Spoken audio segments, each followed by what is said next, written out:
Camp Out for Hunger, right? They are. Yeah. What morning is that? That's going to be Wednesday morning. All right. We're looking forward to the live performance of those guys at Camp Out. So, Wicked was huge at the North American box office this weekend. The movie musical took in $114 million in its debut weekend. It also broke a bunch of records in its debut. It became the biggest opening for a movie based on a Broadway show in North America with $114 million, as well as the best global opening with a take of $164.2 million around the world. They say it's easily on its way to becoming $1 billion plus. I believe it. I mean, it's just got such a built-in audience. I went and saw it on you did Friday see it? night. Yeah, What'd you think? I listen. It didn't need to be 2 hours and 40 minutes, but Right. I loved it. I thought it was great. I went and saw it at the King of Prussia Theater. So compared to the you saw the musical as well? Yes. Okay, so how much padding in this? A decent amount. I mean, yeah? you got to figure it's 2 hours and 40 minutes. The Broadway show is that long. You know what I mean? And that's only the first part of it. So, so it was padded very, very well.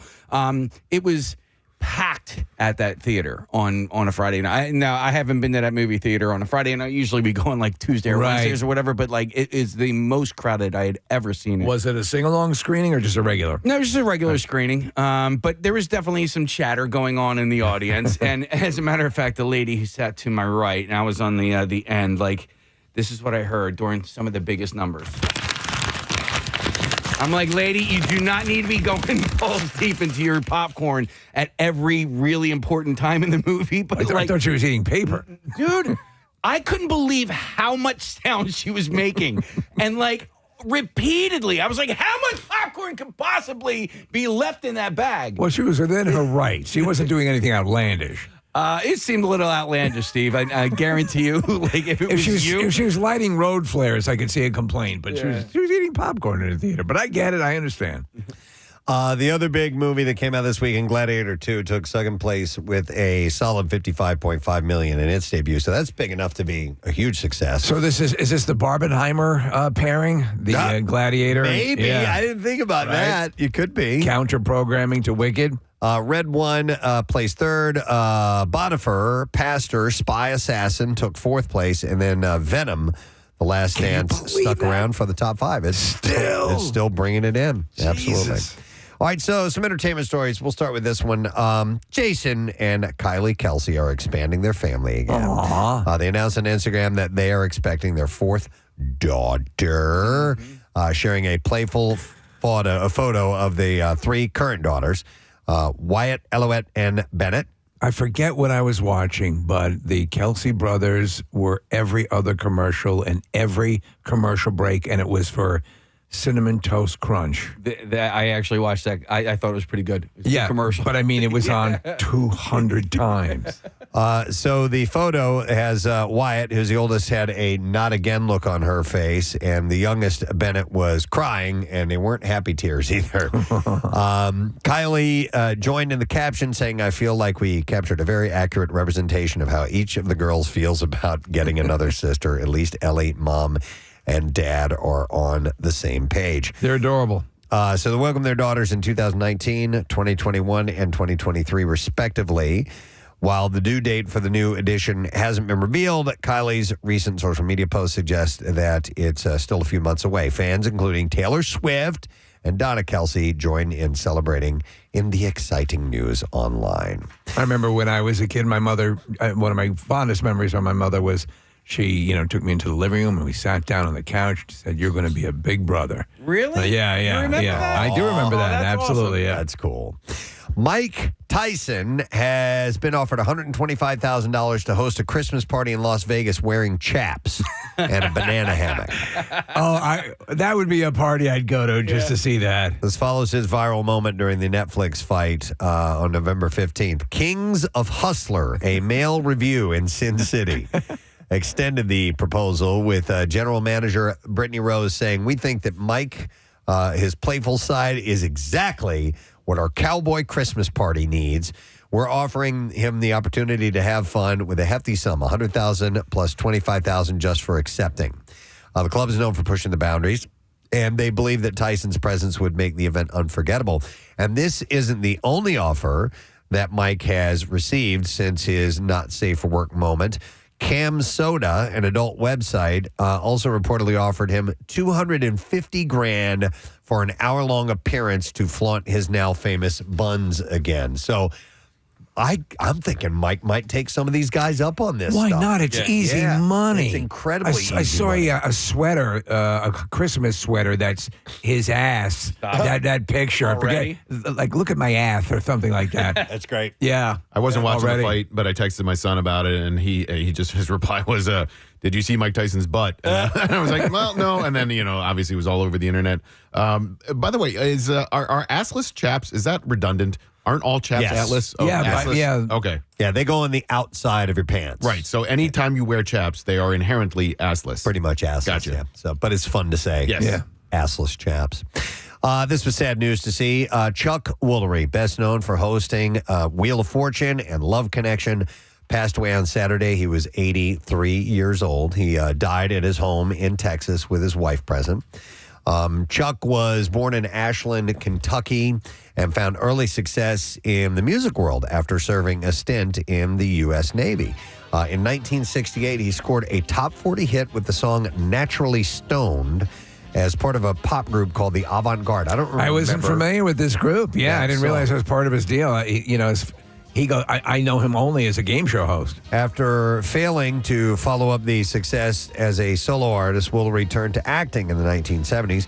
However, it was through his role as the original host of the hugely popular game show Wheel of Fortune that he really made his name. I enjoyed watching him on Wheel of Fortune. He was terrific. Those were the days when you'd actually have a set that had items that you would purchase. Yep. He would always say, let's go shopping. Right. And they would go around and pick. I'll take the 2 ceramic elephants. For $500,000. The grandfather clock. Clock, and we'll put the rest in an account. Right. That's the way that whole thing worked out. But he was a good host on, and it was a daytime game show back in the day.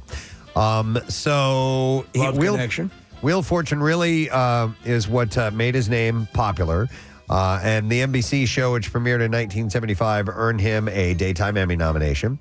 His 6-year tenure on the show ended in 1981 following a pay dispute. So there was an issue with money, and he had it out of there. And then he was known for his time on Love Connection, and he coined the phrase, "We'll be back in 2 minutes and 2 seconds," even shortened it down to 2 and 2. 2 and 2. After that. I loved Love Connection. So did I. That was a great show. That's about as much in the realm of quote unquote reality that I think that's a perfect amount. Yeah. How did the day go? That was the question. Yep. And you would sometimes get these couples that just did not have a good time. Yeah. And it was so much fun to watch. And then after they recap the date, they would see what the audience's score was because they had to choose between 3 different people, and you would actually call in on your phone, or the audience would vote. They had a couple of different ways to do it, and then they would have the total, and it'd be like, and even if they had a crappy date, if the audience had picked them, they would pay for you to go out on another date if you wanted to, and usually they would say, no, I don't want to do that again. I think there's a room for a reboot of that. I think it would go over pretty well. I mean,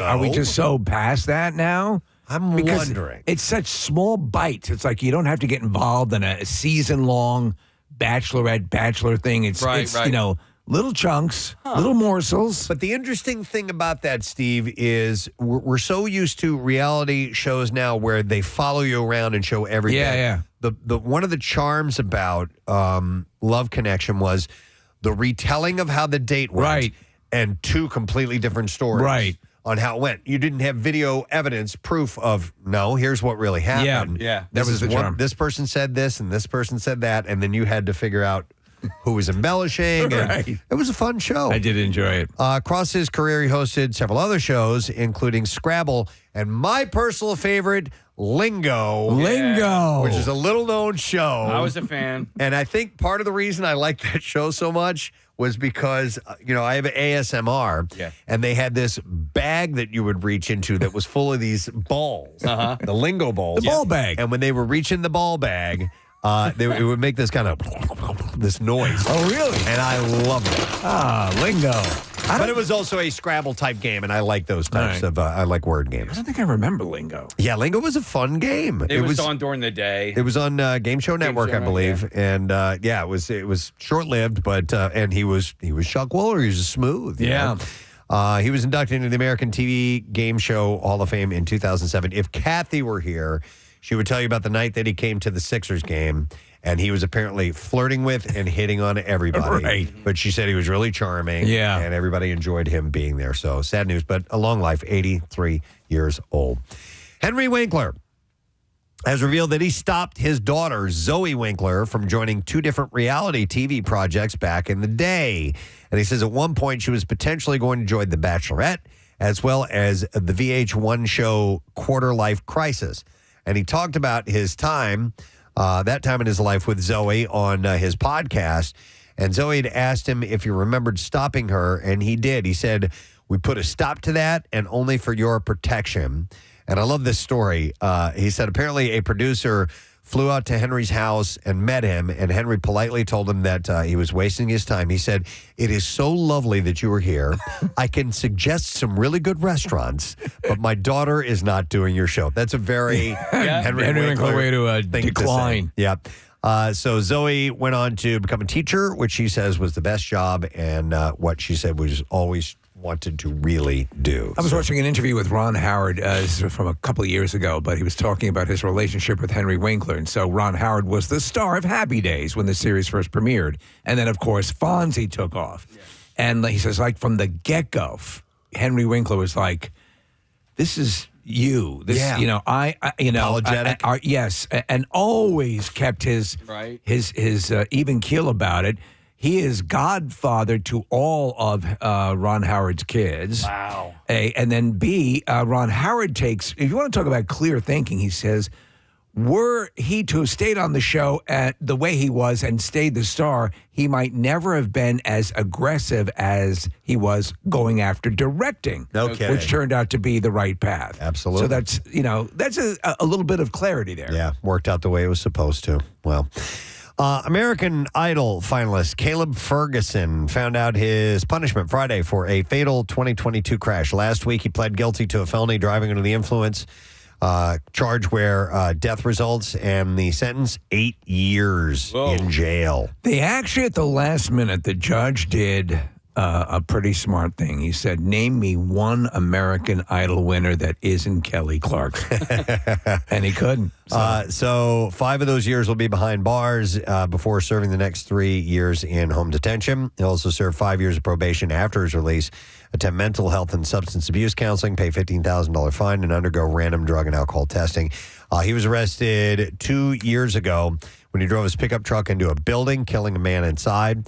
He's no stranger to controversy. His stint on Idol ended abruptly when he was kicked off the show after video surfaced with him with someone who was wearing a Ku Klux Klan-like hood.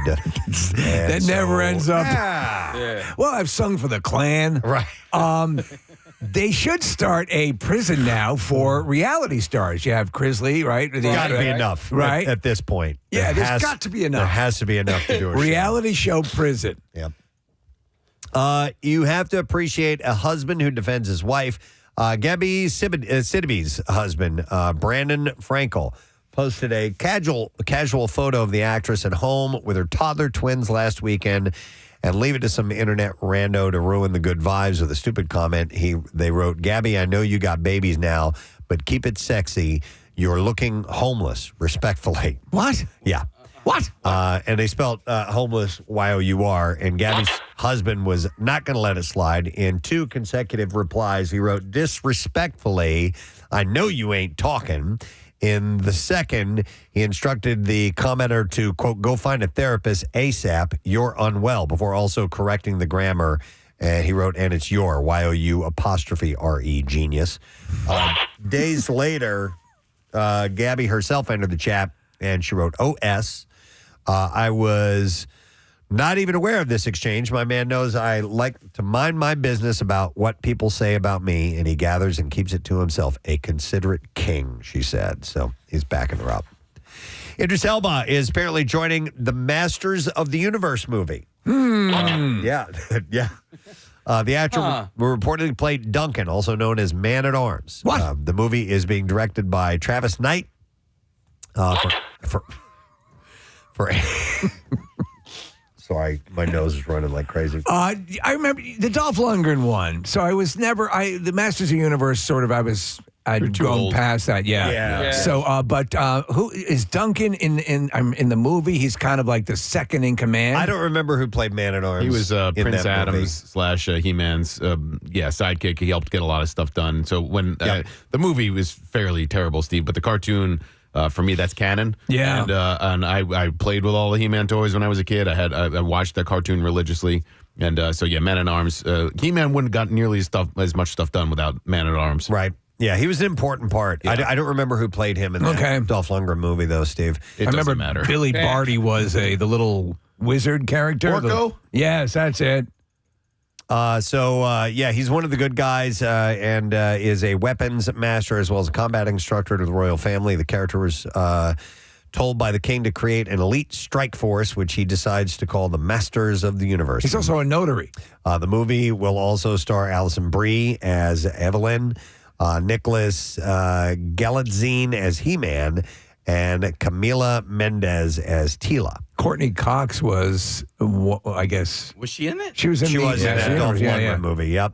The Masters of the Universe film hits theaters June 5th, and that'll be 2026. So John Cipher played Duncan Man at Arms. Yeah, do you know who John Cipher is? I do not. He character actor.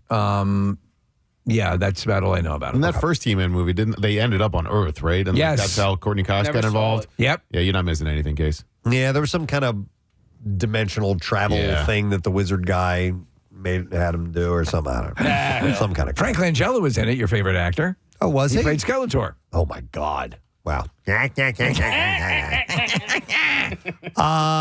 Let's see. What else is worth bringing up to you guys? I'll mention this one, then we'll move on to the clips.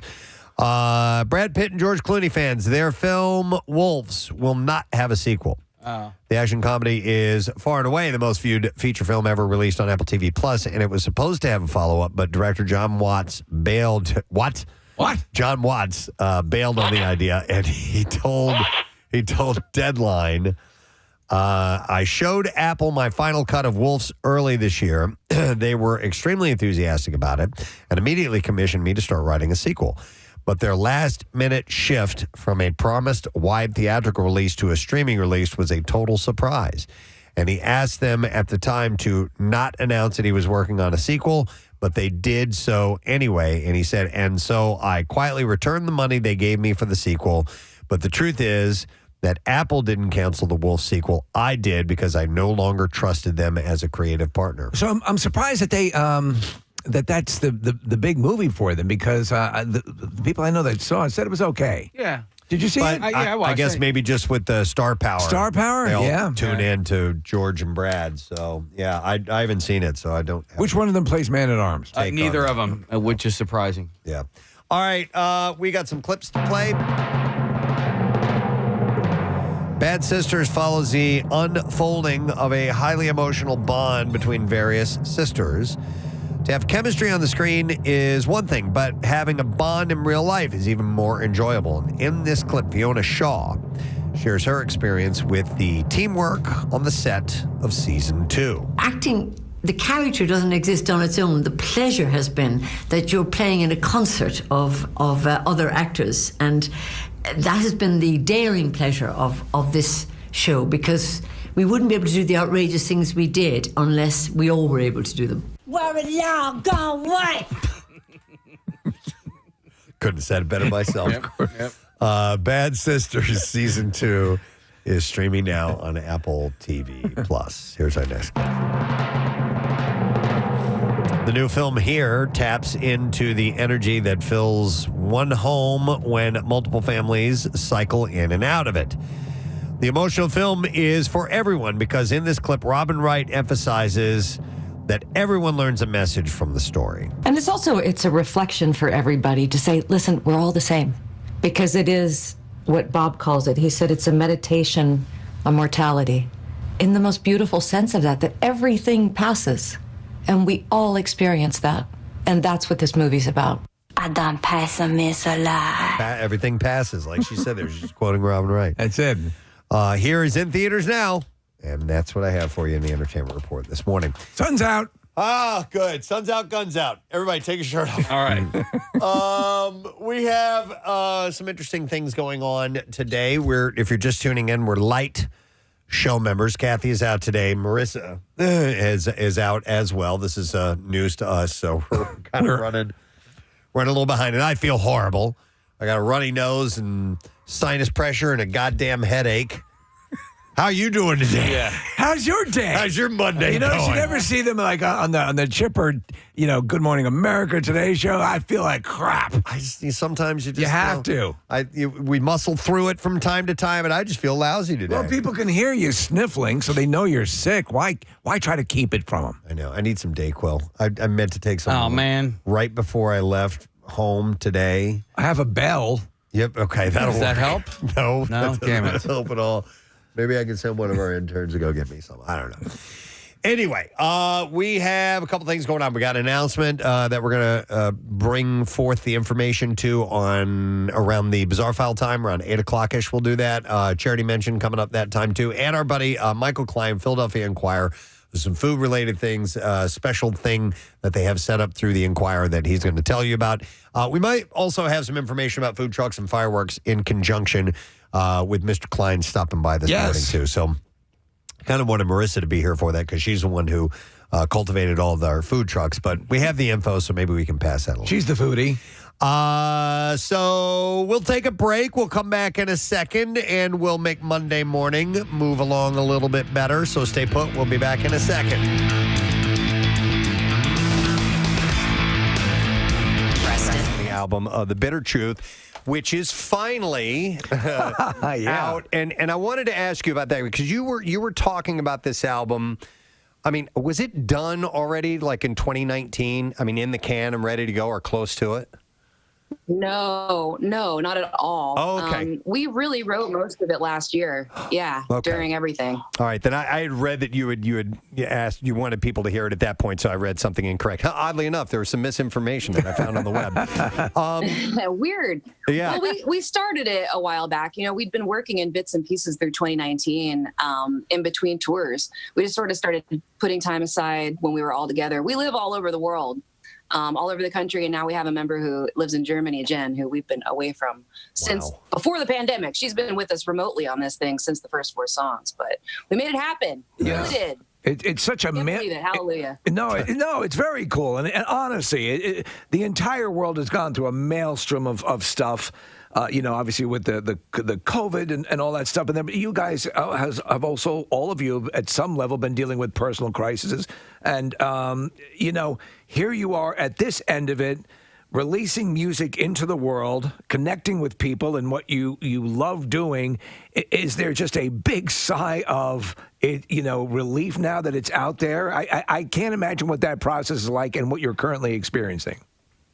It feels so good. Yeah. It really does. And for us, it's not something we do every other year. It's something that is, it comes out when it happens, when the inspiration hits and the time is right and everything lines up and we know what we want to do. So more than ever, it feels like a very special occasion for us. And, like you said, having so much to get off of our chest personally and just feeling connected, with the rest of the world in this time of the last couple of years, just strain and loss and frustration. Feels so good to be in a rock band. Yeah. Pour all that out into the music. I can't tell you how good it feels. And now, I'm such a I don't know, detail critic, always hearing all the little things I want to chip away and change, to finally have it done and not be listening to that anymore and just to listen in my car and enjoy it. It feels really, really good. Okay, I wanted to ask about that in particular. So, and I would imagine all artists, musicians, maybe not all, but some go through this where you have this final product, you're very proud of it. It's sat for a little while, it's sunken in. Do you go back and go, man, I wish we would have done that. I wish I would have added this harmony. I wish I would have tweaked this and that. Are you okay with, or is that just natural? That hasn't happened yet. Okay.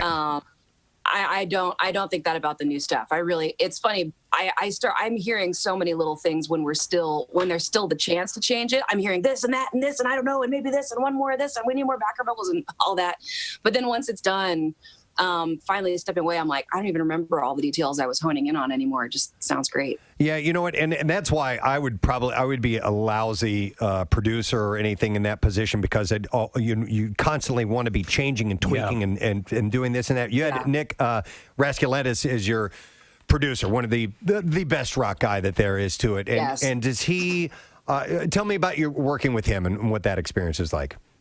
He's the best. He's incredible. And that's part of what makes that happen. He's very much in on the details like I am. We work really well together. We don't always have the exact same idea. It's good to have somebody who has different ideas and goes, hey, maybe you should try this one other thing. But really, it's so good to have somebody that you really trust who can say, when you're like, what's better, A or B? Like right. This take or that one, or like for me to go up here or go down here. Somebody who's just like a good sounding board of like, dude, it sounds great when you do it, when you go up. Let's go for that. That's you got to have that. All right. I also wanted to ask, Steve had mentioned the fact that there's a lot of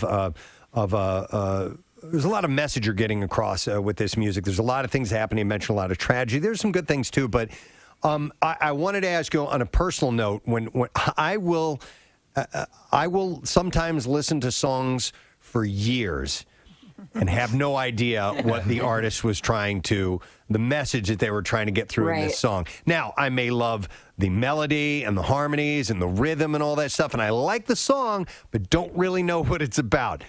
Sure. How do you feel about that? When you've poured emotion, you've written these lyrics, you're getting across a very specific theme that you want, and people don't get it. Is that okay? It's totally okay. Okay.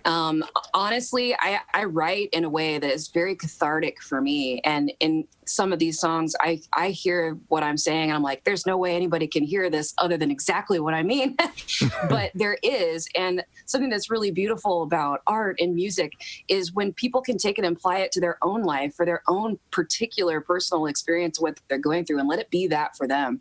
I think that's a beautiful thing. And it's funny because I want to break down and explain as much as I can about our lyrics, but there's another part of me that doesn't, because it's sort of better when you see what it turns into for somebody else. It's kind of more powerful that way. I've had songs that totally move me, and I didn't know that they were about something for many, many years. I was like, oh, that's what that was about? Yeah. But therein lies the beauty of the subjective nature of music. But there's something, and I wonder if you agree with this, and I think it might in some way speak to why vinyl has become more popular again. Having album cover art and having an artist, I used to use, when I would listen to music and listen to an album, an actual record, I would look at the art, and a lot of times you had additional messages being conveyed through that. Yes. Is that something you remember fondly? And yeah, that's a cool thing, right? We don't have that anymore, really. Yeah. That's always. Yeah, we do. I do that. Yeah, I know you do. Yeah. Because I feel like that's what's so cool is you can have there are so many different ways to express yourself, and to make an image kind of have a deeper impact. That's why music videos are so cool, dude. We actually just filmed our Better Without You video. It's going to be so cool. In Minneapolis, actually. We road tripped it. I drove 13 hours in a car with Troy and my girl Beth. Wow. It was really fun. Got cheese curds and everything. Anyway, when you can take, something and go, okay, here's a visual also that sort of feels like the world that this is living in. I don't know. That is a huge part of it, whether it's album artwork or whatever. Yeah. And we do that. We almost always have some sort of like animal or insect or something that's like our secret spirit animal that goes with the music for each era. This one's a nautilus. And to me, that spiral shape has always been like some kind of a symbol of like eternity, like it keeps going until you can't see it anymore. And right. It makes me think about the future and the past and the soul and like the depths of things. So it just fits. And it's like, it doesn't have to be that anybody really knows that explanation, but it feels that way to me. So maybe it'll feel like that to somebody else on a subconscious level. Cool. Amy Lee, I was actually having a discussion over the weekend, and your name was brought up as well as Taylor Momsen, Lizzie Hale, and Dorothy. And it was because we were watching the pregame for the NCAA Final Four, and they had a giant Miley Cyrus concert. Now, so I don't want to knock Miley Cyrus at all, but she was, for the masses, the female representation of rock music, and I was, and I listened to her album, and I like it. He likes her a lot. I do, and so that's why I'm saying I'm not knocking Miley, but I was like, I was a little bit perplexed on why they're having her represent rock and roll when she is not classically known as a rock artist. And I thought, man, Amy Lee would have been perfect for this. Lizzie Hale would have been perfect. Taylor Momsen, Dorothy. There had so many, other, I thought, better representations of rock music. And I wasn't sure what your thoughts were on her being a rock act now. And I'm not asking you to knock anything either. Yeah, and again, without knocking her with you, I am with you on that. I feel like it has to do with the people in place that are putting those kind of productions together. They need to hire you guys. They need if there's a place where rock music is going to be represented. There's so much rock music with millions of fans. Like, rock is no way dead. Like, it is full alive. But we need people in the positions of power and placement to recognize and tap into that rock world instead of always trying to make it, well, what'll just get the most people, that have heard this name before or whatever to care about it. That just feels a little bit like a manufactured, a business move, a corporate move. Yeah, no, that's exactly it. it. Get the numbers. Right. That's always frustrating. It's cool to be the underdog, but at the same time, it's like, well, rock is real. There are people out there that like it. Give it a chance for sure. Yeah, but my wife did bring up the point that she is, she's a different name out there, and so maybe she is going to be that entree, right? Maybe somebody's going to watch her, listen to her, and go, oh, well, hang on a second, I like this style of music. And maybe somebody... Take a deeper dive. Maybe somebody who wouldn't have known about Evanescence is now all of a sudden introduced as a result of that. I was like, okay, well, that's a healthy perspective, I guess. Yeah, totally. And Casey brought up the great female rockers that are out there now, and I always kind of think of you as you, for me and for us, I think here represented the turn where we were like, we had obviously legendary voices in rock, but you represented this next wave that I think is still going on. You were the flashpoint, I think, and it seems like your contemporaries, and I've read interviews with all of them where they cite you as that step-off point. That has to come with a bit of pride. That's really cool. It's it's so much cooler doing all of this now, later on in life, with the experience and the respect that comes along with just doing it for a long time and surviving so much. Yeah. It's I would way rather be where I am now than what it felt like when we were starting out. Yes. Yeah. It's badass. It's incredible. There are so many people that came before me, that have influenced me. So many rad women. It's not like I'm like this one pillar of rock. There have been women in rock from the beginning. Yeah, but you had a style which I kind of see as almost like dominatrix-esque. And let me explain. Because they incorporate pleasure and pain. Yeah. And so the instrumentation is the pain and your voice is the pleasure. You have this smoothness about you, and then there's that raw edge of the music that go together. So, I mean, contrast. Yeah. Contrast. So, on a visual, audio, whatever level, I like to hear two really different things coming together to make that beautiful. Thank you very much, Nick. So, obviously, Black Friday. We're quite familiar with that. Yes. By the way, where did that term, where did the color black come from? Wasn't it that day traditionally was the day where companies went from being in the red to being in the black? Oh, okay. That's it. Yeah, it's their big push. They're wrapping up Q4, wrapping up the season, and that was hopefully what would launch. Now, I saw, and I know you have another topic that's tangential to this to go to, but I've seen they are really looking to revitalize the day of Black Friday sale, where they're doing things, and Kathy had made a mention of it last week, and I was like, I saw a couple of articles that saying stores are offering things that are not available online. Okay. Well, then that's in store. And they have to be of just that day as well. That's what made Black Friday what it was. And they were usually extremely good sales. Yeah, they had to be specifically on that day. That's what made it special. And then all of a sudden, like everything else, like now, putting up your Halloween decorations in July. Yeah. Like everything else, it's creeping further and closer. Previous? No. Sooner. Thank you, Casey. I can't. I feel horrible. But your head's full of snot. But anyway, things are just leaking more and more. And so now you got like 2 weeks out. You can start getting Black Friday deals. It takes away the special, nature of it. There was sort of a fun aspect to it, even though I wouldn't participate to know it was going on. And then, the carnage. And, of course, people would be crushed to death. It was always amusing. Yes. In pursuit of a cheap toaster. Yeah. Right. Or free flip-flops. Yeah, flying and flip-flops. tearing a Couch Patch doll in half. Yeah, that was like an old Navy thing, right? Yeah, the dollar flip-flops or whatever it was. Did any of you guys ever participate in the day itself? No. One time when I wanted a Wii. Okay. And I thought I got up early. What year was that case? Oh, gosh. Whenever the Wii came out. When your kids were born? Yeah, but it wasn't for them. It was for me.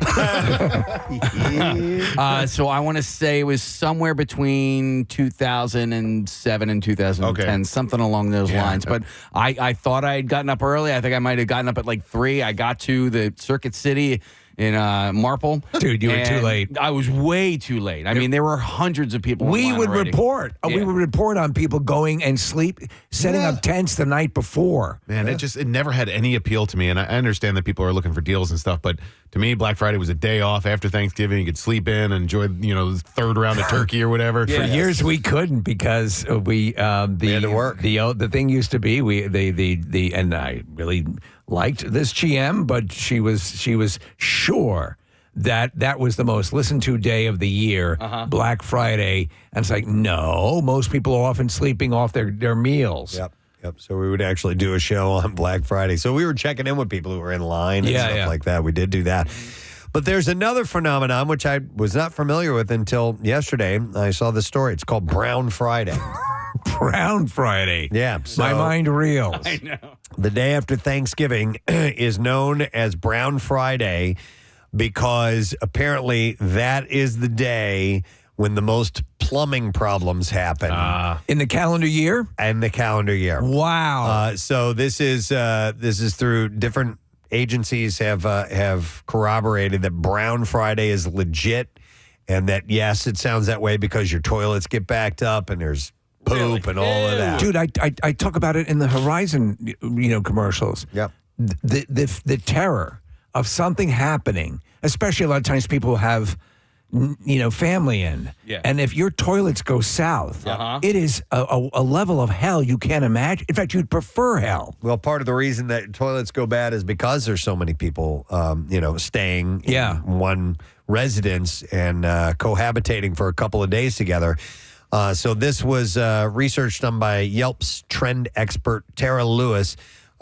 Yelp data revealed that that period, then 2023 Brown Friday time period, nationwide searches for emergency plumbing surged 65% compared to the 2 weeks before Thanksgiving and the 2 weeks after Thanksgiving. Oh my God. So I've had it happen, and again I talk about it in those ads. Yeah. And I'm bringing up an advertiser, but we heartily endorse them. Yeah. And 2 near disasters of this level avoided because of Verizon. But I mean, honestly, in years past, when they were not in my life and something like this happened, you just wanted to die. Yeah. Because believe it or not, I'm not good at plumbing, Preston. Lewis, the trend expert, said that she analyzed millions of data points on Yelp for plumbing-related searches such as clogged toilets and drains. And the top city in the country is Los Angeles. Wonder why L.A.? They have the most. So the city saw a 73% increase in plumbing searches during the Brown Friday time frame, significantly outpacing any other city on the list. Lewis wrote, searches rose sharply in Los Angeles, particularly for services like plumbing repair, up 400%.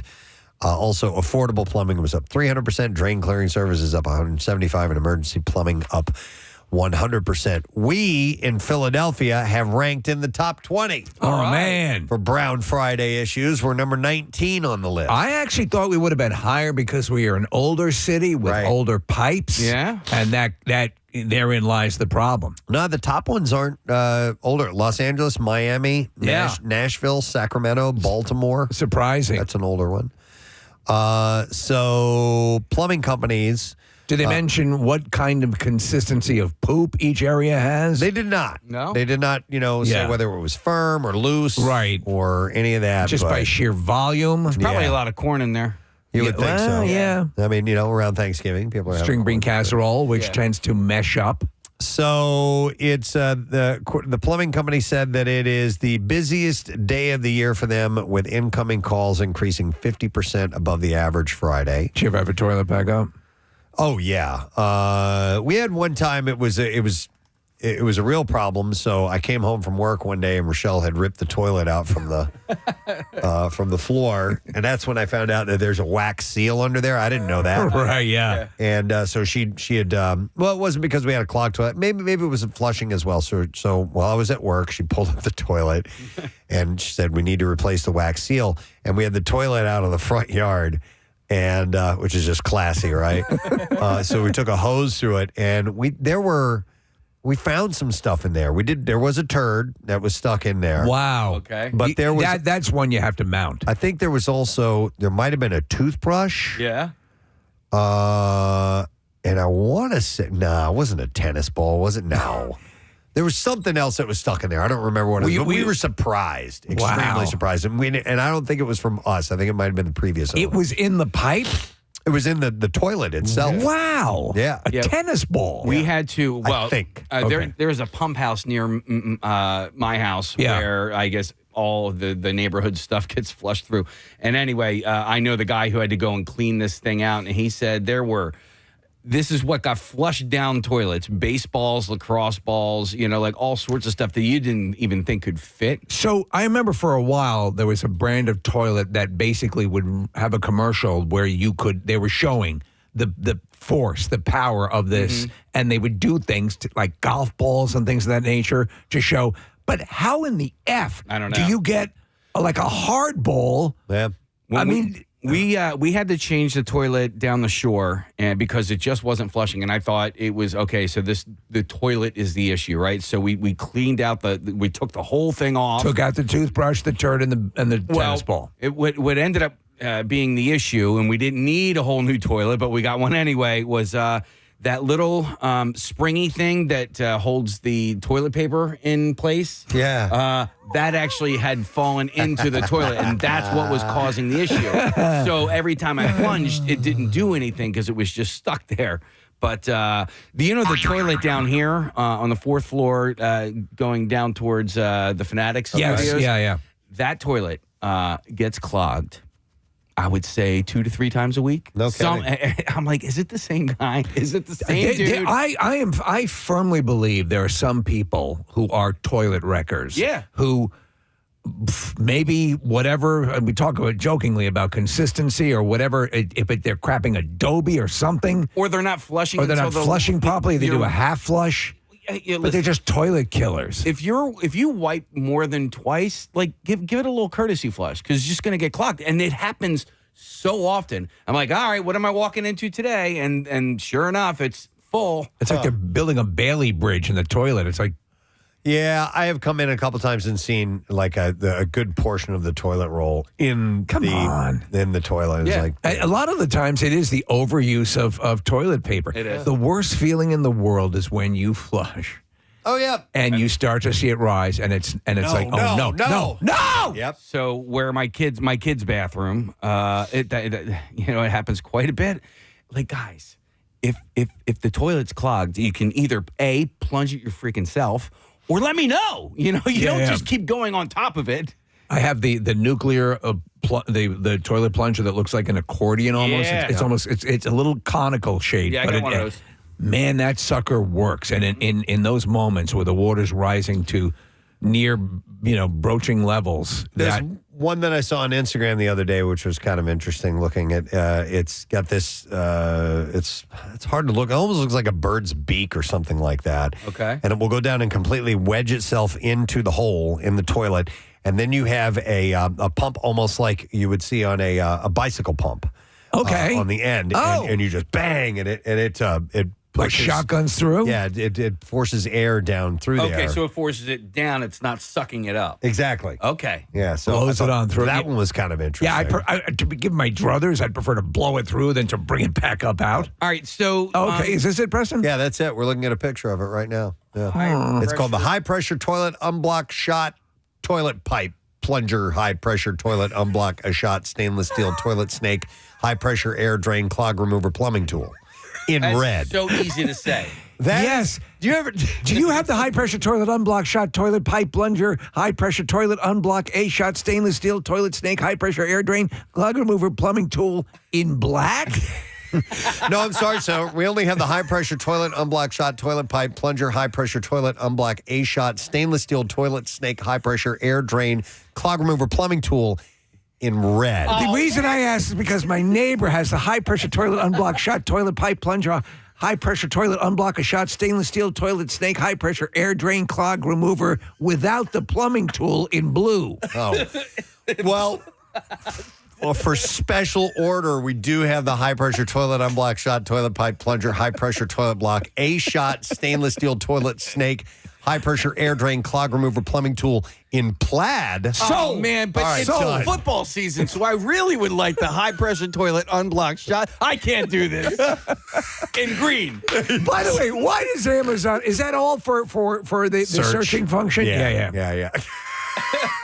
Hey, Preston. The longest goddamn name. How much does it cost? You talk about the high pressure toilet unblock shot toilet pipe plunger high pressure toilet unblock a shot stainless steel toilet snake high pressure air drain clog remover plumbing tool? In red. The one in red, yeah. Is $11.99. Okay. That's actually fairly cheap. That is actually pretty What would you expect to pay for that? for the high pressure toilet unblock shot pipe tank? No. Can't do it, man. How many words is that? Somebody just count how many words. Too many. A lot. Yeah. But for $11, it's $11.99. You throw in the extra penny. All right, let me ask about regular plungers because you have the two different kinds of plungers, like one that has like it's just a regular dome, right? And then you have another one that kind of has, it's a dome, but I don't even know how to... I know what you're talking about. It's got, and they're for two different things. Yes. It's got a little foreskin that comes out. Yeah. So the foreskin one is for toilets, and then the other one is for other drains, like your sink and tubs and stuff, right? I didn't even think of that. Maybe. Yes, the bulb one, the one with the foreskin, that is for, I believe that is for your sink. But the foreskin one, yes. the one that the inside flips out, right? That's just like a conical shape thing. You can fold that back in. You're thinking of the labia one. Oh, Yes. I'm sorry. Yeah, that actually that's better. But is one meant more so for I don't know. sinks and tubs? You ask rather a than very toilets? legit question. If someone could check in, what is the exact difference? Because there's one that has the indented classical plunger suction cup. yeah. And then there's the other one that has the foreskin. Sink This is the versus foreskin toilet. one. It's called the flange. Rubber cup with a sleeve-like extension used to clear toilet clogs. Good option for standard toilets. So there you go. Okay, there's a sink plunger and a toilet plunger. How many plungers do you guys have in your houses? I have two, and I have a snake, a plumbing snake. Yeah. Yeah, I got one. Which is actually fairly handy as well. Yeah, that's for the real problems. Getting on in there. I think we've got 3 plungers, Nick. Okay, I think I only have 2, a toilet plunger upstairs and then the sink utility plunger that's in the basement. You know what? Around the holidays, though, Nick, a good piece of salient advice is to make sure you have a plunger or two in the house. A lot of times people don't have one. Yeah. I'd also say do a little running check on your fire extinguishers. Because of this show, I stopped using, the wipes or flushing the wipes. I still use them, but, they can get backed up in the system so badly. And enough plumbers called in over time and were like, Nick, you're a moron. Stop doing it. But it keeps those guys busy. They still have work because of It's true. morons like me. So if you're just checking in, we're talking about this phenomenon called Brown Friday, which is the day after Thanksgiving. The most toilet issues come up. I've had 2 embarrassing situations where the toilet was clogged. One was I was in junior high. I was at somebody's house, John Grunder. John He was having a Grunder. party. He was having people over. And I went in and, so I'm like, I don't know, 14 or whatever. Yeah. I had to take a dump. Yes. That's the last thing you want to do at a teenage party. Yep. So I go in, I do my business, I flush it. Boom, water starts coming up. I'm like, social suicide. Preston clogged the toilet, and I shut off the light, and I just left it. Really? Yeah. What are you am I going to gonna do? Right? Walk Tell out John with Grunder? crap in your hands? I made a mess. So I left. I don't remember what ended up happening. Then the other time was my sister and I were vacationing in Hawaii, and we took a trip on a boat. And it was a boat that could probably fit, I don't know, 30, 40 people, something like a party boat. Yeah, but it was only me and my sister and like 3 other people. All right. And so I go to use the head, which is the bathroom on the boat, and it's one of those where you have to like pump the water yourself and everything. Yes, yeah. And so I go in, and I'm on a Hawaii trip. We had been partying our asses off. I drank heavily, and I laid down just severe diarrhea, just horrible. Stench was, it even kicked my ass. Right. My own ass. Fish- where I normally find pleasure in my own sense. Were fish floating to the top of Oh it? my God. So I do it, and then I go to flush it. It won't flush. There's like 5 people on the boat. There's nobody to It's going to blame be it on. pretty damn obvious. God. So I go find the first mate. I'm like, hey, Gilligan. I did this. I just wanted to let you know. I'm like, I know it's your job to take care of this, and I apologize profusely, but I killed the bathroom. Right. And you're going to have to take care of it. Wow. And so I guess he did. I was embarrassed. Were you on the return trip at least, or were you? Because we were so on you our had to way look out. at this guy who went in and corrected your damage. And Steve, it was a 3-hour tour. 3 hours. Stop it. No, but so I just embarrassed. I just hid from him the rest of the What are you going to time. do? That's that's something you have to think about. You at any point. Yeah. Did you consider cutting the fuel line and blowing the boat? No, but I wish I would have thought of that. Did anybody get seasick a little bit later on and have to throw up in said toilet? Not that I know of. Okay. Well, that would only help. I think he got it cleared out. But If you're in someone's house and you, like you did with your would you say high school or junior high you were in? junior high, yeah. So one thing you could do is if we have a cell phone, SWAT that house. Right, yes. That'll distract. It was pre-cell phone days, unfortunately. I had to take a dump. I was at a fraternity party. I was freshman in college. I mean, brand new. I think it might have been like the first 2 weeks of school. Now, granted, I didn't clog the toilet or anything like that, but you just don't want to have, you know what I mean? It's You're one like, of the, oh my listen, God. it's one of the great, and people can say, oh, this is disgusting. The truth of the matter is nothing. It is such a common thing amongst all, Yes. humans. I don't care where you are. The notion of, first off, using a bathroom that way in someone else's house when you're dealing with, issues, Right. is so embarrassing. Yeah. Trying to eradicate the odor after you're done with it, that alone is enough. When you have a bubbling cauldron of crap that you're staring down that's going to overflow, you just want to die. I mean, you think about like how many dumps you've taken in your life, and I that was just thinking the other night. that sticks out. Yes, that memory. You can remember where you are. What do they say, Preston? You can see the maternity room when your first child's born. That's right. And you can see that room when you're in junior high. It's probably the only reason I remember John Grunder's name. Right? You know? Yeah, you're going to It wasn't remember like we John were close friends Grunder? or anything like that. But I Grunder. remember I took a dump at his house, and I dropped a bomb in your bathroom. God, but the moment that water starts to rise, You're like, no. and it's coming up, and you're like, no. This is a nightmare realized right now. Then you look. Do you go into the medicine cabinet and see if there's something you can OD on? It's got to be something in here I can off myself with.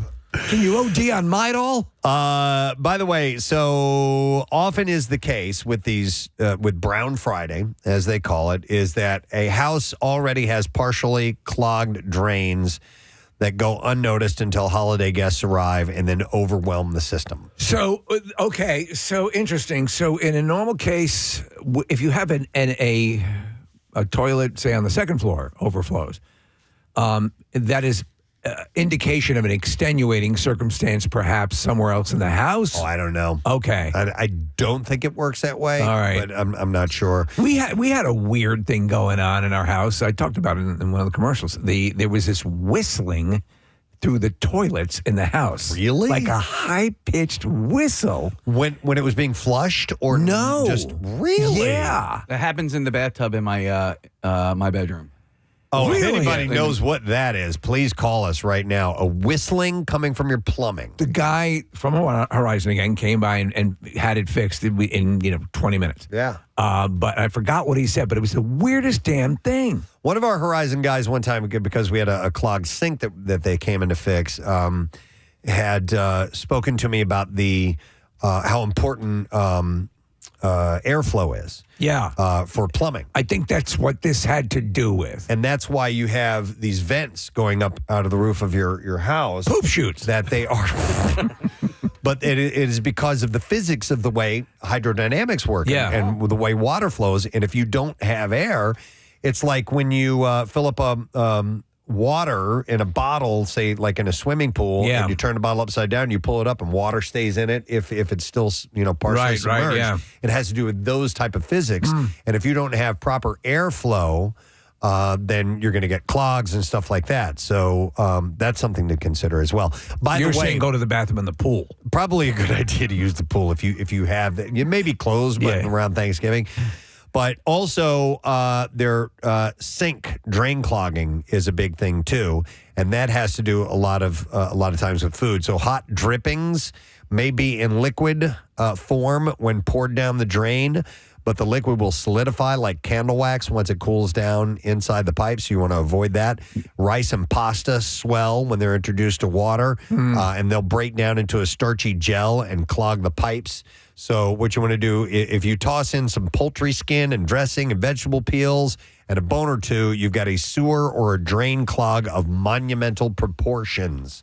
So you want to be wise when you put stuff down the drain this Thanksgiving. You guys have I'm sorry. What is the thing? The grinding thing in the sink. Disposal. Garbage disposal. Yes. Yeah. But I've also learned not to use that very often, not to rely on that. What do you my use that Horizon for? guy told me. Yeah. He said just small stuff, because I used to throw eggshells in there regularly. That was a standard thing. I did that for years. And he's like, don't do that. He's like, they're inside the shell. There is this membrane, and it eventually becomes like a net. It'll build up, and it doesn't break down and go away, and it will cause major clogs. One of the number one things you should avoid putting in the garbage disposal is any potato product because it basically turns into starch and glue. So if you put anything like potato shreds or whatever, it can totally mess up your garbage Wouldn't you disposal. naturally think that would be something that would be totally acceptable? There's a whole list. A whole list of stuff you should not put down there. Okay, so Nick found the whistling problem. Okay. The whistling toilet. Steve, and it's your ball cock. It's my ball cock. I know it. That's what it is. Yeah. These ball cock valves come with an armature and ball that begin to vibrate when the toilet tank refills after flushing. This vibration of valves causes the whistling sound that you hear, and the valves vibrate due to damaged fill valve gasket to a damaged fill valve gasket. There you go. Or it could also be due to simple wear and tear that has worn down the valve. But it's your ball cock. It's always been my ball cock. Yeah. Ever since high school. It's been a problem since you developed. I'm going to go, hang on a second here. Rob he's a former plunger salesman. Hi, Rob. Good morning, gentlemen and ladies. How are you? Good. You were a plunger salesman? Actually, not. I sold plumbing supplies at a hardware store. So In a hardware store? Yeah. So I just wanted to let you know that the plunger with the foreskin is 100% for the toilet. Okay. What happens is that the end part, the foreskin part, is flexible, so it goes down into the hole where the toilet is, where everything flushes down and shoots that jet of water out, so there's less air inside the plunger when you're using it. Yeah, I guess it makes sense. So I would say that most of the Preston and Steve show and WMMR, they don't need those because they're not full of crap. All right, everybody else is. Thank you, brother. So, no, you guys rock. Thank you. Thank you, All man. right, buddy. Appreciate it, Rob. Take care of yourself, man. All right, so that makes total sense. Yeah. Let's see. I got to go to this call from Greg. Hang on. Hi, Greg. Just saw your call. Good morning, buddy. Good morning. All right. Down here in beautiful Bradenton, Florida. Thanks for checking in, man. We appreciate it. Yeah. When I was a kid, we had 4 boys in our house and 1 toilet. And it was always getting clogged up and was always messing up. Yep.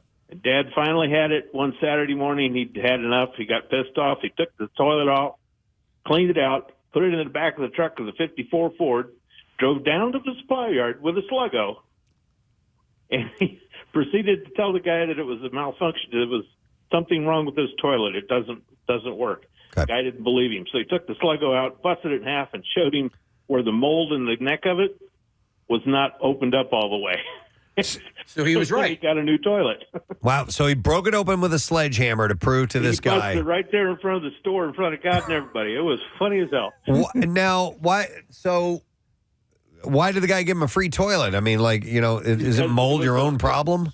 No, it was the mold when they put the toilet. The actual mold, the mold. Because I thought initially I thought he was talking like mold buildup. Like he's mildew talking about the and way mold. the way it was molded, The way it was created. It had Okay. a flange in there that was the throat of the toilet was not all the way open. It was Okay. like It's a different breed. Thank different you, breed Greg. back then. Appreciate that, man. Smashing toilets in half and with Yeah, the right. Sluggo. See? Right there. Says, see it right there?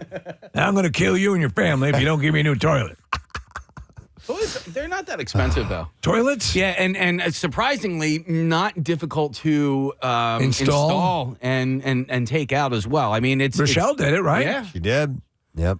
I won't do it. Whenever you're dealing with plumbing stuff, it's very, very scary and very daunting. Try to do that with electrical work at the same time. Yeah, it's always a probably good. smart. No, it's the best way. Plumbing, best way to ruin your house. Yes. If I mess with it. Electrical, best way to kill yourself. That's another one that I'm not going to tinker with at all. All the ways your house can kill you. By the way, here's some tips to keep clogs at a minimum for Brown Friday. All right. Don't eat. Never pour fats or cooking oils down the drains. Wipe grease from pots with paper towels and throw in the trash. Avoid putting stringy, fibrous, or starchy waste in the garbage disposal. Poultry skins, celery, fruit, and potato peels, as you were saying, Nick, for example, cannot be sufficiently broken down. Make sure that the disposal is running when you put food into it. Don't wait until it's full to turn it on. Is that how you do it? You turn it on and then... No. No. I guess I probably should. But I guess I do. I don't know. I usually... Yeah, I think we do. So for homes hosting weekend guests, it's a good idea to wait 10 minutes between showers so slow drains have a time to do their job. If you have a guest at your house and they are using the toilet, will you use the shower at the same time? Not in the same room, in a different part of the house. A quick shower. Nowhere else. You enjoy. And also, there's a curtain between us, so don't worry. Never flush cotton balls, swabs, hair, or wet wipes down a toilet. So what are the main thing? What is the main purpose of a disposal then? What are you using it for? It seems like it's more limited than I would have thought. I think breaking up small stuff. Like what? I mean, like crumbs and whatever you wash off of your plate. You want to throw the bulk of it into the trash. Yeah. But if there is some residual, which is going to be inevitable, I guess rather than having a little stream down there that you have to take out and clean every single time, it's just a little bit more convenient. Do you have a compactor? I don't. Okay. No. Now, Used to. my neighbors growing up, they had a compactor. I always hated it. It just did to me. I don't know. It just when it gets full, you throw trash out. You know what I mean? Simple as that. It just makes it room wise. It saves you a little bit of space. You never had the desire to build a garbage igloo? No. I had to plunge the shower in my bathroom. What was it, like 2 weeks ago? The water was just it was just pulling. I was like, okay, When it's up to your chest. it's time, right? So I'm plunging it. And I swear to God, when I pulled this glob of hair out, it actually made a sound. It actually hissed at me. It was like, wow. It smelled so. You pour any What bleach, are you? down there? No, Yeah. I probably should have. Yeah, when you get a smell like that, toss some bleach down. How is in newer construction? Because my house is about 90 years old, and the house that I grew up in, like if anybody was ever showering, you dare not flush the toilet because it would scald the person in the shower. But in newer construction, it's not as bad as it used to be. Not right? at all. It Okay. doesn't. I mean, we have our home is only 20 years old, and it's we've never had the old. And we used to when you would flush the toilet It that the sucks, water man. would go cold or hot or whatever Yeah. it was. But no, that's No, we I still don't have think it that's an issue. in our house. You if anybody's in the shower, and it's a 90-year-old home. What about the tankless water heaters? Does that? Kathy has one, Yeah. and she raves on it. Yeah, there are pros and cons. I've heard about that, and we had thought about we'd considered doing that, but we're not sold on. You're going to get either story. One, Yep. It's. I think like if you're, let's say, down the shore and you're hosting a lot of people, I think the tankless is really good for that because you have a never-ending supply of hot water. Right. So if you're, like you're getting off the beach and let's say you have like 8 people that are going to take a shower, then it's good for that. Okay.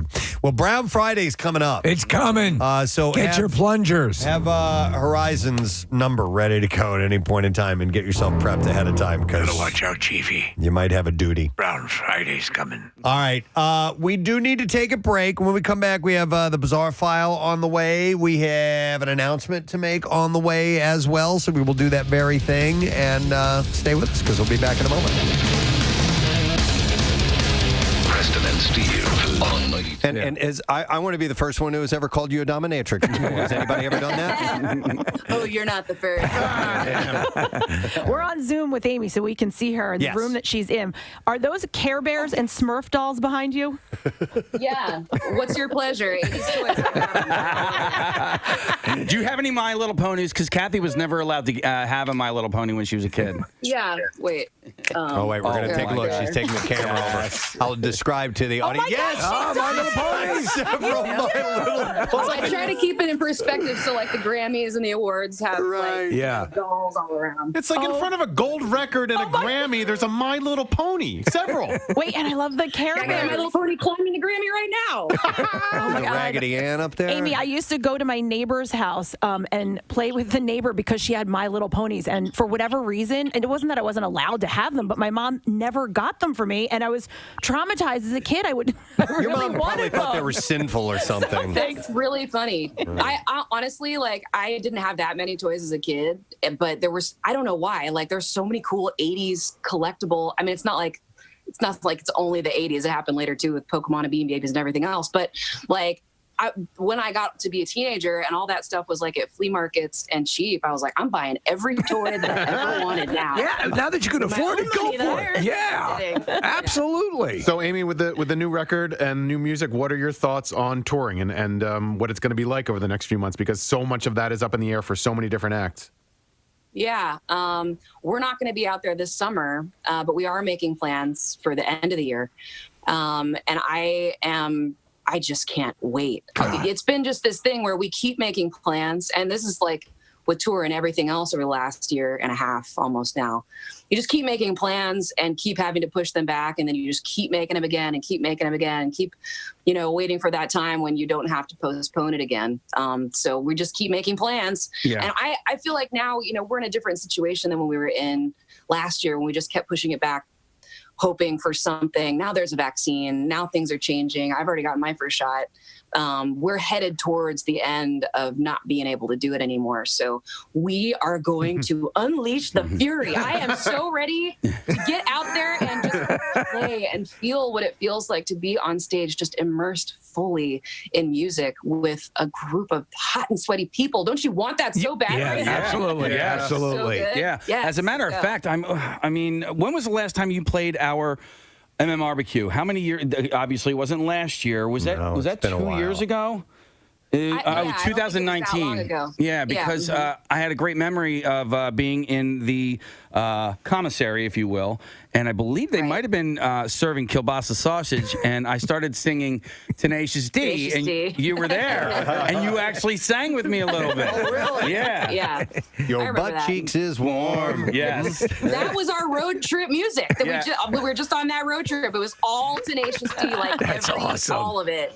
Oh, I'm an old school fan from like the cable days. Yeah, like the HBO show. They played the MMRBQ one year, and they were it was a festival. Yeah. It was a festival, another festival that we did, and nobody really knew them except the musicians, and it was wild to see that. The audience was like, "What in the F?" It was before Jack Black was a household name, man. Every band was lined up stage side, and they were like freaking out. It was just hilarious. Mm-hmm.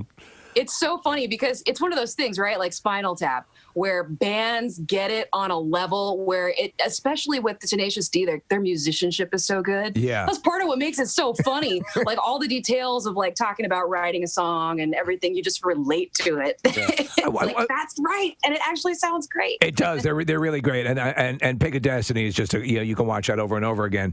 I wanted to ask you when you're performing, when you getting back to the concert dynamic.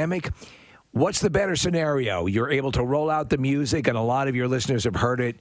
They're perform live with that energy, or they come already pre-schooled on the music because they've been listening to it over and over again off of the album. You know, it's cool when they know it a little bit. That one of the cool things about this situation is we're going to be going out there playing the new album. Right. And by the time we're able to be up on stage playing it, the fans have been living it with it for a year. Right. I mean, we started releasing the songs, already a year ago now.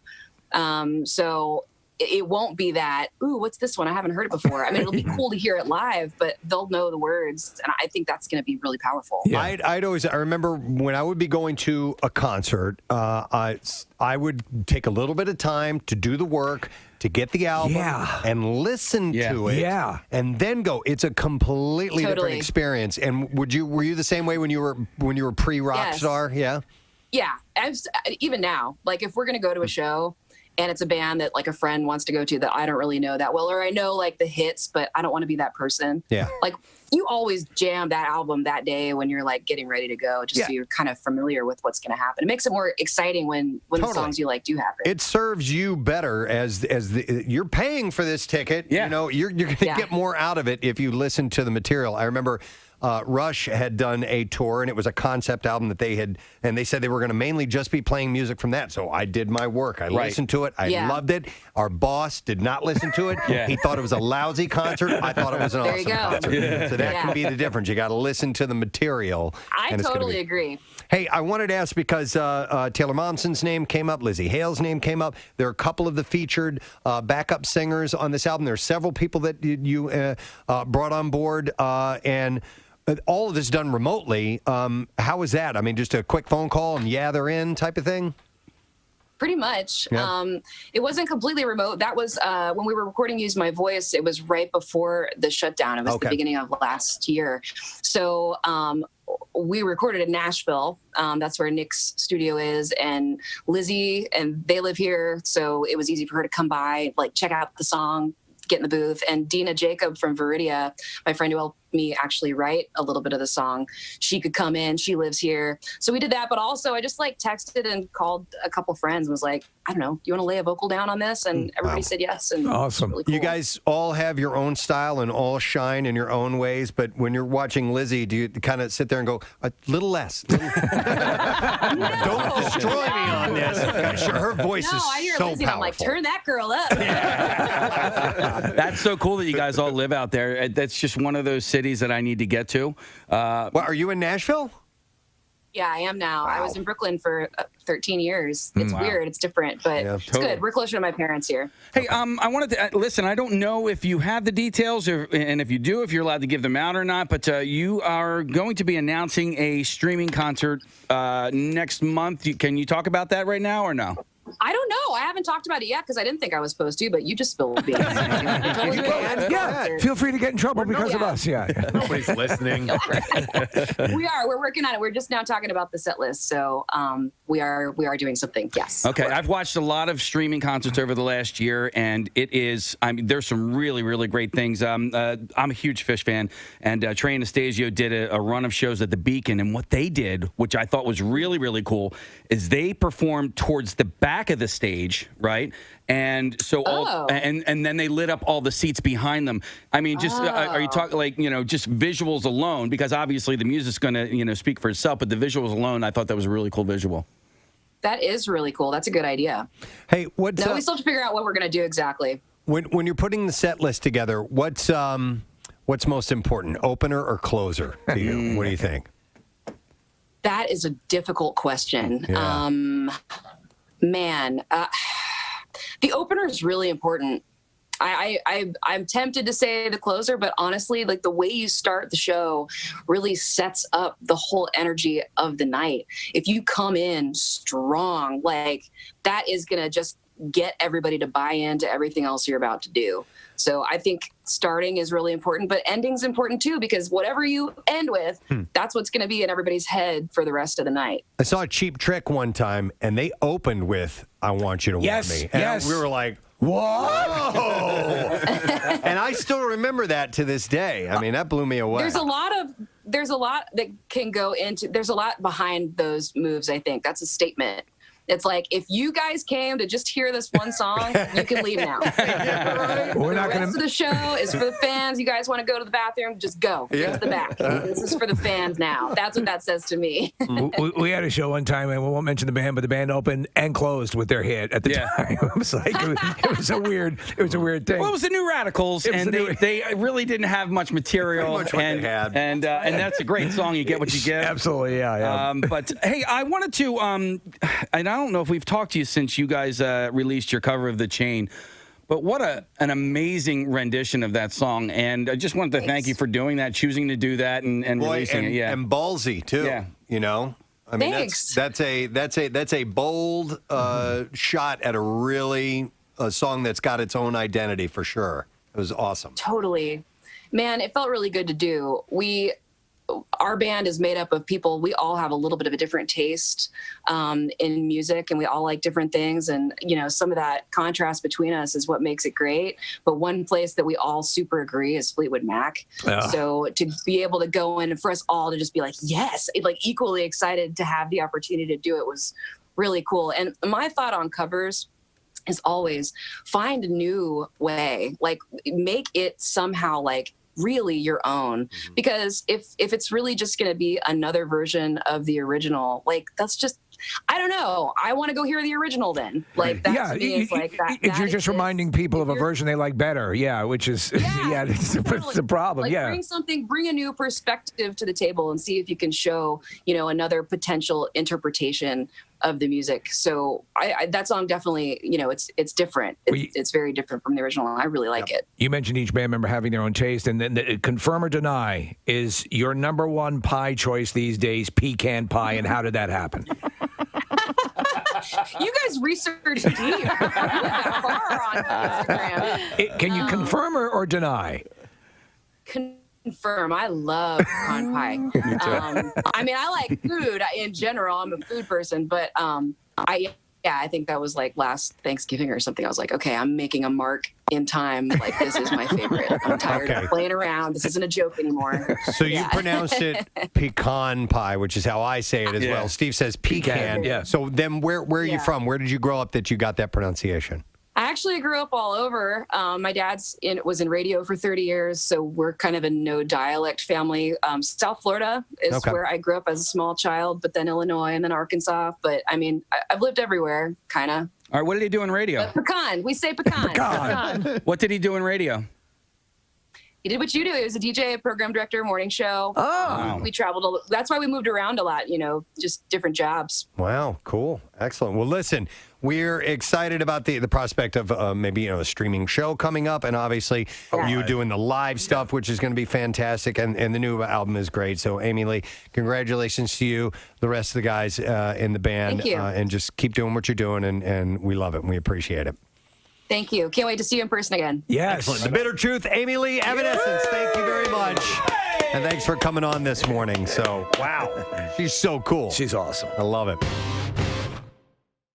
YouGov polled adults who said that they intend to watch Super Bowl and revealed how they answered the question, which, if any, of the following foods do you plan to serve or eat while watching the Super Bowl this year? So I'm gonna read off all of the ones that they asked about. Mm-hmm. You guys tell me which one you thought was most people said yes to. Right. Okay. All right. So pizza, nachos, cheese and crackers, burgers, chicken wings, cookies, ice cream, and chips and dip.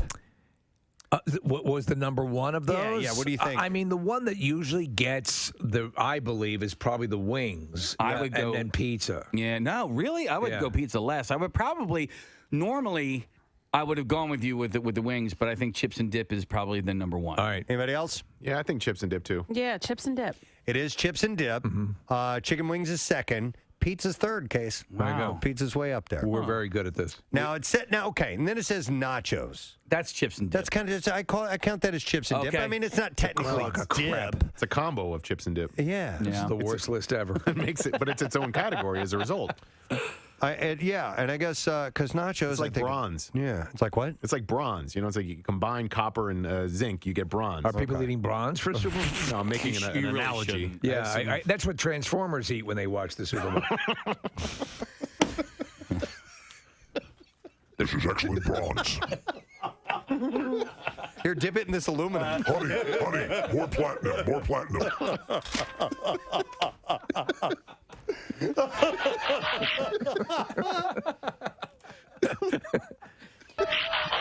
it's very good.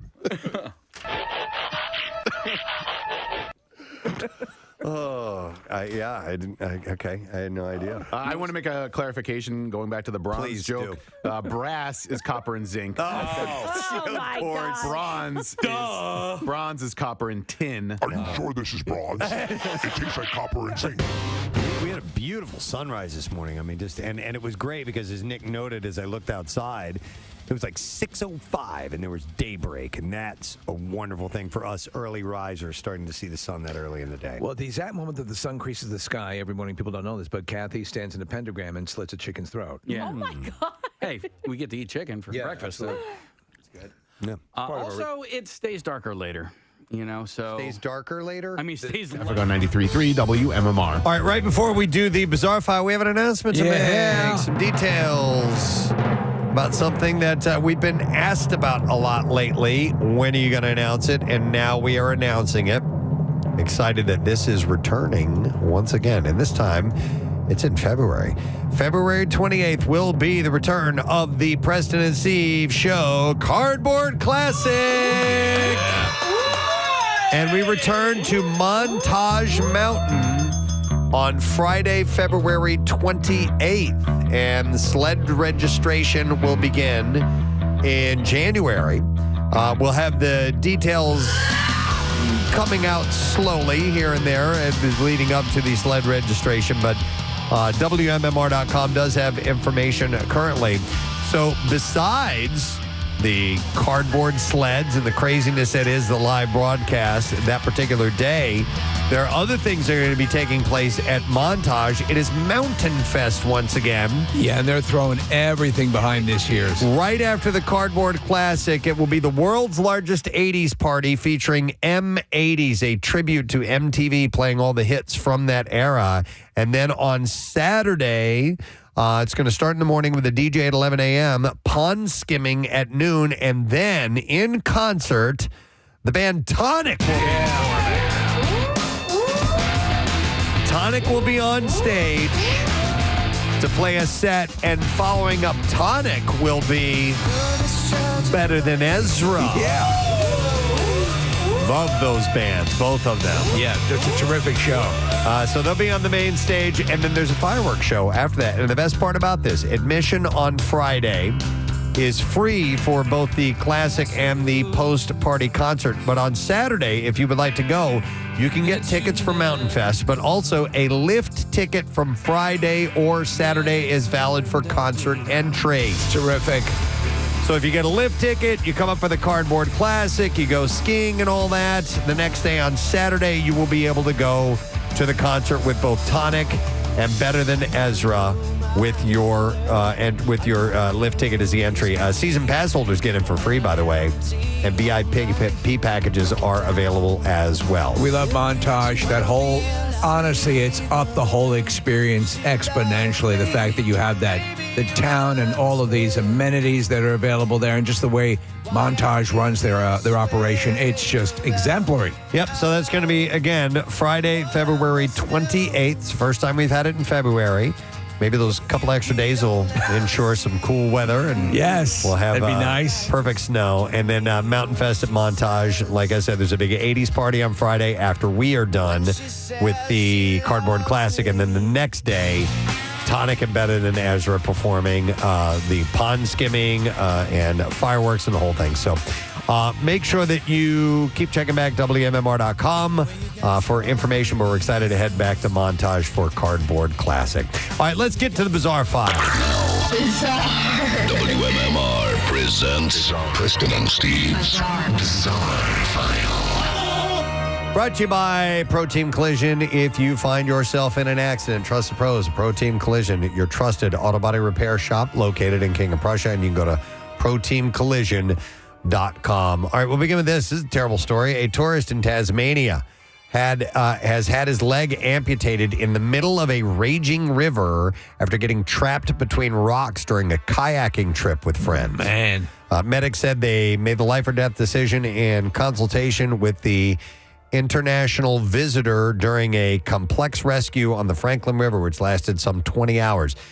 He was sick in his 60s and partially submerged in water throughout the ordeal, and rescuers said that it was clear that he remained in the location where he was and trapped in the rock crevice, he would not have survived. Multiple attempts to move him prior to the amputation were unsuccessful. So he's completely wedged between the rocks, and because of the flowing force of the river, it was difficult to rescue him. Yeah, correct? The whole thing was difficult, so they had to cut his leg off. And that word again was kayaking. He was kayaking with a group in the southwest of Tasmania when his leg got stuck between rocks in an area of rapids. Emergency services rushed to the remote and inaccessible area after his smartwatch had called for assistance. After a number of unsuccessful attempts were made to free the man overnight, and as his condition deteriorated, the decision was made to amputate his leg so that he could be winched from the location and airlifted to a hospital. He's now in a critical hospital and condition in the hospital. Though the kayaker was well prepared, he wasn't prepared for spending that significant amount of time in a rock crevice with the temperature and the torrent of water that he was under. So was it from the knee down or the entire leg? It doesn't say. The other 10 travelers who were kayaking. Is that the word? With the man were being airlifted from the area, and police plan to speak to them about how the accident happened in the first place. A couple has been accused of stealing nearly $1 million worth of Lululemon products from its stores across the U.S. This is like a ring of sorts. Oh, yeah. Absolutely. Jaden Richards and Aquili Richards were arrested in Minneapolis, St. Paul, and have each been charged with one count of organized retail theft. As crime rings go, though, they look fabulous. On the day of their arrest, the couple reportedly was stopped by store employees after a security alarm went off as they were leaving a Lululemon store. Richards accused the store employees of racially profiling him. The couple allegedly denied any wrongdoing and was eventually allowed to leave. They were later arrested at a separate Lululemon store.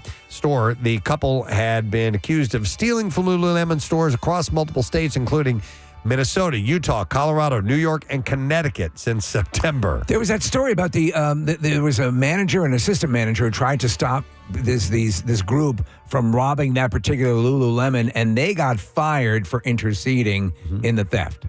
Okay. The couple allegedly, I don't think this is these guys, though. The couple allegedly employed various methods of stealing, including distracting store employees while the other person hid the products in the clothes they were wearing. Another method involved one of them buying several cheap items while the other carried more expensive items with security sensors attached to them.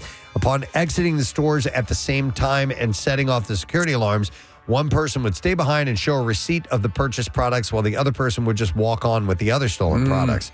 Following their arrest, police obtained a search warrant for a hotel room that Richards had booked, and upon entering the room, officers discovered 12 suitcases, including 3 that were filled with Lululemon products that still had tags attached. The products were estimated to be worth more than $50,000, but overall, they've stolen more than $1 million.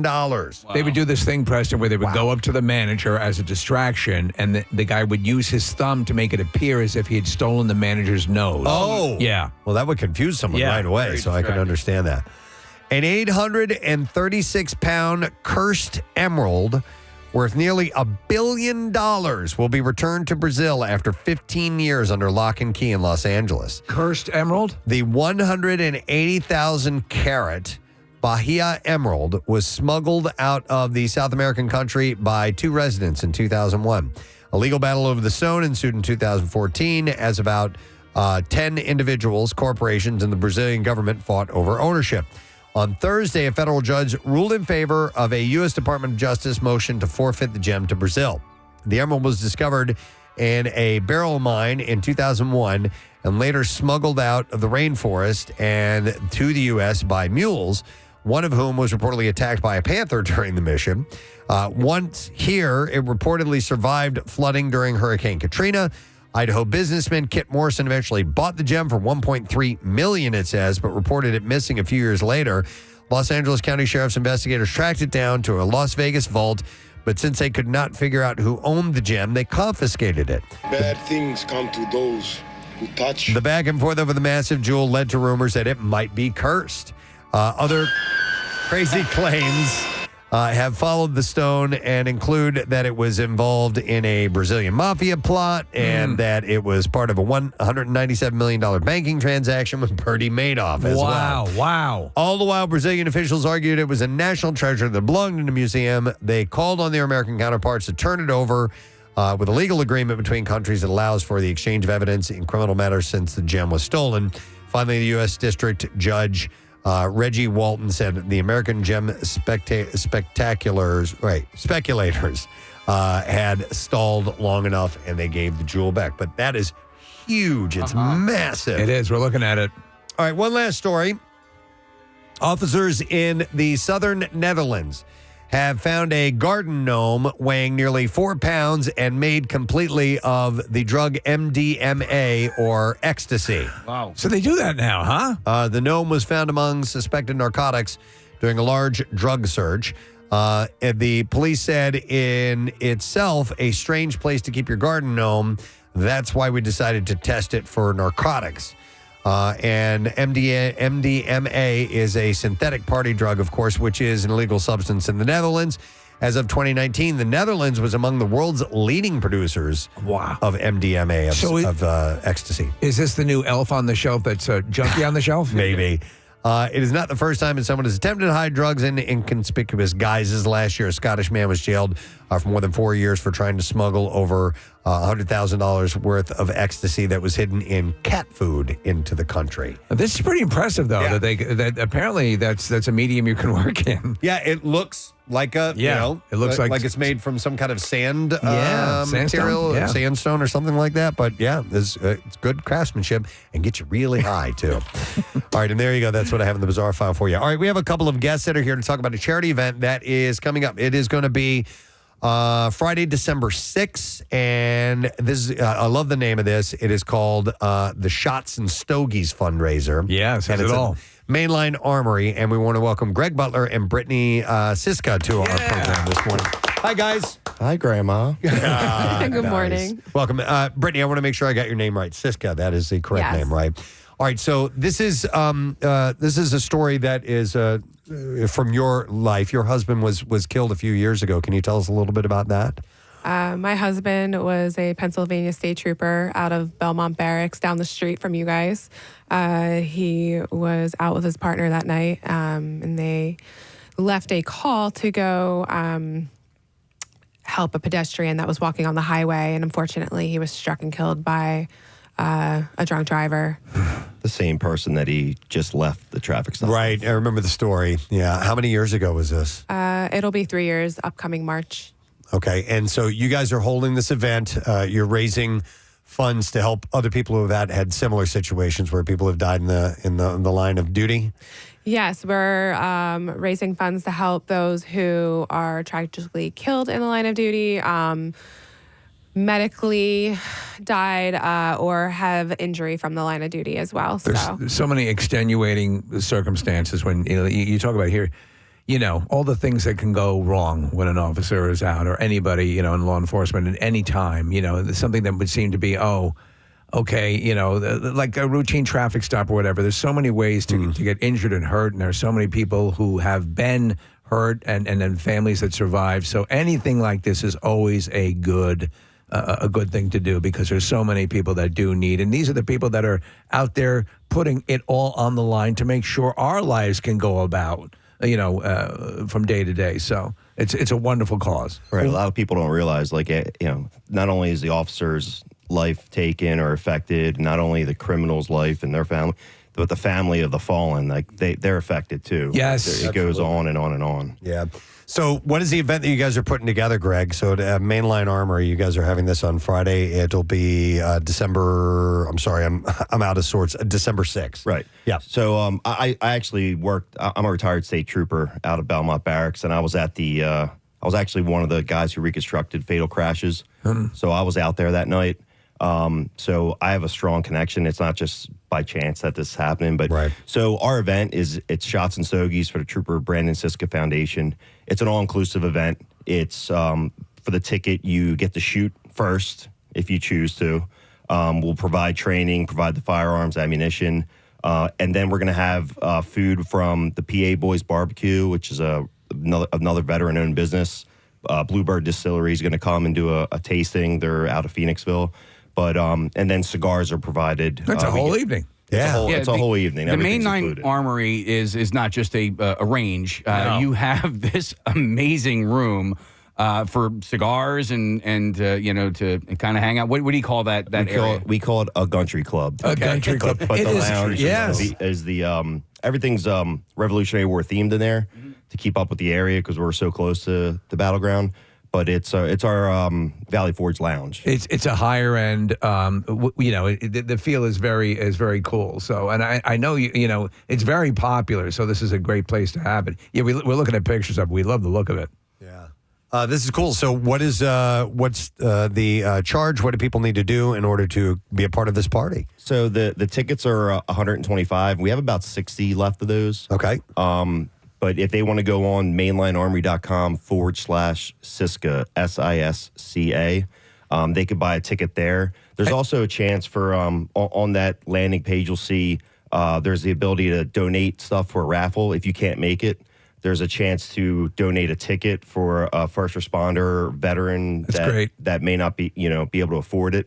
And then there's also the link to make a donation to the foundation. Okay. And so if people want to come out and try out these firearms and have a good time, do you need to be experienced in order to participate? No, that's the good thing about the events that we do there. We'll actually have a 30 to 45 minute block of instruction at the beginning while it's kind of starting. Okay. To get everybody comfortable, and then we have an army of range safety officers that'll actually be spread out, helping people who aren't sure on how to handle the firearm, and we'll do it safely. It's the best way to do it. Get out there with people. You're surrounded by people who know exactly what they're doing. And shooting sports, they're fun, especially in a controlled situation like this. It's a good time. So any one of these elements, from the cigars to the food to everything, makes it a win. And if people just want to make a basic donation, they can go to SiscaFoundation.org.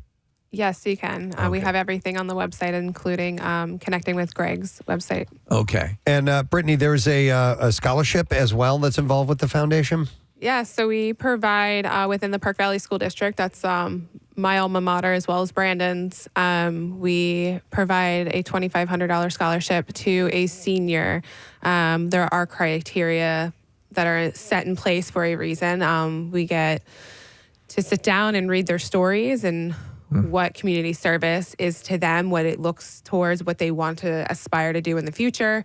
And we get to attend and present the award to that student. It's a wonderful thing because he committed his life to helping people, and he's able to continue doing that through your organization. That's awesome. He was actually, a lot of people don't know that he was not only a trooper, he was like a police or a fire chief. Oh, wow. Really? For Yeah, my husband was the newest fire chief of that year, 2022. My father was a fire chief for about 20 years there as well. So it kind of runs in our family. We're a family of public service. You were EMS, right? No, I was not. I could, but I don't want to drive the ambulance. But yeah, so we do a lot of community service. We help a lot of people. It's just it's in our nature. We don't know any better. So we want to keep Brandon's name going. Our daughter will be 2.5 at the end of the year. So doing all of this with her and just seeing it through her eyes is fantastic. It's extraordinary. He wasn't even able to meet his daughter. Yeah. That's sad. That's terrible. Well, I'm glad you're carrying this on. You guys are doing this. you. And your dad's a big fan of our show, you had mentioned to me, too? My dad is a big fan of your show. And what did he ask for specifically? A shard out? A shard out, baby? She didn't want to do it. Brittany didn't want to do it, but we're I doing didn't it. want to do it. We're doing it. There we go. Nice. I'll be happy. And I want to send a shout out to Greg because he brought me some Dayquil. Not only did he bring Dayquil, he gave me like 3 or 4 different versions of it that I could have, and I already feel better. If anybody knows me, I was immediately, when I heard it on the radio, I was thinking, like, where's a Walmart? Because I wanted to bring you like a gallon of it. Preston, you have enough there to make a lawn elf. To the excess. I do, absolutely. All right, well, we'll post this information as well.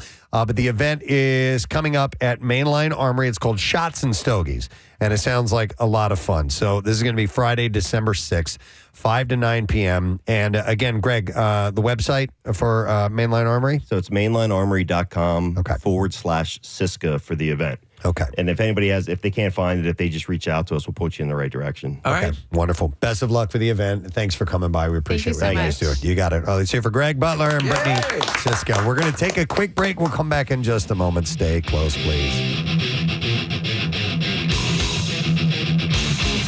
Preston and Steve on Later. Longer, yeah. It says later, darker. Yes. Oh, my God. No, because I noticed that yesterday, too. It was 6-ish, and it was still nice and bright out. Yeah. This is good. Lighter later. Yeah. It gets darker later. It gets stays lighter later. It dark. It gets lighter dark and dark. sooner. Yeah. Have you been off since you left the house this morning because of what happened with your coffee mug? Yeah, probably. You didn't hear this story, Preston. No, it's going to be a Lifetime movie. Judd Nelson's playing. I'm sorry, guys. I got to answer this. Donna Levine's calling me. I don't even know who that is. I just got a call on my watch that distracted me. Preston, I made myself some coffee last night. Okay. All right. So can I tell you a quick story? Yeah. Let me just.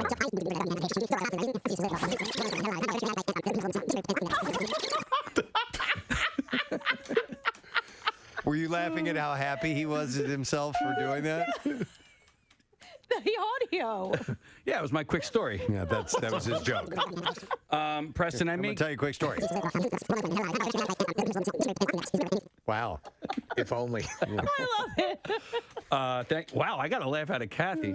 I set my coffee I didn't timer have to listen to the story. every night. You were free. Coffee. And so I was on my way into work this morning, poured my coffee, and the very first sip tasted off. And I was like, there's something going on here. Yeah. And so I gave it a couple of more sips.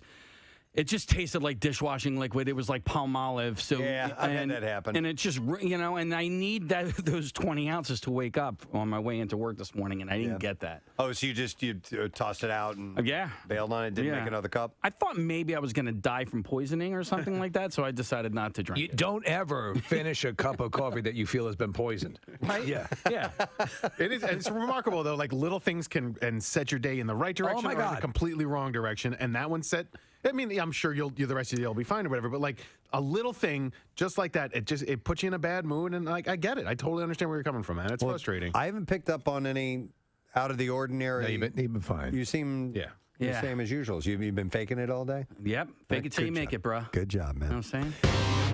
He was tweeting about this yesterday, posting on social media. It's amazing that he was making a film, and it's based on a very well-known story. If you know Bert, you know the story. And what we didn't know is that Mark Hamill is now involved in this project. Amazing. Please welcome Bert Kreischer to our program. Morning. How you guys doing? Good, man. Hey, I have no idea what time it is in Serbia. What part of the day you are in now? What's the time? It is 1:15 in the afternoon, but I've been sleeping all day. Okay. All right. Fair enough. When did you get in? How long have you been there? You know what? It's all a blur. Like, we got in, I think, yesterday morning, and by the way, I slept on the flight. Like, I've just been sleeping nonstop. Was, in fact, Mark Hamill on that flight? He was. Yeah, there's a great video that Mark posted of him talking about this secret project that he's a part of, and you can see Bert comes around the corner with his shirt off, drinking wine. It was so well done. How did you get Mark involved in this movie, Bert? So it's kind of tricky because of COVID. We kind of had to narrow it down to like it was a difficult sell. Because not everyone that is old enough to play my dad would want to come to Serbia. Right. Mm-hmm. And we got word that Mark Hamill was just interested, and everyone dropped everything and was like, hold on. That means Darth Vader's my grandfather? I didn't even think about that. We lost it, and we took a meeting with him, and he was, it's amazing. You forget, like, actors really know what they're talking about. Like, he had read the script, he had questions about it, he didn't like certain aspects of it and wondered if we could change it. And we were all like, Mark, we'll turn this into whatever movie you want it to be. Yeah. No, it's so cool. One thing since the beginning of the exposure to Mark Hamill in interviews, even for way back when the first Star Wars movie came out, one thing was clear. The dude has a really good sense of humor. So he's got to connect to stuff like this. I told him, I said, I want to shoot a promo outside the private jet like I do for my tours for this. And so we had like a crew from Legendary to go shoot it. And I said, I gave him, I swear to God, I've given so many more notes to people. All I said was, I'm going to do like an intro read. You just come up and I'll be like, what's up? And just say, just get on the plane.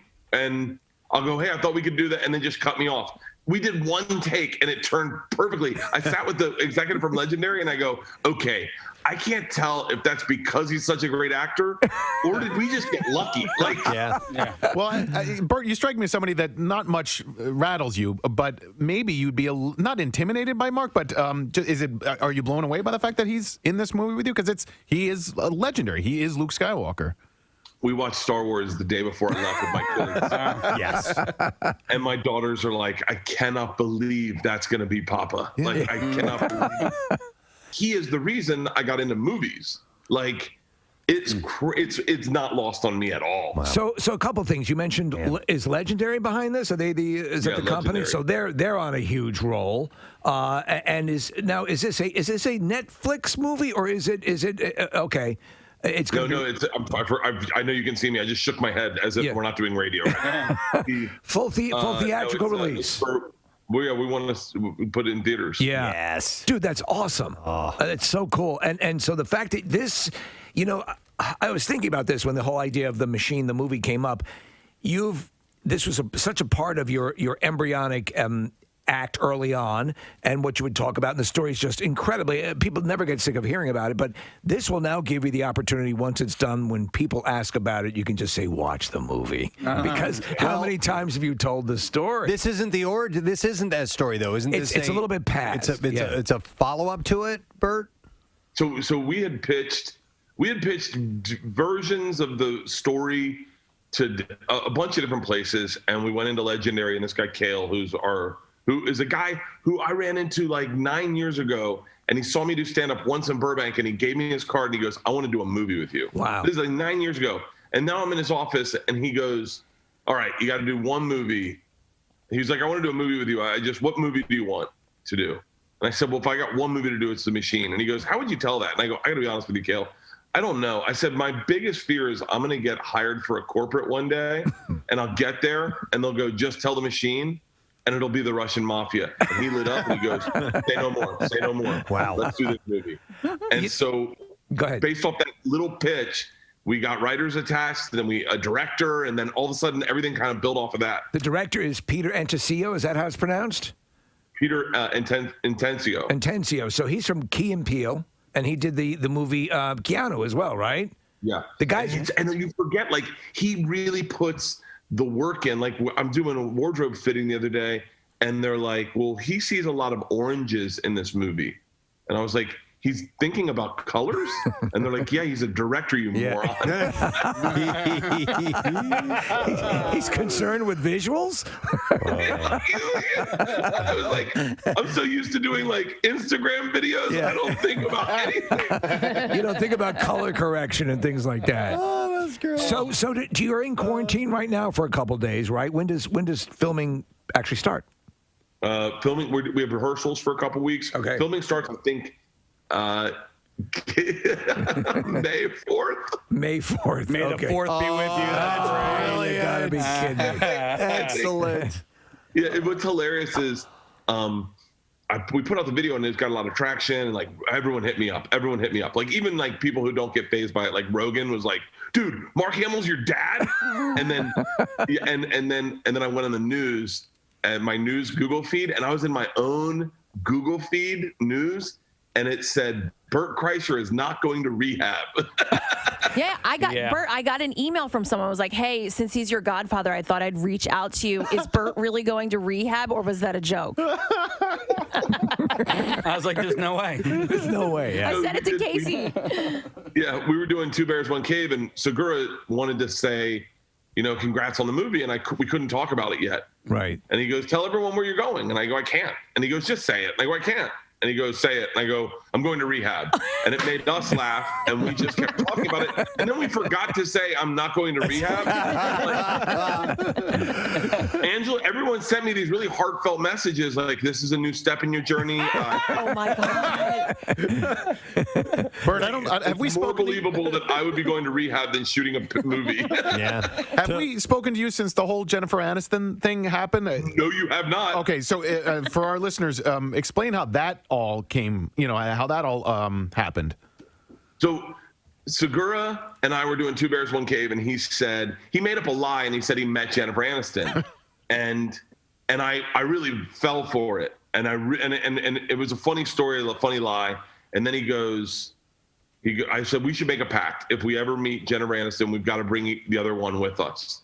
And he's like, okay. He's like, well, let's set up the scenario. You pitch it to her. How would you want to meet? And I said, I want to meet at her house. And he's like, that's a little aggressive to say, I want to meet at your house. And I was like, well, we can't do it at my house. We can't do it at your house. And he's like, should we bring our wives? I'm like, no. And then I go, can she bring someone? He goes, yeah, probably for safety. And then he caught himself and he goes, maybe that's not the message we want to send out. You're going to need protection. Laughing at the idea that we were pitching that she should bring safety to a meeting with us, and we laughed probably for 10 minutes. Literally just laughed for 10 minutes. And then one night I'm getting ready I get done working out. I'm at the new house. I'm getting ready to have a cocktail, and Segura calls me and he goes, have you checked your DMs? And I was like, wait, what? And he goes, check your DMs. I checked my DMs, and I got a DM from Jennifer Aniston. Wow. And we lost it. I mean, it was like you guys are the funniest guys. And then we're like, do not let her watch any of the Reese Witherspoon stuff we've done. I don't think she'll think we're funny anymore. Right. Yeah. That's awesome. Yeah. Wow. It was crazy. So going back to the movie for a second, Bert, Mark Hamill's the only name that's been announced associated with this. Is there, can we leak a little information here on the Preston and Steve Show? Anybody else that we might know is involved in the project? I don't know. I don't know how to say their names. Are you using a lot of local actors or actors from Europe that we might not be familiar with? Yeah. Okay. We're using a lot of them. The guy playing Igor is awesome. I mean, if I send you his video, I'll send you his video. Yeah.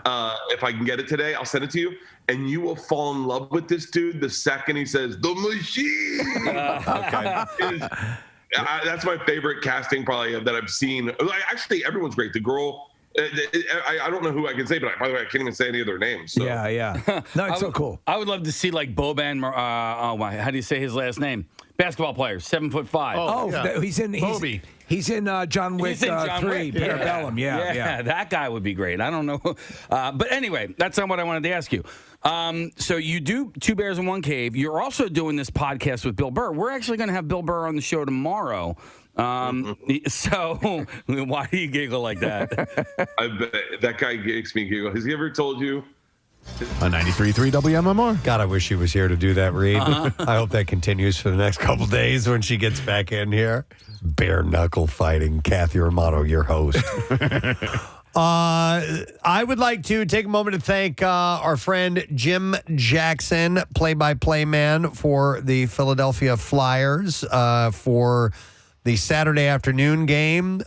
Jim gave us a couple of minutes on his airwaves to promote Camp Out for Hunger. We went up into the press booth and had a great time. It was a terrific time. Nick was juggling a lot of the specifics prior to it, but everything came together nicely. Yep. And I mean, it's just getting up there. He's so smooth. We got on and we didn't look like too much like goobers, as we say. But yeah, it was good. Yeah, JJ's awesome. We had a really good time, and just everybody in that organization is great. And we ran into Scotty Hartnell while we were walking around the hallway. So good to see him. Yeah. And there's just, everybody around there. Nobody was in a good mood at the time because we were losing. And they weren't liking how the team was looking so far, but they won. Came back in the third. Third was awesome, man. Couple of goals in not too far apart, and then they took it to OT. And I have to tell you, I mean, I had to leave early. But I watched a bit of it, and they were aggressive. They were in there. They were swinging for the fences. It was a fun game. Yeah, I went to there was a power play. Flyers got a power play in the overtime, and we have the clip. I love the Mitchkov call from the national. I don't even know who this guy is that was doing the national call, but when Mitchkov scored, and by the way, this kid is a total phenom. Yeah. He's been great in overtime. And who did the? Well, listen. So Nick goes. He goes when Mitchkov got out on ice. It was early on in the game, and Nick goes, watch 39, because we were talking about, I didn't know Mitchkov's number. I haven't been there for a game yet. And he's like 39, watch him. And within 10 seconds of Nick saying that, he comes down into the offensive zone, and he's got a player on him, and he does this little move. Was it him that did that? Where he slipped it between his own legs. Yes. Yeah. And it was right after Nick said, watch him. And it was Case, the entire great, arena went like, wow. We're like, no, did you see that? I'm so glad he's wearing orange and black. Yeah, it was pretty badass. So, and this was the call when he made the game winner. With the game winner, a set play, and the rookie buries it. His second OT game winner, and the Flyers send the fans home happy. They win it 3-2.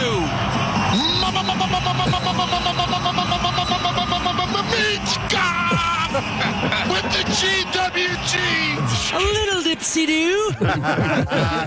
I didn't see Fridge. I didn't get a chance to see him. Saw Tim Saunders. And I found out after the game because we were there that Scotty Hartnell was doing the color commentary with JJ in the booth. I guess Boucher had the day off, or maybe Brian Boucher was doing a national game somewhere. I don't know who that call is from that's NHL Network that did that national call. I don't know that gentleman's name, but it's a great call. And Flyers are playing well, so it's fun to be down there. And the Flyers are going to be heavily involved during Camp Out for Hunger next week, so we're psyched to have their participation. Excellent. How many times did you hear from people that we knew up there? Oh, they'll let anyone up here. Yeah. Anyone up here. That's what Scotty said when we ran into him. Taryn Hatcher was walking around. It was nice to see her. I think she's going to stop by Camp Out. She wants to do Can Drop again this year. You should have, Nick, the way she goes, I want a rematch. Yeah. It was a great time. And again, you would have no indication, Casey, that Mariah Carey's bringing her Christmas. No. Oh my God. Her ads everywhere. Dude, and also, I can't help, I got to point this out, and I kind of wish Kathy was here because where we were sitting for the game, there was somebody within very close to me who had bathed in cologne right before they came. And I mean, like, every now and then I got this like wall of just, I mean, it was ridiculous. It was powerful. Did it smell good? Oh no. It was too much. I had a migraine. Oh man. And so, and my migraine are sinus based. And so when I would smell it, it would just like, it just triggered my headache even more. And I was just like, dude, what? You're going to a hockey game, man. I mean, it's not. You're not going to the clubs or whatever. And I think I knew which guy it was who was wearing it. By the way, I could tell by what he was wearing. Anyway, a lot of fun though. We had a great time. Yeah.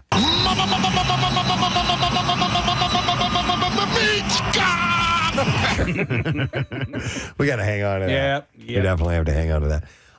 Steve had sent me an article about something, and I'm not familiar with the term, but it's called angel numbers, and I'm familiar with numerology, or a basic idea of numerology, but this plays into numerology. And this was the New York Magazine had an article about this recently. It's become TikTok popular and celebrity popular. Yeah, so as far as numerology, it has to do with the fact that certain numbers hold some kind of mystical relevance to them. They have some type of, significance to you particularly. It's true. When you're looking at a these. unicorn told me. Right, yes. So numerology has now found a fandom among Gen Z, perhaps not surprising given that 70% of 18 to 24-year-olds believe in at least one pseudoscientific discipline.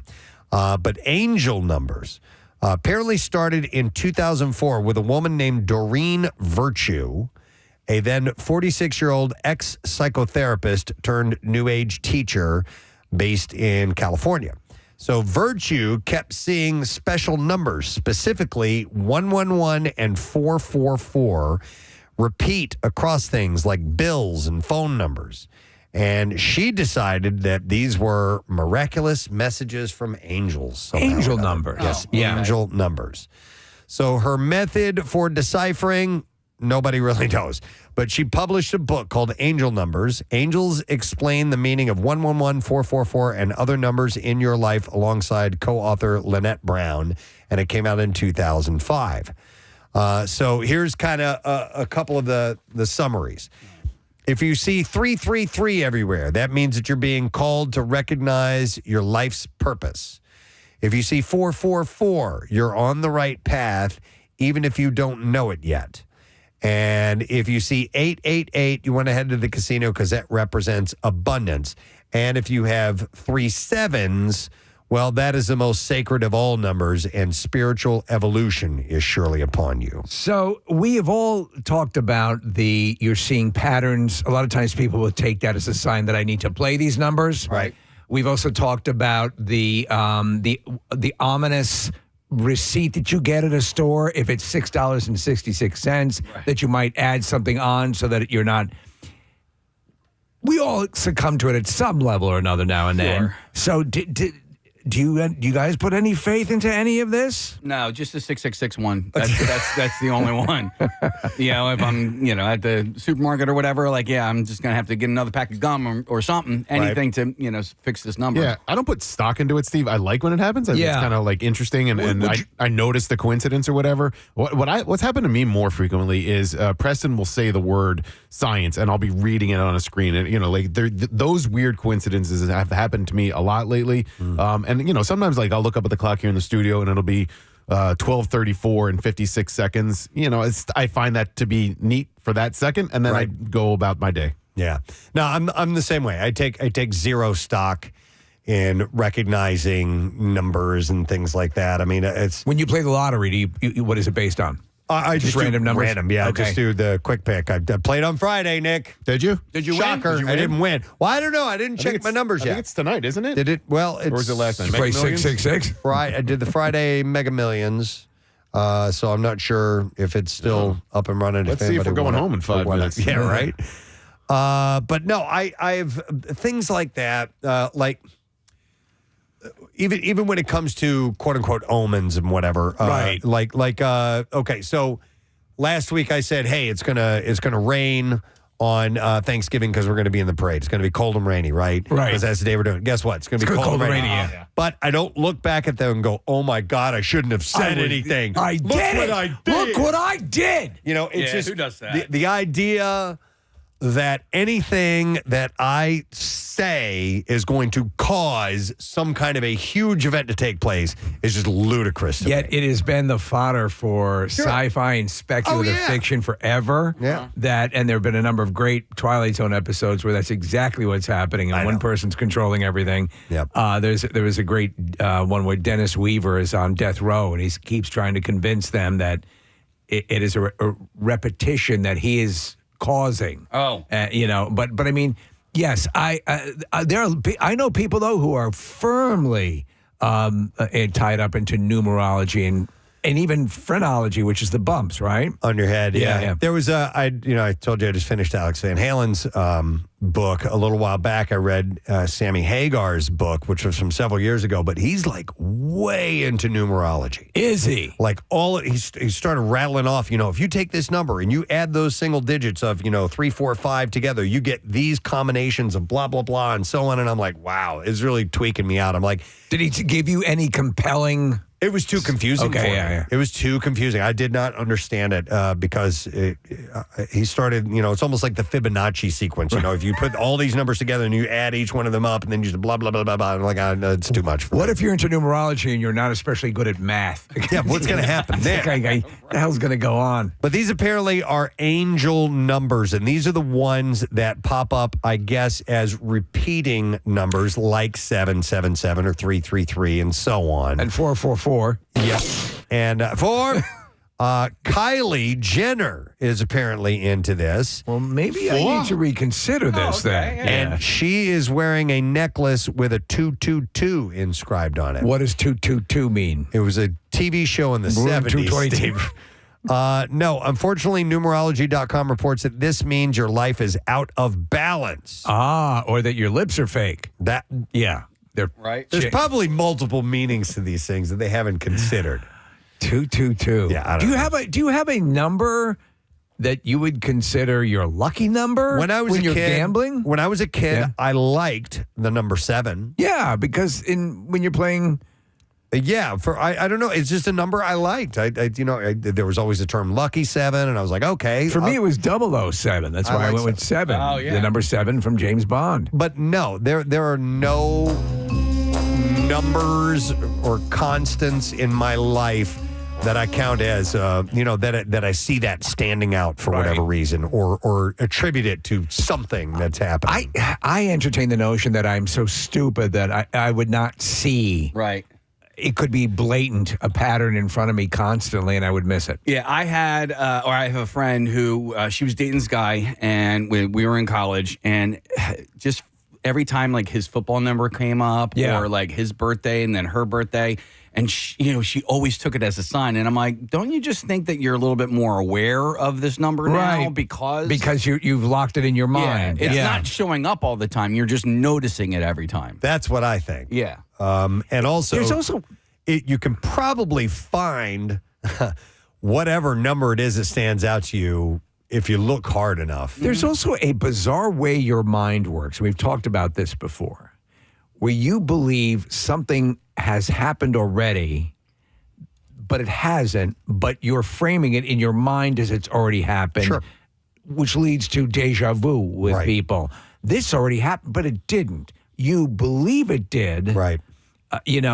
So there are things that are delayed chronologically in the way your mind processes things that can lead to that. Yeah. I don't know. Or maybe it's just magic.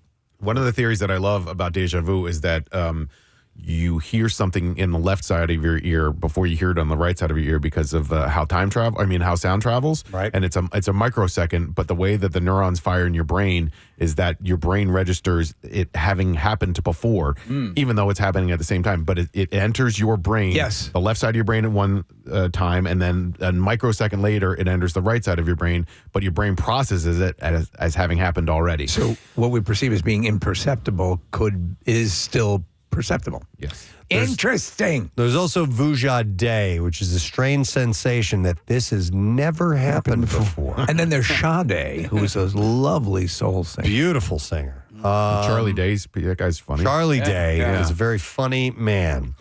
And by the way, the woman who created angel numbers invented Billy Bob teeth. Nope, but she doesn't believe in them anymore. She doesn't? Nope. Well, if she doesn't, then I'm not gonna. Yeah. What dissuaded her from this? Having moved to Hawaii and converted to Christianity in 2007, she has denounced angel numbers as a, quote, New Age deception and references the biblical teaching, which says that interpreting omens is detestable to God. Her personal website now asks others not to sell her old work, but the mystique around angel numbers has continued unabated, with one popular TikTok influencer saying the angels are still using those numbers to communicate with you regardless, even though the woman who coined the term doesn't align with them anymore. So they're doing it anyway. They're angels, man. They do whatever the hell they want to do. Flying around. Let me go to a couple calls. I got Michael on the line. Hey, Michael, good morning. Good morning, guys. Good morning to see you, Michael. What's up? Long-time listener from Y100. My kids grew up listening. Excellent. So I'm a little nervous, first-time caller, but I always see my birthday. I'm born on August 13th. I always see it on the clock. I see it every, I'll just happen to look up and it'll be on a clock or, and I actually told my wife about it and she started to see it. So I'm wondering if other people see their birthday. Okay. And, I don't necessarily take. Well, maybe people are suggestible, that you could say, look at that number. Those are numbers that hold importance to you. So you're more likely to see them come up and make notice of it. Well, you know what? What's interesting, Michael, that you say that is because mine is January 25th, so 125 would be mine. But here's the deal. I could look at the clock and it would say 125 and I wouldn't think, hey, that's my birthday. That's my birthday. Right. So I don't think of my birthday in those digits. You know what I mean? So maybe you do, and therefore you notice them more often. Because you're totally into yourself. Yeah. No, but I think a lot of people probably have that same thing where they see numbers that pertain to them. I do it with my dad. All right, so I don't look at a clock at 7:04 and go, oh, my birthday. But when it's 9:14, my dad's birthday, I do that. That also, when my dad was a truck driver, his truck number was 402. So that number always sticks out to me when it pops up in my life. Okay. Yeah. And I guess it is a thing where, those numbers do hold importance to me. So maybe it is, but it's just so random. I could look at a clock, and it just, it's not always, obviously not on that time, but it just so happens that when it's on that time, I happen to look for the clock. And stop and think about it. What are the odds that clock would repeat that number later on in the day? Something fishy going on here. Twice in one day. Mike, it's good to hear from you, man. Thank you, buddy. Good to hear from you guys. All right, we'll see you. Thank you. Have a good one. You too. All right, I got another Mike on the line right now. Hi, Mike. You are on the air. Good morning. Mike. Hey, guys. What's going on? Yeah, bud. So do you know a thing or two about angel numbers? Yeah, I actually wrote a book about it 2 years ago. I had this crazy experience in 2014 where I saw a YouTube video of a girl, and there was a tribute video. She had passed away. She was murdered. And all of a sudden after that, weird things started happening. And about a month later, I just thought I felt bad for a girl that passed away. So about a month later, I started having dreams. And they were very vivid dreams about her. And I would see the numbers 222 in my dreams. So then when I would wake up, it would be either 2:22 a.m. or if I was taking a nap during the day, it'd be 12:22 noon or whatever. So I started journaling all my dreams. And I think I've had like 35, 40 dreams that pertain to this number and this girl who was murdered. Yeah, it was almost, and I would start to see 222 everywhere. I mean, I can't tell you how many license plates I've seen with 222 on it, or signs, or everywhere I was looking, it was 222. It was actually driving me nuts. But I started just journaling it, and then in 2022, I didn't even know I was going to write a book about it. And what was the focus of the book? This incident specifically, or what did you realize about the power of numbers? It was the dreams and I guess the communication of the power of the number. Kind of like, I know 222 is an angel number, but mine was more like it was a connection with this person that had passed away. So it was a little bit different. And so I would see especially it was just 222 or her initials in my dreams all the time. And then I would wake up and it would be 222. So I have to ask you, Mike, are you one of the suspects? What's that? No, it's just terrorizing you. So, wow, have you had anything else that's like this, or this is the one experience? No, this is the only experience I had, and what started. I went to several like mediums and psychics, and they would tell me all the same thing, and I was kind of like, I wasn't a big believer in it. But then in 2022, I decided I actually was just putting all my journal entries in my computer, and somebody said, "Oh, you could write a book about this." So I just did. And it's done pretty well. It's sold in 4 different countries so far. All right, what's the name of it, Mike? It's called The Girl I Never Knew, Love Beyond the Veil. It's on Amazon. Interesting. All right. So let me ask you this: with your dabbling in angel numbers and so on, do you know a thing or two about what the significance are of them? Yeah, I mean, they're all like the other caller said, they're all a little bit different. Yes. So, but you have a basic knowledge. I don't want you to run down what they all mean, but you have a basic knowledge of what this stuff is, right? Yes. So let me have it. My basic question is: so let's say you have this number that's popping up, whatever, say 222 or 444, whatever it may be. You just notice it regularly. What do you then do with that information? Well, I guess it depends on what kind of stage of your life you're in, or what kind of, I don't want to say issues, but what you're dealing with in that particular time in your life. You write a book. Yeah, you can write a book.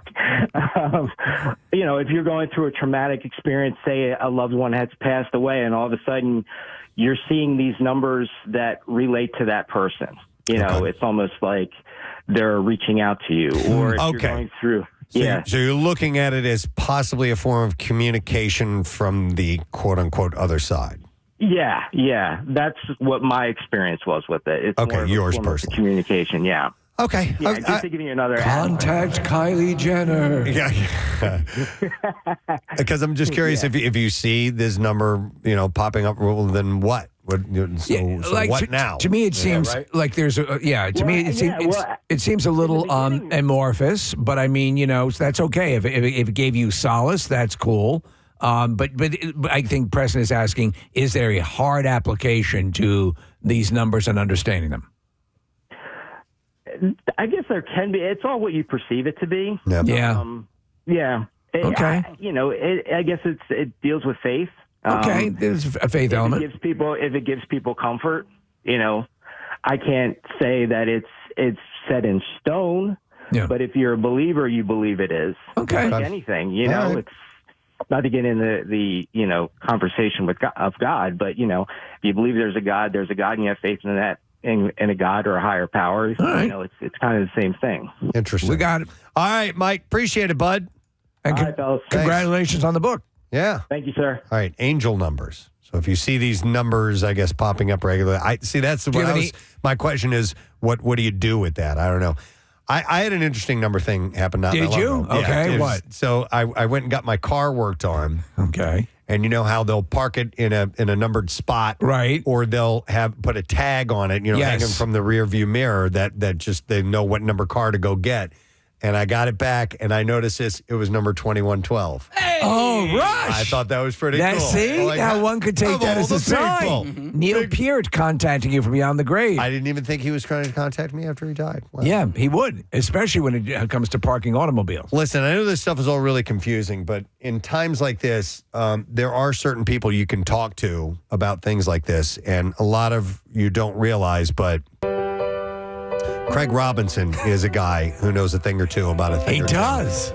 So why don't we go to him now? You know him from The Office and many other great things. Craig Robinson is on the line now. Hi, Craig. Hey, what's up?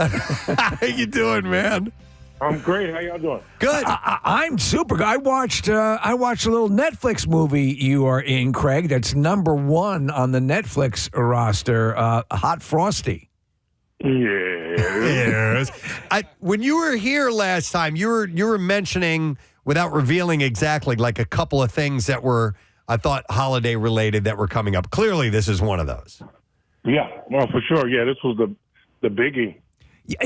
Listen, it's one of those things that's, as it should be. It is it's a fun, fantastical. You know, it has a super hot snowman that comes to life, and Lacey Chabert's in it.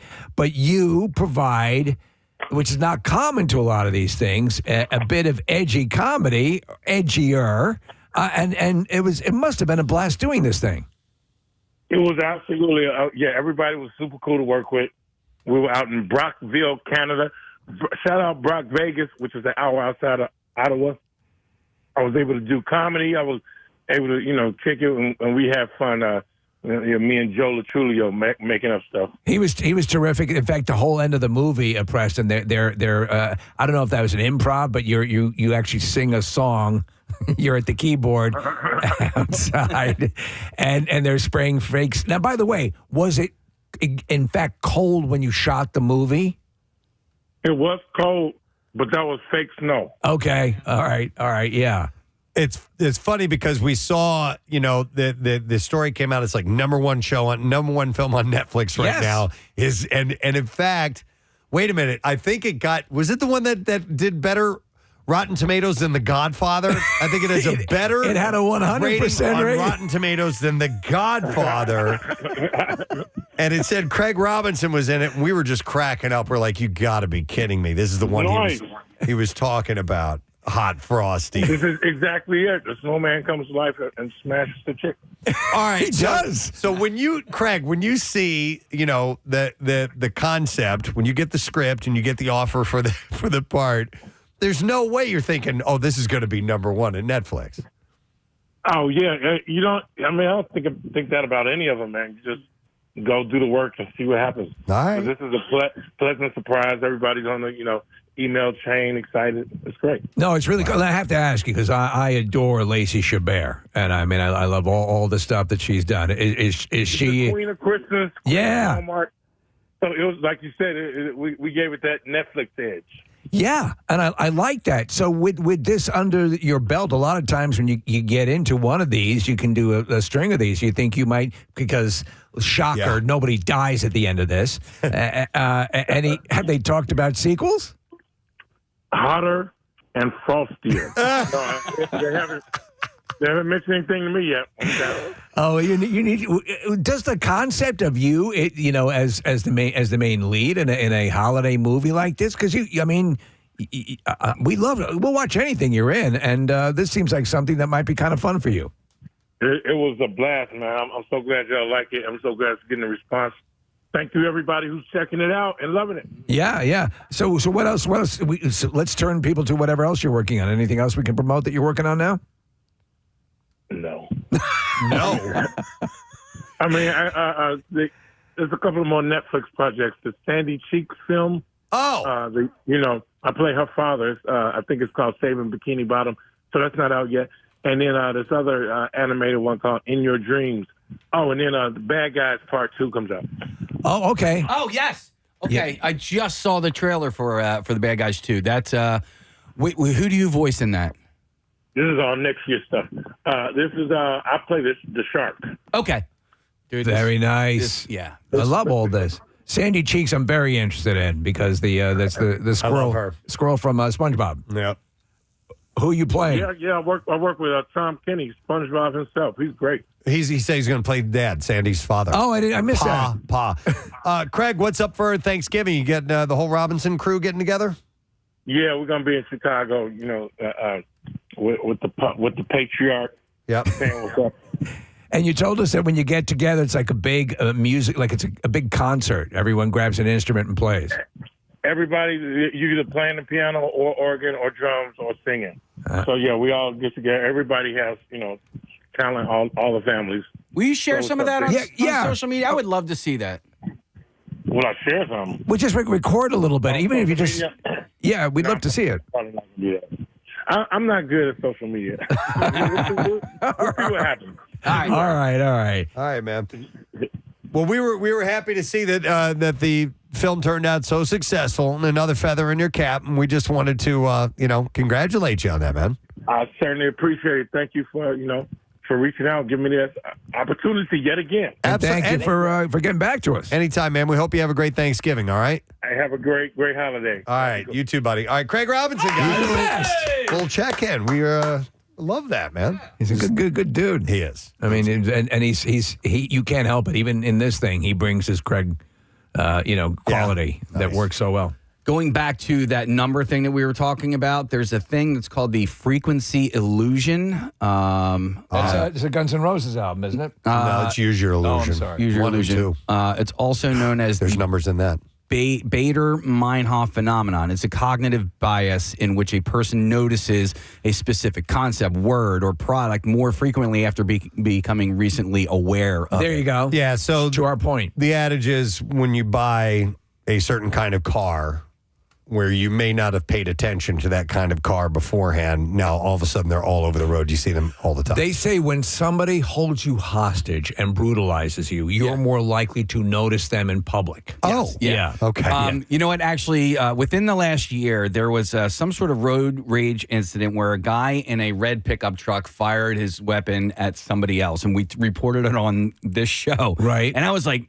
you got to be able to find this guy. There aren't that many red pickup trucks out there. And I said that, and then I noticed so many red pickup trucks afterwards. It was something that I just didn't think that there were many of them. And then after I said that, I was like, oh, wait, no, they're all over the place. A lot of people heard that, and to protect this guy, they all bought red pickup trucks. Wow. By the way, Steve, going back to the angel numbers, Kristen Cavallari is way into it, too. She's so committed, she got her angel number tattooed onto her, which hers is a 4-digit one, 1111. Which, do we decipher that? I assume that means excellence, right? And that means that you can get into the bathroom here at one Bella Plaza. That's I never understood that. How many people are wandering into an office building? Well, you remember we had the Mad Whacker coming in here. Was that what's happening? Someone was spanking it in the bathroom? Yeah, that's what we thought. Did we not have a code before then? That's a good question. Did we always have a code here? Haven't we always? No. You used to be able to buzz in with your key card. That was it was like a Toyota Whackathon. So no, her number, her 1111 is tattooed on her bicep. 1111. Which supposedly means that you could be entering a new phase of your life or embarking on a journey. Ah. I love it! Chris Brown included the same sequence in a confusingly named song last year called Angel Numbers 10 Toes. Means you're going to hit Rihanna? Yeah, you're going to beat your girlfriend. Wow. All right, well, anyhow. I think we got to the bottom of that. Didn't we figure it all out? We uncovered it all. Yeah, I think we got it all worked And out. we got a special guest call in. Yeah, Greg Robinson. Hell, Top that. All right, we do need to take a break, so we're going to go ahead and do that right now. We have, actually, our next guest has a number-related thing he's going to talk about. It's very impressive. Yes. Michael Klein from the Philadelphia Inquirer is going to pop in here. And I think when he gets in here as well, since he's a food guy, we are going to reveal our lineup for food trucks and fireworks. Yes. 1 week from today at Camp Out for Hunger. So we'll do it in a moment. Stay with us.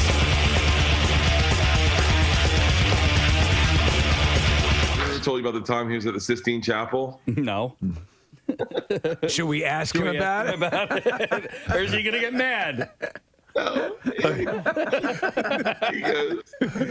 He was like, I'm such a moron, Bert. He goes, I'm at the Sistine Chapel with my wife, and we're looking up, and I'm thinking, this is great. You know what? If someone was smart, they'd open a bar right outside here and call it the 17th Chapel. 17th? The 16th Chapel. That's fantastic. Giggled so hard. We did a podcast with Stanhope. That's great. And all we did was talk about day drinking, best day drinking scenarios. And Bill hasn't drank in like 2 years. Yeah. And I swear to God, all of us almost fell off the wagon. By the way, here's a connection. You're going to be related to Mark Hamill in The Machine and Bill Burr's on The Mandalorian. You're all now living in the Star Wars universe to some extent. That's pretty wild. Yeah, what's interesting is I got an offer to be on The Mandalorian like 2 months ago. They hit me up. They sent me with this role, and they're like, hey, you interested? And I was just like, I'll pass. What? And my daughters lost it. They're like, why? What are you doing? And I was like, well, I don't know. I mean, I don't really.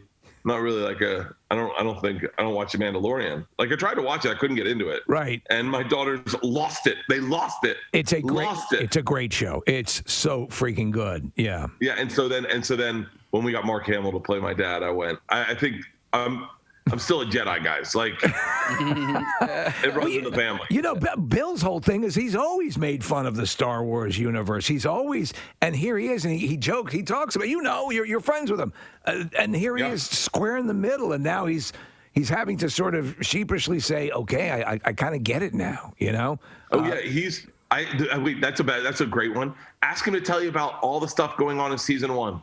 Say, hey, Bill, the seasons you did, tell us about the story. Oh, he has no idea. He hasn't watched any of them. All right,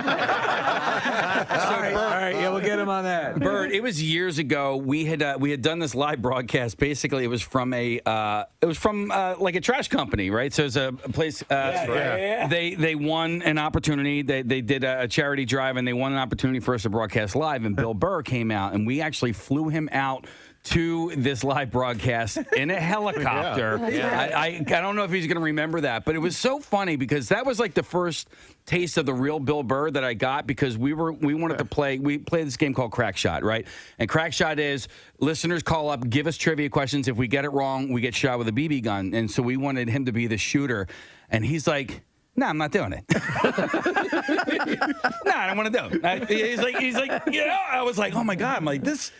I think we just offended Bill Burr. Like, this is like shooting people with a BB gun is beneath him. He's like, I'm not doing it. Yeah, we weren't shooting him. No, he was going to shoot us. Yeah. But still, he didn't like it, so that was fine. Yeah, it apparently didn't hurt his career, so he's doing fine. Yeah. So how long will the shoot be taking place for the machine, Bert? 3 months. 3 months. Okay, wow. Is your family coming out at all? My wife is. Yeah. She comes out in like 2 weeks, and then I wanted the girls to come out, but everything's still kind of weird with COVID. Yeah. I wanted to go through Europe with them. I was like, we're never gonna get this opportunity again. Did she get the Gulfstream 550 treatment too, or will she be flying? You're laughing. Lufthansa. Lufthansa. Yeah, there you go, Coach. Hey, Galupa, honey. Should be flying standby. If you think about this, Bert, listen, this has been a traumatic, horrible year for the planet as far as, all the stuff that's been going on. But you have been on a career high. Yeah. You have been on fire. It started with your Netflix special, the Go Big show, the Cabin show. Every time you turn around, you got something out. Now you're in production on the machine. Have you had time to pause and process how things are going? In light of all that's not going right, you are the one shining beacon. I had a great 2020. I don't know what everyone was I mean, I wouldn't be surprised if Harvard Medical School actually called you to give a talk on how to properly set a bone in somebody's arm based on what you did for Tom Segura. Yeah, Tom blew out his knee and broke his arm. I had a great game that day. I don't know what he's talking about. Casey references all the time and just starts cracking up at you going over. Just because you didn't like the way his arm looked, you're like, you shouldn't your arm shouldn't be like that. Let me do that. And then you gave him a little tap, on the, hey, good job, buddy. Dude, sometimes I just think about it and I laugh. That was so funny. Yeah, I did a tour. I did 4 tours. I did the vet. I had a fun 2020, man. Everyone's complaining about it. It seems like 10 years ago that we were in the parking lot and you were doing the show.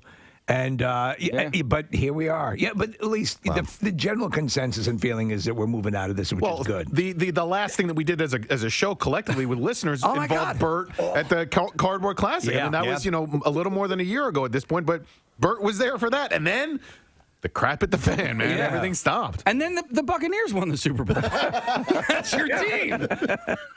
This has been a really great year, man. Things are looking up and up. Wow. All right. Well, listen, man, it's exciting news, and this whole thing with Mark Hamill it's just the coolest. So it's unbelievable. We'll hope that that filming goes well and everything runs its course, and hopefully we'll be talking to you soon, man. But we appreciate you checking in all the way from Serbia this morning. Well, thank you guys. I love you guys. I really do. Thank Likewise. You very much. Excellent. Yeah. All right, Talk we to you love guys you. later. Bert Kreischer, guys. Thanks, man. Take care, bud. That's awesome. All right, so Jesus. wow, So cool. He's living the life, dude. Now- He's living the life, and I hadn't thought about that until you pointed that out, Steve. Yeah. That the world has gone to hell, and Bert Kreischer's is just on top of everything. The pinnacle of his career. Well, good for him. Hard to take an instrument That's been around for so give long. and give it Yeah. a new sound, and that's what I think our next guest has done. And he comes loaded with accolades and is well vetted, Just a bit, in the world of jazz music. And I know that us being a rock station, you may not be familiar with him, which is why we want to have him on this morning. Turning on to something, ladies and gentlemen, Mr. Antonio Sanchez. Is here this morning. How are you, man? I'm good. Thanks for having me. Nice to meet you. My pleasure. It's wild. I'm nervous talking to you because we have two drum kits set up in here, and by the way, it's their idea that you and I play together, and we've done it a few times. We've had some pretty big names in the world of drums here. I've played against or with Mike Portnoy. I like that. Mike Portnoy, Questlove have done it, and. But I'm not. more intimidated in sitting down playing with you than either of those guys. No, don't worry. I'll go really easy. No, don't worry about it. I don't want to have a battle. I It's just want not to a drum jam off. with you. It's a jam. You, like me, I remember it was actually the look of drums themselves that first got my interest. I was like, what is that stuff? You know what I mean? Yeah, and it it's just gorgeous. seemed, it seemed so cool to me. Now it's a royal pain in the ass because you got to lug that crap around and put it together. As Antonio was getting set up, I'm like, one of the burdens of being a drummer is having to set up the drum kit. You have people that do that for you now, I would imagine. On occasion. On occasion. But yeah, so you learned from the world of rock. So you came up with that music, and then at some point, jazz had to have caught your ear. Exactly. Yeah, I mean, basically, I was into Copeland, Neil Peart, John Bonham. We've talked about this, Preston, that there's this impenetrable jazz wall that people they have a perception about it. And I love fusion jazz. I love Pat Metheny. I love and I love John Coltrane, and I love all the different. To talk about that improvisational thing, and people say, "Oh, it's too complex. I don't understand it." But I think in many ways it taps into that the artist expressing themselves in a way that I think it can connect with you in a way that's maybe more profound than a lot of people think. Do you know what I'm saying? Because there seems to be this, a lot of people perceive it as, it's not my thing. But I think on a visceral level, you might find that it's a little bit more intense. Well, the thing is, I hate when jazz is too brainy. Yeah. And when there's no really a story telling, when jazz doesn't really tells a story, it becomes really boring, and it just becomes about people just kind of showing off. When you listen to fusion jazz and really intense, super duper fast swing and bebop and stuff like that the average ear. Some of it, like, we don't know where you are. I don't know time-wise where you guys are, but you guys all do. And I find that fascinating. When I get lost in a song, and by that meaning I don't know where 1, 2, 3, 4 is, and all of a sudden you guys come back together and bang, you're right on top of it.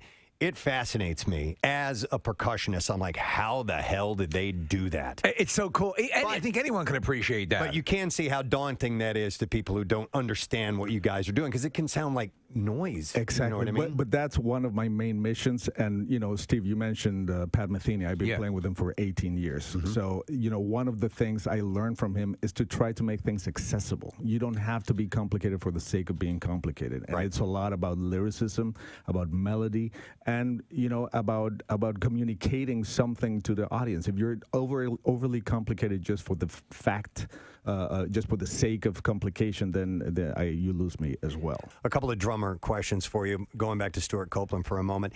One of the things Antonio does that caught my eye and ear is that he uses all of the voices of the drum kit that are available, and ones that you may not have heard before. And I'm talking about, hitting the rims, hitting the shells, playing with your fingers, hands, and so on and so forth, and incorporating all that stuff. And going back to Stuart Copeland, is your affinity for rim knocks, does some of that come back from listening to Stuart growing up? Oh, absolutely. Okay. Yeah, he was the man for that. And then when I started playing Latin jazz, there's tons of that. Okay.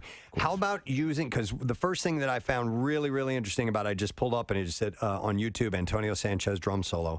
And I watched you, and you're playing along without setting the sticks down. You're also holding on the sticks and playing with your fingers on the snare drum and here and there.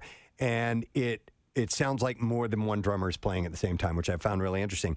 Is that a technique you just kind of stumbled across and decided to expand on, or did you get some influence from that? Well, I studied quite a bit of percussion when I was at Berkeley as well, like congas and bongos and stuff like that, instruments that you play with your hands. And I just started incorporating it little by little as I was holding the sticks. And a lot of things as well I stumbled upon. So this week, or last week even, when I knew you were coming in, I'm like, well, I better practice. I'm going to play with Antonio Sanchez. And I sat down to play a couple times, and I was just like, this is a waste of time.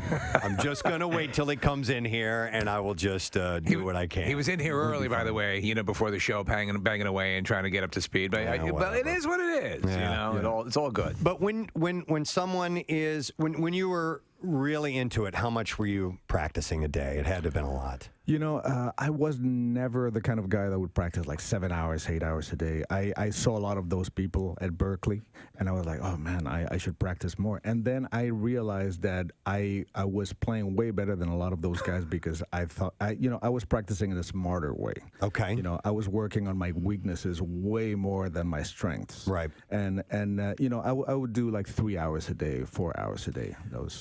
What would you say to people who, because I tried really, really hard. I hunkered down, I practiced, I worked on it for hours at a time. But there is a thing as natural ability versus effort. Yeah. And you can work as hard as you can, but sometimes, listen, otherwise everybody would be hitting a home run every single time out of the park if they could do it. Right. There's some people that have more of an ability.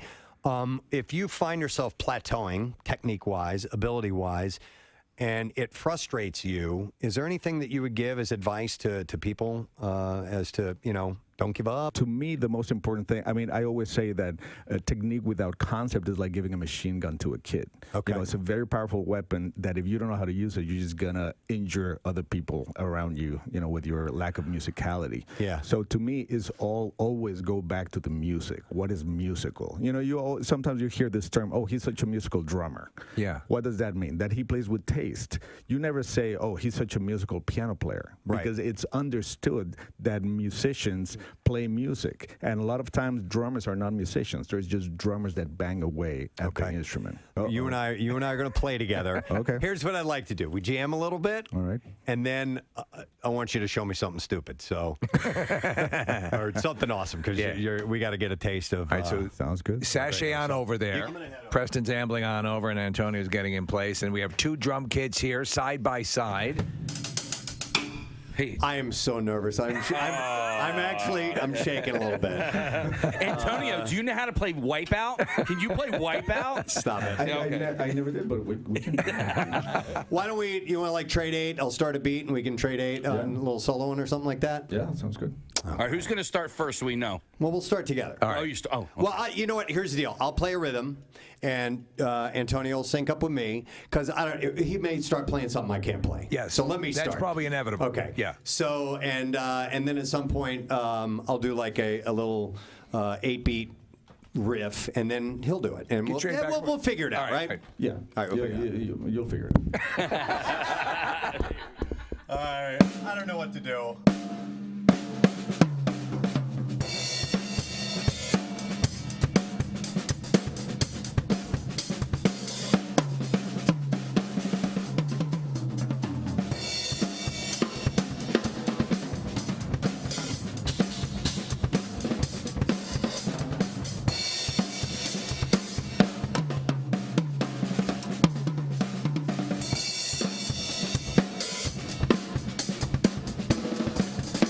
Terms apply. And that's your traffic on 93.3 WMMR. All right, thank you very much, Nick. With our next guest who we're going to chat with, we're also going to have a bit of an announcement to make. All right, it's a good one. We're going to roll out some details for Camp Out for Hunger, food trucks, and fireworks. But we would like to welcome back to our studio.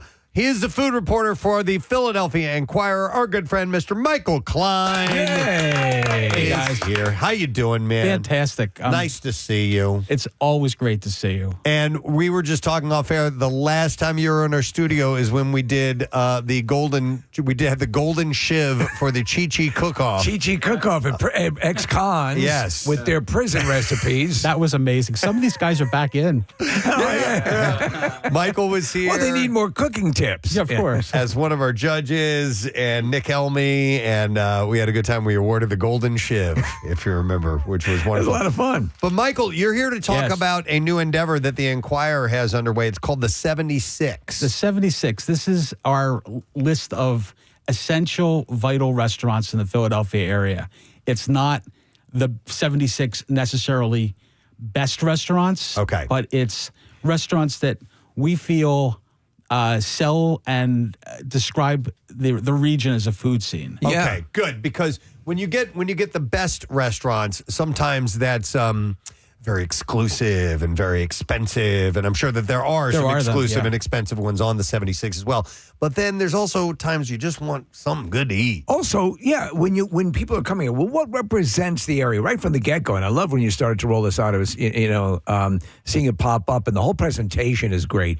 But what is the attitude? What is the Philadelphia experience represented through these restaurants? Well, it's really describing the region as a series of communities, if you will. Right. Like, all right, so the 70s, Philadelphia, I'm sure you know this, is a real hotbed for Italian restaurants. Yeah. And we have different kinds of Italian restaurants. We have the mom and pop trattorias in South Philly. We also have some fancy places like Vetri, right? Right. So because Philadelphia is so immersed in Italian food, a few more restaurants in the Italian genre made the 76. Okay.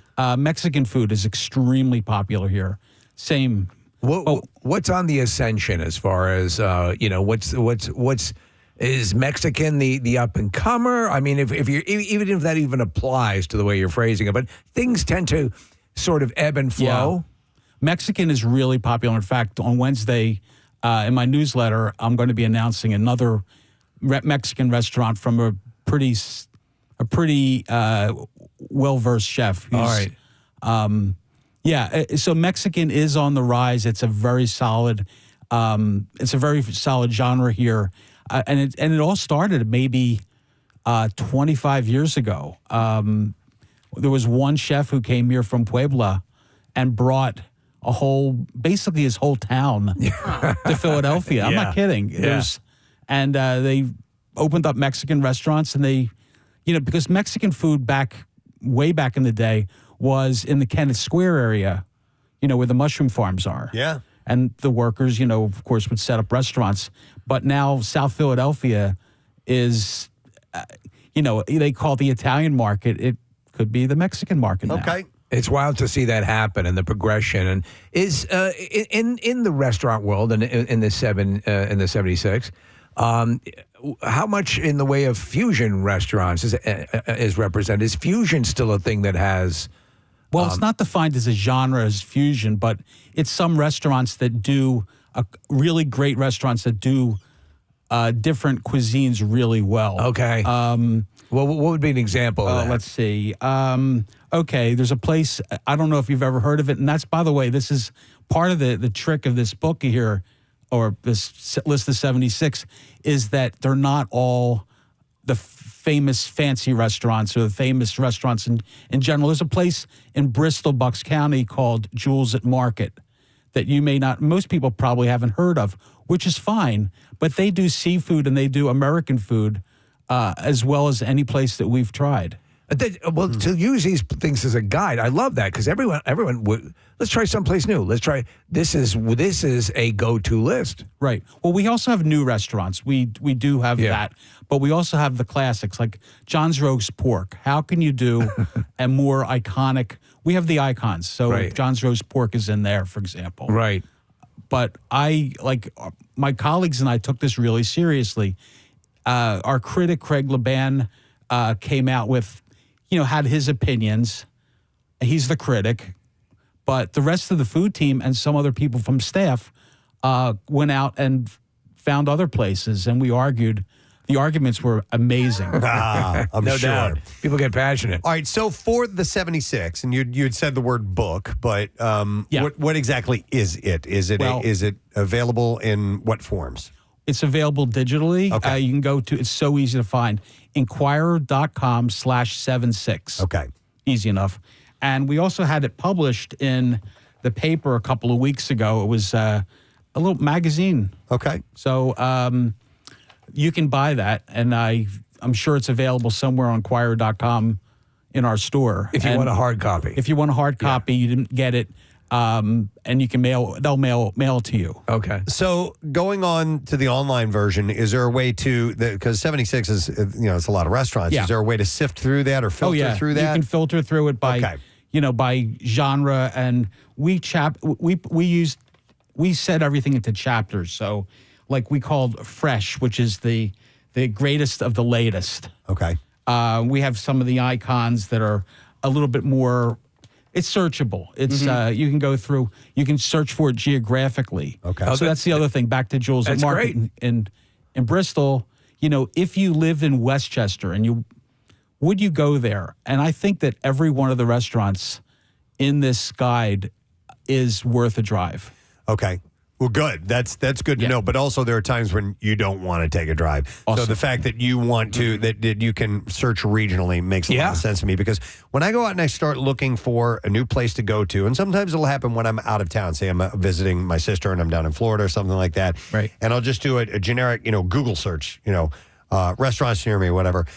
It is so confusing. It is. I never. I don't trust a lot of what I'm reading. That's being filtered through Google to say, here's this restaurant. Try that. I prefer, firsthand talking to somebody that I know who's going to recommend something. But if you've got it ranked out this way, I think I'm more apt to take your suggestions on, and it's not just you; it's several staff it's a whole members. team. It's curated, right? People that you've grown to trust. Let me ask you this question, and this is a big one. This could be a tough one. Of the 76, which restaurant do you believe to be the 76est? Ooh, that's a great question. Yeah, that wasn't the question I was expecting. The 76th. I can't think of it because, most emblematic of. Emblematic. That's a tough one. That's a tall one. I got one for you. How about Reading Terminal Market? Well, that's actually on the list. Yeah. In fact, that was, I'm not going to take much credit for this, but that was my suggestion because I think, and you know what, that's a really good point. Yeah. That is probably the most 76. Think about it. That market has everything you possibly could think It's great. of. It's still great. Yeah. It's a tourist place, but it's not touristy in the sense that, you know what I mean? Like, you always go like Pat's or Gino's or whatever. This is touristy, but it also has really, really, really great food. And it's also not exclusively a food court. Right. Which they bristle when you say it's a food court because they do sell fresh food and, I'll hop on the train and go down there and buy fresh food and bring it back and Right. Yeah. It's more than that. Yeah, it's just a great experience as well. It's something you forget, and a lot of times, unless you're doing jury duty, you're down hopping over there. No, I'll walk in the place, but there's so much that'll be like, oh, now what? Yeah, right. Yeah. I need to walk in there with a purpose, right? I can't just like walk in and go, I wonder what's going to be good here today. No, I need to go in knowing full well that like I'm going to get a roast pork sandwich or something.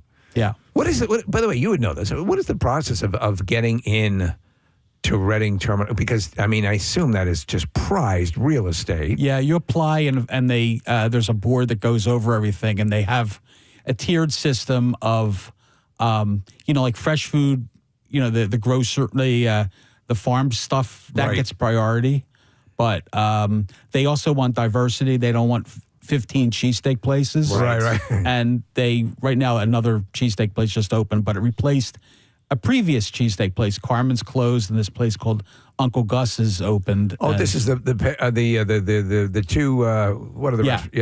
Yeah, Joe from DeNick's and Dave from Pearl's Oyster Bar, in conjunction with Danny from Angelo's in South Philly. So it's like we called it a super group. It's cheesesteaks. They're doing a really nice sandwich. Have you tried? Yeah. You got a contact over there at Angelo's?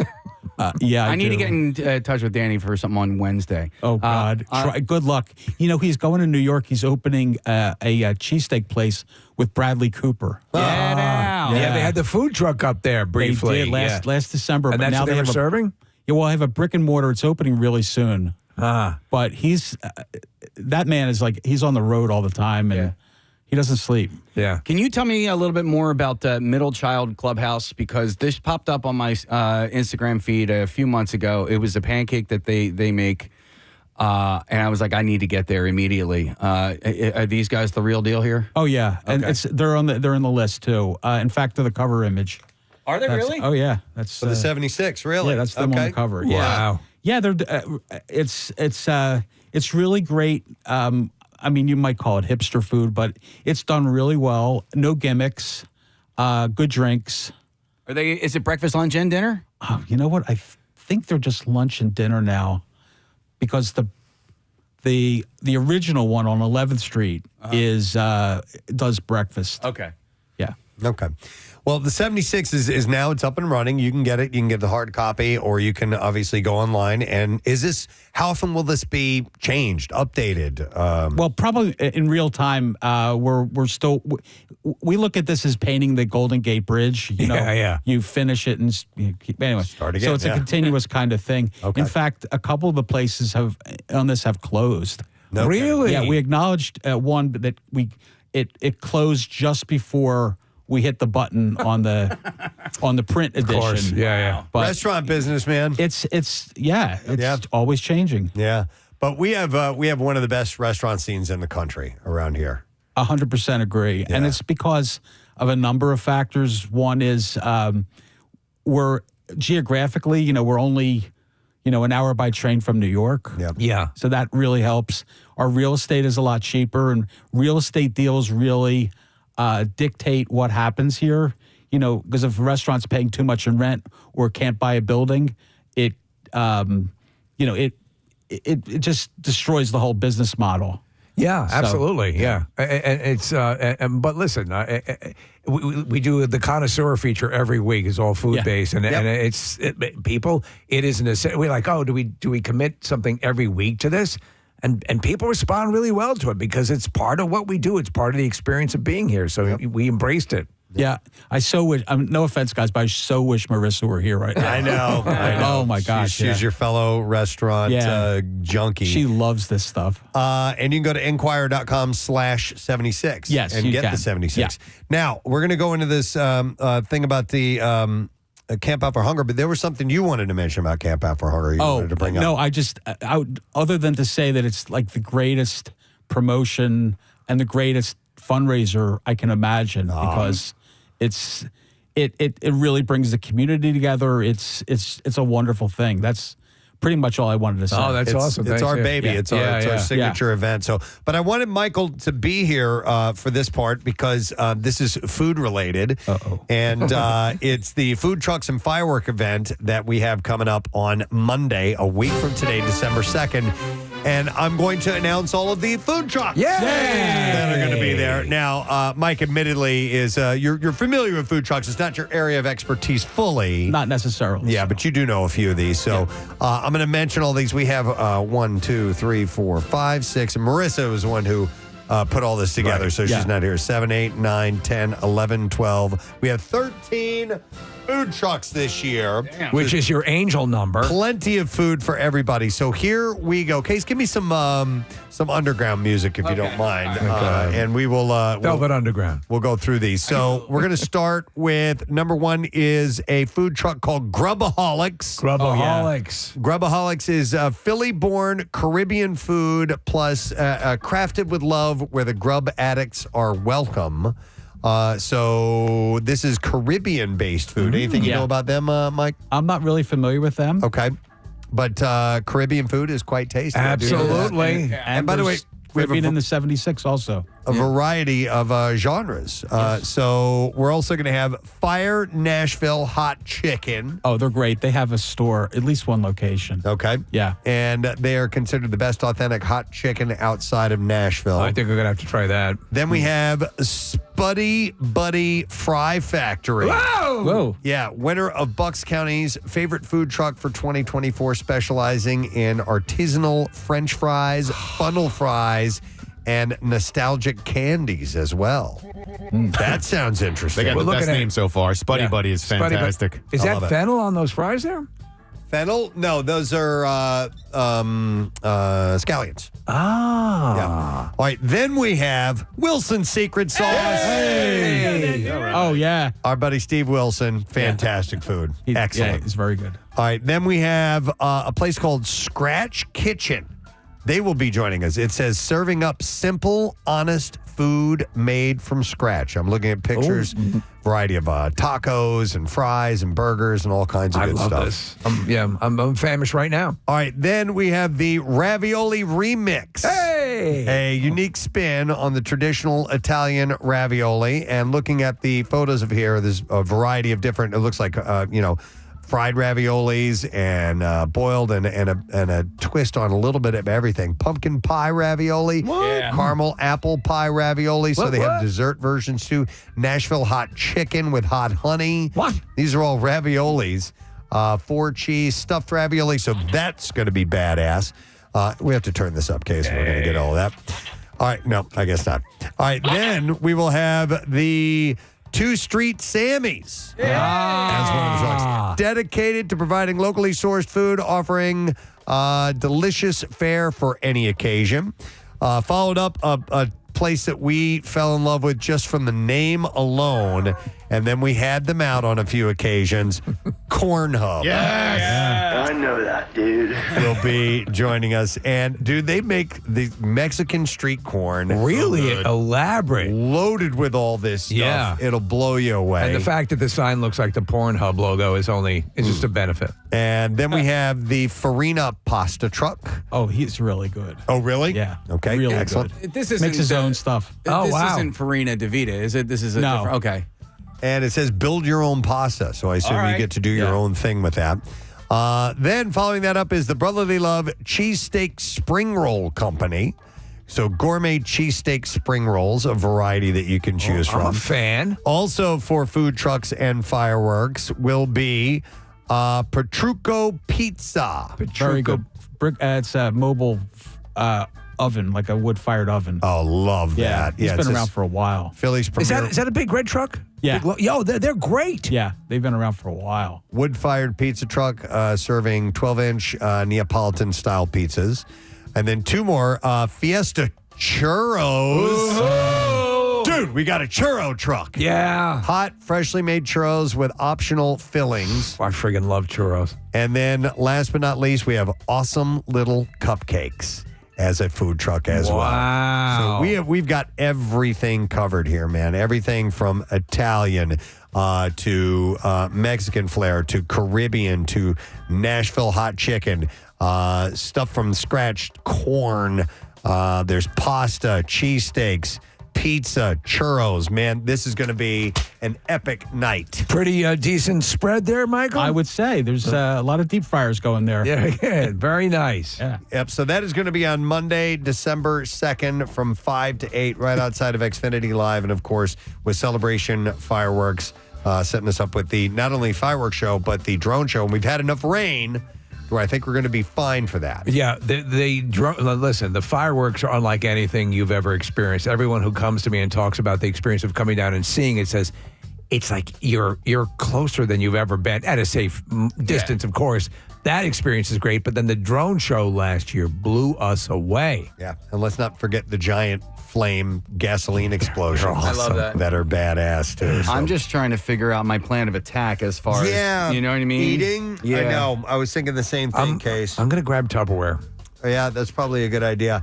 I think I want to try the Nashville hot chicken. Yeah. But I mean, Spuddy's Fry Factory. It looks really good. Spuddy Buddy. Yeah. And then, and of course, Steve Wilson makes our Impossible Cheesesteak that we love. The best. Steve. Yeah. So the Farina pasta truck is very. The pizza, the picture of the Petrucco pizza, that's what really got me. Because at first I was like, okay, yeah, I'm going to do the Nashville. I'm going to get the fries, and I'm going to get some corn, and I'll be good to go. Yeah. And then you announce that, and now I got to find room for churro. So rule of thumb is get down there Monday at the beginning. Yeah, start at 5, and do not eat the entire day. Yep. And save room and be prepared to sample. But the drone show is going to start at 7:30, and then the gigantic pyro music fireworks display will be at 8 o'clock. So we're stoked about this. In the meantime, you can go get yourself something to eat by taking a look at Mike's list, the 76 from the Philadelphia Inquirer, and find yourself a good spot. And this is always good for people who are coming in from out of town as well, I would think, right? Yeah, funny you should mention that. I have an article coming out Wednesday about the hot places that opened in the last year. So a lot of people come back, they go away to college or they're visiting mom for Thanksgiving. Right. And they want to know where to go. So I'm doing an article on Wednesday about just those places that have opened in the last year that you probably haven't heard about. Cool. That's excellent. All right, perfect. All right, Mike, it's great to see you. Thanks for coming by. Pleasure. We'll talk to you soon. Michael Klein, guys. Philadelphia Inquirer, food reporter. We are going to take a break. We'll come back in a second. We'll get into the Bizarre File when we return, so stay with us. Preston and Steve.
That's awesome. I'm sorry, I have to say, man, come on, what are you talking about? You sound great. See? Yeah. So Chuck was standing back here, and he goes, he points at Preston, he goes, he's a rock drummer, and then he points at you, Antonio, goes, he's a jazz drummer. He said there was a difference, and so I can't tell. I'm not a drummer. I can't tell between the. Yeah, to begin with, the sound of the drums is very different. You know, yours are tuned like a rock kit. Yep. But man, your time is really good. Seriously? Yeah. Well, thank you. That's you see. I appreciate you beat yourself up for nothing. Listen to the man. He knows what he's talking about. I don't even know what just happened and what I just watched, but the beats and your hands going at different times and your feet going at different times, it was amazing. Well, but Kathy, and that speaks to why you need to go see. You need to go see in person, at the Ardmore, because it's obviously it's something that it's to see it and see it performed live is a wholly other thing. You appreciate it, hearing it, but seeing it is a whole other realm. Yeah, well, I think seeing like a really good musician doing what they do live is like going to see an amazing, sports person. Yeah. Is the only place where you can actually see somebody do that at that level. So I think it's really interesting. Can I ask? And I don't know if this. Listening, and Preston, obviously was going on about the Birdman soundtrack and everything. Were there any things that jump out for your composition for the movie that you're super proud of? Anything you could sort of demonstrate for us? Was there any sort of thing that you created or a passage or something that you were especially proud of? I mean, to me, the most amazing thing about having been part of that project is that I only had the drums to do everything that I needed to do. Was that per your idea, or did the director himself? No, the director. Okay. The director was, because he's a drum fan. He was a big Pat Metheny fan, actually. Right. And he's the one that really wanted just drum set. So I had to figure out different ways of making the drums sound completely different. To give them different shades of character. Yeah. So that was one of the most interesting things about the whole project. Just the research I had to do to get different sounds out of the drums. And Antonio, I know about the how you recorded that, Steve. They didn't film it and show Antonio the scenes as he was playing along. Can you tell him how they did it? Yeah, it was a really unorthodox way of doing it, because they sent me the script, and Iñárritu, the director, wanted already some tracks before they started shooting. So we did the whole movie just off of the script. Without ever seeing any imagery, you were just going off the written words. So he would just sit in front of me, and I would ask him, this is a very long scene, so I would ask him to explain the scenes to me, and then he would just raise his hand whenever he would see the next phase of the scene happening in his head, so that I would get the timing right. Yeah. So then he was just sitting in front of me, and I would just be improvising, and then he would raise his hand, and I would think, okay, somebody opened the door. Wow.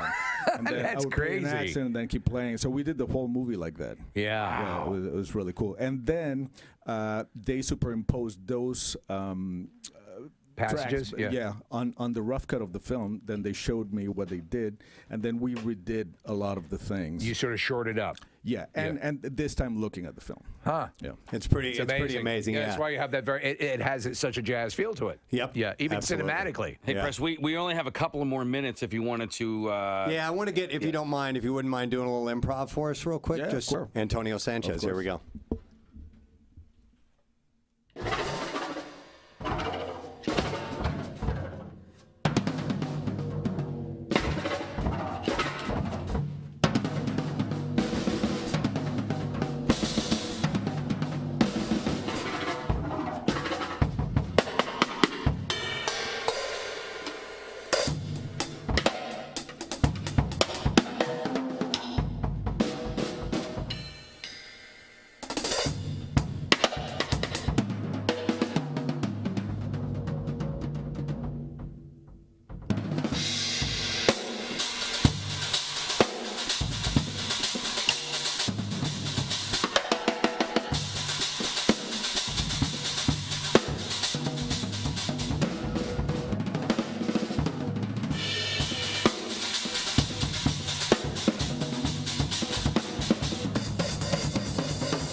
Oh my God! Holy hell!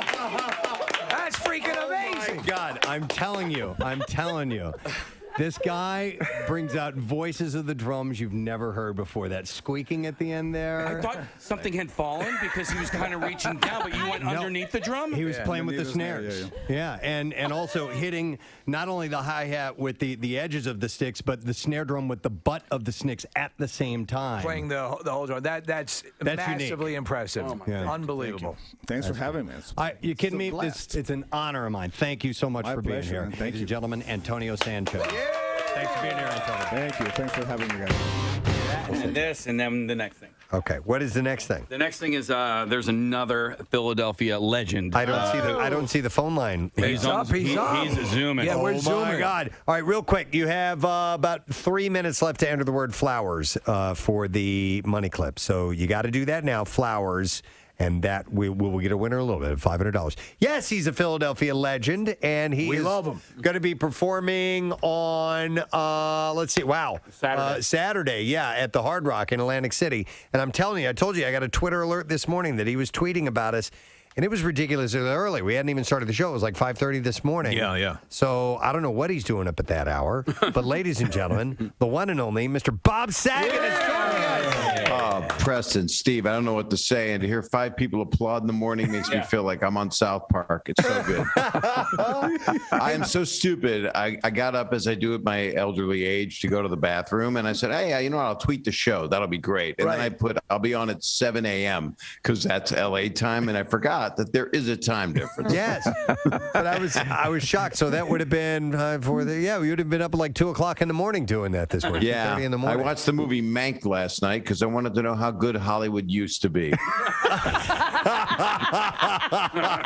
right, let me ask you, Bob. I just couldn't sleep. How are you guys doing? How are you? We're doing well. And I wanted to ask you, by the way, because it's a story of Mankiewicz, who wrote the screenplay for it, not to go off on this tangent. No, but I love I am tangents.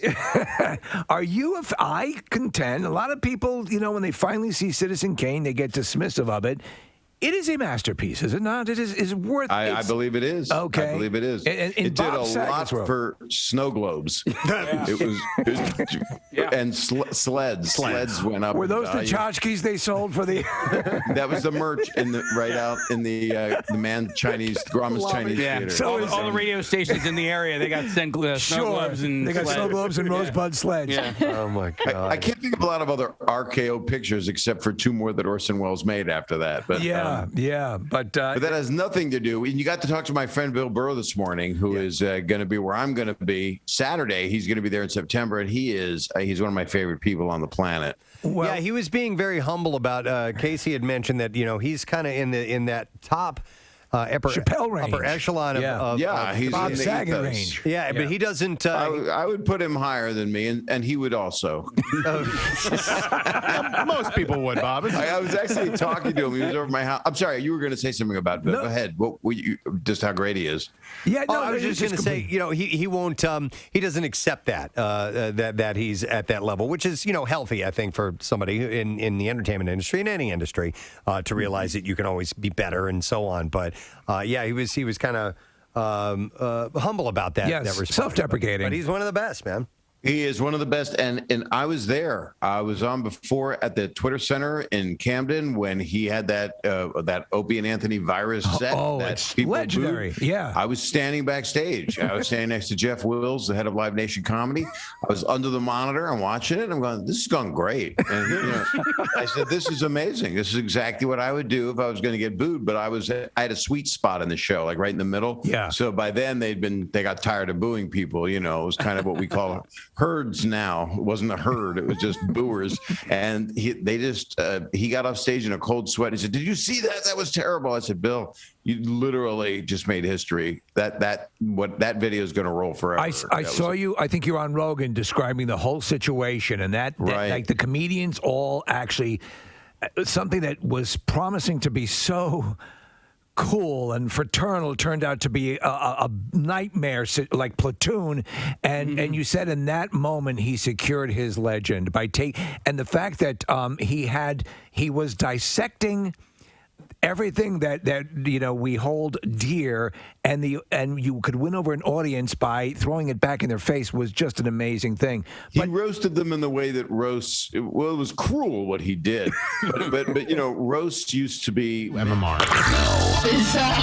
WMMR presents Preston and Steve's Bizarre File. Brought to you by Metropolitan Veterinary Associates in Norristown. They're here for your pets' special needs and open 24 hours a day, 7 days a week, and 365 days a year. They never close for emergencies. Find them at metro-vet.com. Start with a story out of France. Armed robbers snatched jewels worth millions from a work by the famed Parisian goldsmith Joseph Chaumet, classed as a national treasure in a brazen heist at a French museum. The thieves arrived on motorcycles at the Huron Museum in central France on Thursday. 3 entered the building and 1 stood guard outside, said the local mayor Jean-Marc Nesmet.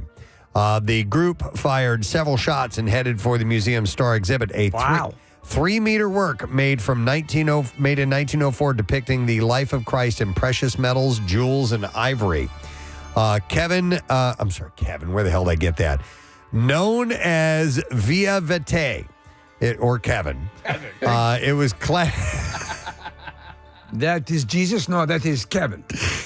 It was classed as a national treasure by France's culture ministry. Kevin Christ. Yeah. With an estimated value of up to $5.8 million. Actually $7 million. Nesme said the gigantic piece comprises 138 figures encrusted with diamonds and rubies set in marble of various shades. Great news, Kevin is risen from the dead. And alabaster. Imagine the complexion of the world if it was Kevin. In Kevin's name. In Kevin's name. I thee wed you or whatever. You know how it goes. You know the thing. You know Kev. Good old Kev. The intruders used a power tool to saw through armored glass, protecting the piece, and took gold and ivory figurines This as is well like as a Mission Impossible type heist. emerald decorations. Yeah, totally. I mean, to get a Kevin. Yeah, as they fled, the gang sewed spikes across the road to hobble to pursuing vehicles. The Huron Museum, one of France's oldest for sacred art, has been targeted by thieves before. 2 gold crowns were stolen in 2017, and there was an attempted robbery in 2022. Kevin Christ. On Wednesday, several precious objects, including ornate snuff boxes, were stolen from a central Paris museum as well. Thieves broke into a display case with axes and baseball bats in full view of visitors and staff in broad daylight. It's astonishing. At the Cognac J Museum. Jay knows Kevin.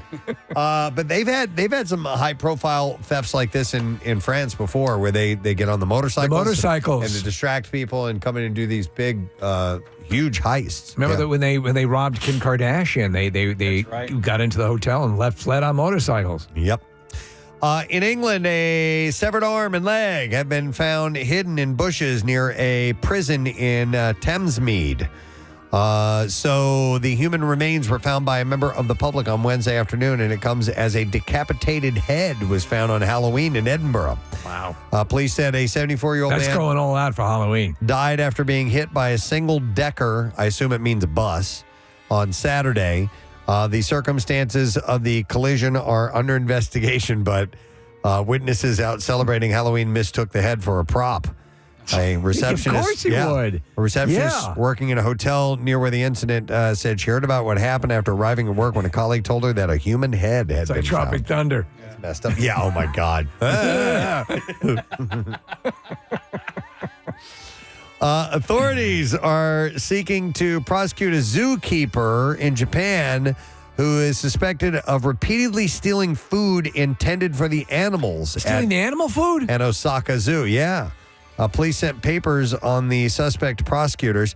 The man who has been working as a zookeeper for more than 10 years allegedly stole fruits and vegetables that were prepared for the animals at the kitchen of the zoo. It sucks. He admitted to swiping the animals' food when questioned, and he is also believed to have perpetrated earlier food thefts. The zoo said that the suspect likely stole the food for his own consumption. Had he fallen on hard times? But his motive remains unknown. They're not really sure. So Osaka... I have a golf cart driving orangutan at home. Zoo keeps about 1,000 animals of 170 species on its approximately 11-hectare site. The zoo opened in 1915 and is the third oldest in Japan. The zoo provides its animals with more than 100 types of food, such as meat, fish, and grasses. Its vegetables include Chinese cabbage and sweet potatoes, while apples and bananas are some of the fruits that it supplies. But this guy was stealing that stuff and eating it. Wow. All right, and then one last story. Here's another missing body part. Or What the another hell's going on? limb. An employee at a food product supplier had his arm amputated after it became trapped in a machine Monday afternoon. Oh, gnarly! The incident happened at Hacienda Mexican Foods. Crews extricated the employee from the machine before transporting him to an area hospital for treatment. They did not disclose when or where the amputation occurred, but confirmed the man's arm was removed. Kevin. Hacienda Food makes tortillas and tortilla chips, by the way. So that's their specialty. And that's all I have in the bizarre file for you this morning. All right, let's take another break. We'll come back in a second, and we will get to lesson, question, trash, and music news. And then shortly after that, letter of the day for Word of the Week prize. We'll be right back. Preston and Steve. Right? Yes! Okay, I'm just asking. Could you see Casey coming home? Diane wants to check him, so she takes out the blue light. Doesn't find any bed bugs, just semen Bathed in stains. semen, yeah. All over my face. We're good. The woman was saying that they have dogs that can do all sorts of that check for bugs that actually will. Wait a minute. I thought you meant that bed bugs use dogs to travel around. Back up. Mush, mush. For a ride. I thought you meant as piggybacking. You've never seen the bed bug Iditarod? No. It's good. Yeah. It must be majestic. It's compelling. Yeah, good dog, good dog. It's good dog. Yeah. I love being out here in the open range. Yeah. Let's see here. As Godzilla versus Kong, starring Millie Bobby Brown, performed much better than expected given the circumstances of COVID and so on, and the original movie King of the Monsters' lackluster box office performance. A threequel is expected with Adam Wingard set to direct again. So he directed the most recent one. I believe so, yeah. Right. So according to the Hollywood Reporter, the concept being floated is Son of Kong. Godzilla vs. Kong has crossed $400 million globally and is the top-grossing Hollywood-produced movie since the pandemic hit. They're going to have to correct something now in both these, Son of Kong and Son of Godzilla. You got to have a female Godzilla. Something. Mm-hmm. Who's he banging? Yeah. Where does this? Not unless they're asexual. They reproduce that way. I mean, there's only it's Son of Kong, right? But there's also Son of Godzilla. Oh, is there Son of Godzilla? Yes, I'm sure that's in the works as well. So maybe he could reproduce asexually. I don't know. We don't know much about Godzilla. He's kind of a mystery, but definitely not Kong. Well, Godzilla could. Not. No, he's more. He's a simian. He's a mammal. Why do we assume that Kong is a man? Wouldn't we know it? He's all man. Well, I don't know. Wouldn't he be Queen Kong? Yeah, he'd be Queen Kong. Okay, fair point. But I didn't see any low-hanging fruit, so to speak. Yeah.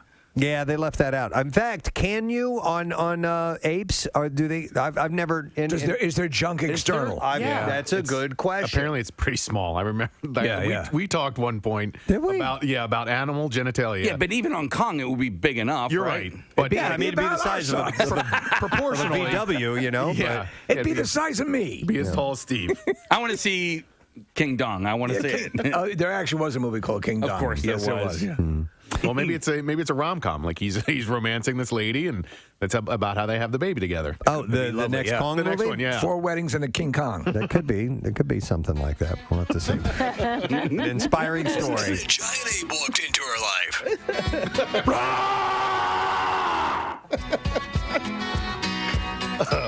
All right. So anyhow, we will see if that comes to pass or not. But how big his junk is and whether there's a Mrs. Kong. Son of Kong. We'll have to see. What a goddamn day today. Sit down. I'll make you some dinner.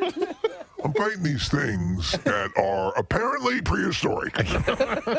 And yet I've never seen them. And I'm on an island. You'd think I would want to cross. I don't even know why they evolved that way. They're like snake things with... just give me a beer. Yeah, just think about it tomorrow. Just, you want to do a little grab ass? Yeah. Khloe Kardashian. Let's take this upstairs. Con! What are you doing? Just a little finger stuff. Oh my God.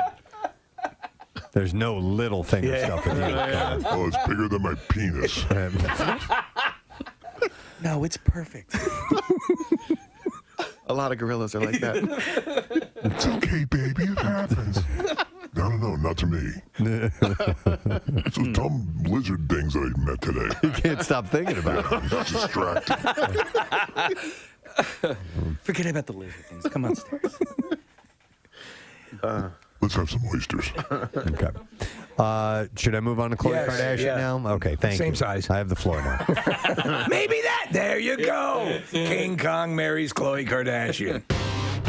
Today, it was, I guess, 25 years ago today or recently within the last week or so? I think it's today. It's a magical day, or at least a magical time. You can sort of feel it in the air. Yeah, you even look outside. Yeah. The trees are swaying, I think, in honor of the fact that it is the 25th anniversary of the movie Twister. Yeah. A legendary film. Oh, my God. Legendary, horrible film. I remember looking forward to going and see. I took my mom. She was visiting in town, and I took her to go see the movie.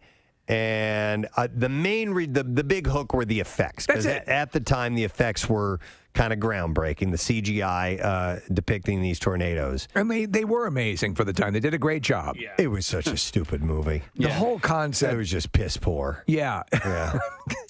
The rival storm chasers. yeah. There's the corporate storm chasers and the more grassroots in it for the love of the storm. The whole background story on Linda Hunt's character, Helen Hunt's Joe Harding. Not Linda. Yeah. Very, very different. Yeah. So the Helen Hunt's story about her dad being sucked away in a twister while they were in the storm cellar, and she's always had this love-hate relationship with the storms. But it's horrible. But again, at that time, the effects-wise, you'd never seen anything like that. No, effects-wise. So here's my vivid memory of this movie. Because if it was 25 years ago today, I was just getting done my junior year of college. I was a lifeguard, and I was at my boss, the guy who owned the company. I was at his house getting all the supplies ready to clean out pools. We did apartment pools. And he talked like this. Like, his voice was like this, right? And so it's me and my little brother, and we're power washing all this stuff in his driveway. And he goes, I saw Twister last night, and those tornadoes were real. And he said that. Those tornadoes were real. He must have said that like a half a dozen times. My little brother, it was me and him, my younger brother, sorry. It was me and him. And so we will, even 25 years later, if the word tornado comes up in conversation, he and I will say, those tornadoes were real. What was that guy's name? I don't want to say his name. What's his first name? What was his first name? Last name? You just know his last name? Joe. Okay. Let's go with Joe. Hey, Joe, how were those tornadoes? Those tornadoes were real. I love that story so much. Was he suggesting that they had incorporated? What was his point? Was that they were not created for the movie, that they were corralling tornadoes and using them in the film? I think what he meant to say was those tornadoes looked real. Okay. But he said that they were real, and he had like a real affinity towards just weather. He loved weather. He was a weather guy. Yeah, he loved weather. It was like Philip Seymour Hoffman in the movie. Well, listen, he owned a pool supply and lifeguarding company, so weather was definitely. What I really love is weather. Yeah. Weather's important to that line of work. Absolutely. Yeah. Those tornadoes are real. Oh my God! I wonder if my That's brother's great. texting me. It's almost kind of Don Nazi. Yeah. Wait, I just said Don Nazi. Very different.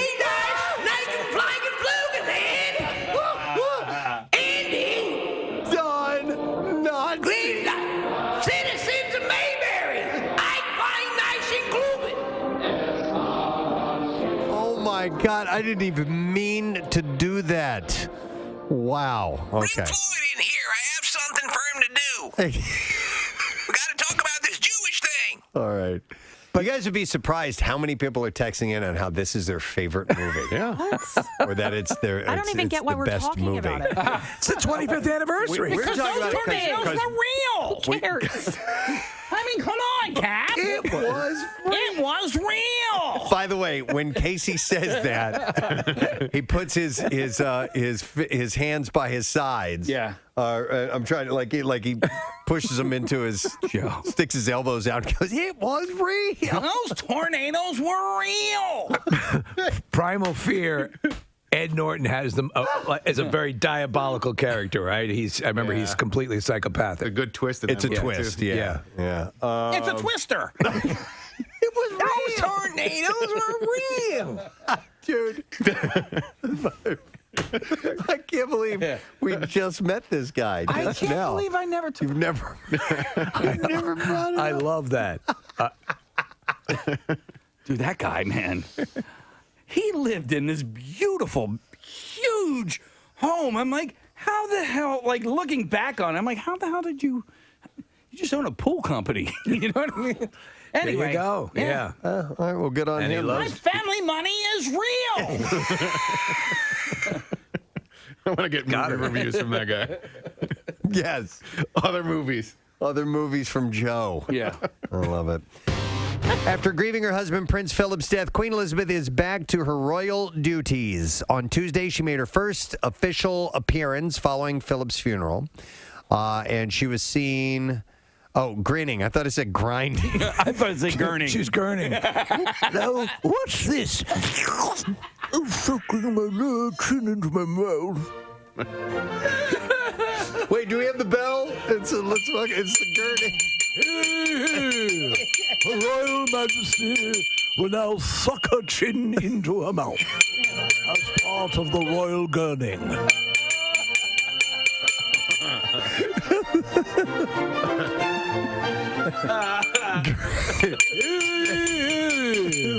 Her Royal Majesty will contort her face by sucking her chin up into her mouth.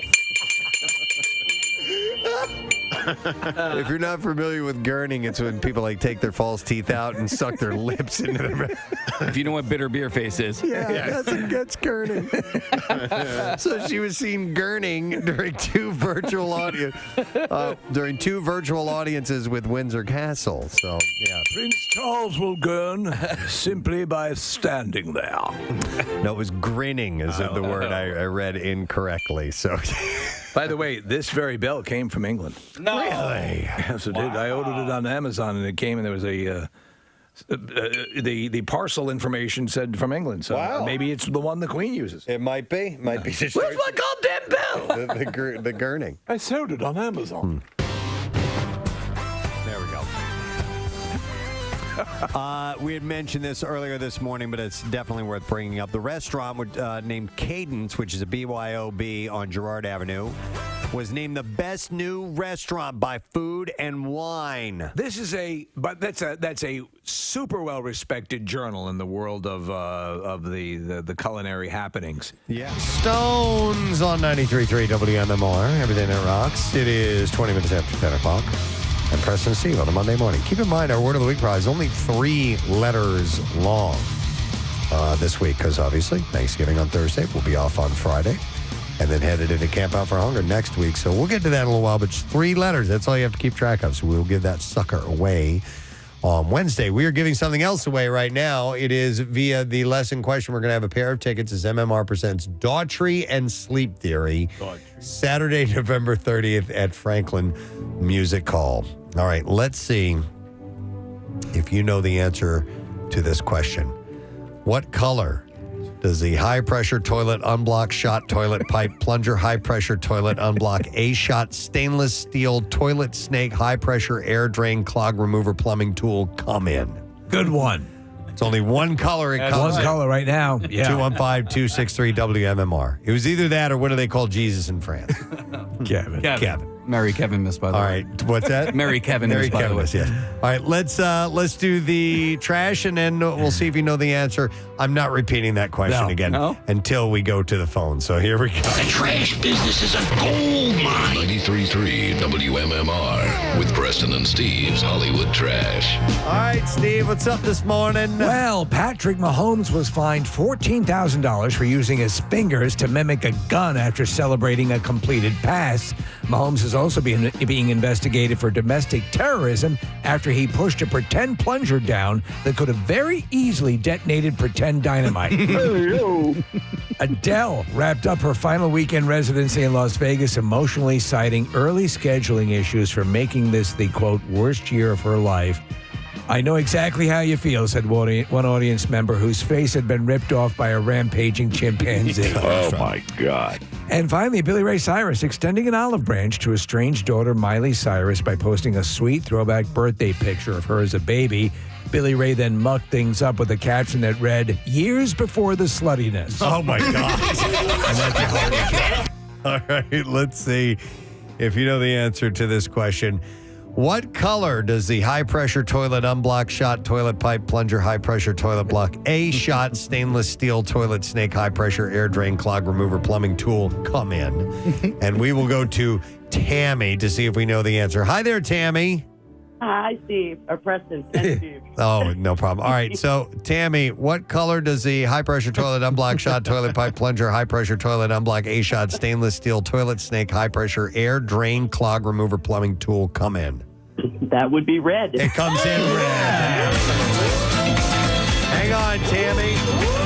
We're going to give you a pair of tickets as MMR presents Daughtry and Sleep Theory Saturday, November 30th. This Saturday at Franklin Music Hall.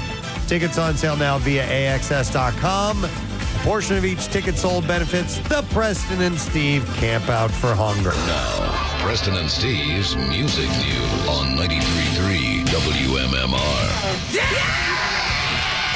You just made a mess in my mouth. Brought to you by Worldwide Stereo, rocking your holiday since 1979. Shop now and take advantage of up to 36 months no interest financing and grab Black Friday pricing on Sony, Samsung, and LG 4K TVs. WorldwideStereo.com. You too went into the studio 2 decades ago to record How to Dismantle an Atomic Bomb, one of their biggest albums. Not everything from the recording sessions made it to the final album, but some of those cuts are now being released on How to Reassemble an Atomic Bomb, featuring 10 songs from those recording sessions. The band has now released another one of those songs called Luckiest Man in the World, following Country Mile and Picture of You. This next one's called Holy Mary, Mother of Kevin. Both the new release and a remastered version of the original album are out now on multiple formats. So yesterday, Preston, Edge from U2 did this breakdown video of that song, which I didn't know about at all. And they basically go into an earlier version of it and how it became a full song. And I think you'll really appreciate it because it's them, the 4 guys in the studio, and Edge breaks down instrument by instrument, which guy's coming in, where Bono starts doing stuff, which lyrics stayed in the song. It's really cool, and it's cool to hear him and watch him experience it kind of as you are while watching the video. All right, I like those types of things. When it comes to good attitudes, hard to top one that Tim Comerford has, the basis for Rage Against the Machine, Audioslave, and Prophets of Rage, had his life turned upside down when he was diagnosed with prostate cancer. He said, "I have cancer, and I'm no longer crying about it." He said he is still producing music, and he even has a new nickname for himself. After going through a roughly 2-year period where he didn't want to talk about his diagnosis, Tim says, "I call myself Cancer Man. I'm in the best shape of my life." It sounds extremely rock and roll and positive, but Comerford went on to say, "The cancer will never be gone, though. It's always going to be there." So I don't know what They're keeping it in stasis, I guess. Don't know. That is one of the ways they treated this in this world, crazy workaday world we live in. Instead of surgery. Yeah. So what they could do is they can sort of isolate it and keep it from growing. It's one of the treatments. It's one of the more innovative, newer treatments, but. It's still, I think, if it's possible, and Dr. Mike would say this, the absolute best way is to remove it completely. Right. And then one last thing, Chuck wanted me to pass this along. Popular Philadelphia area party DJ Brother Mike Butler, and his wife, Kathy, are raising 5 of their grandkids, all under the age of 12. Wow. And Kathy is now battling stage 4 bladder cancer. And a number of Philadelphia's local bands are holding a fundraiser to benefit the Butler family. The event is called Band Together for Cancer.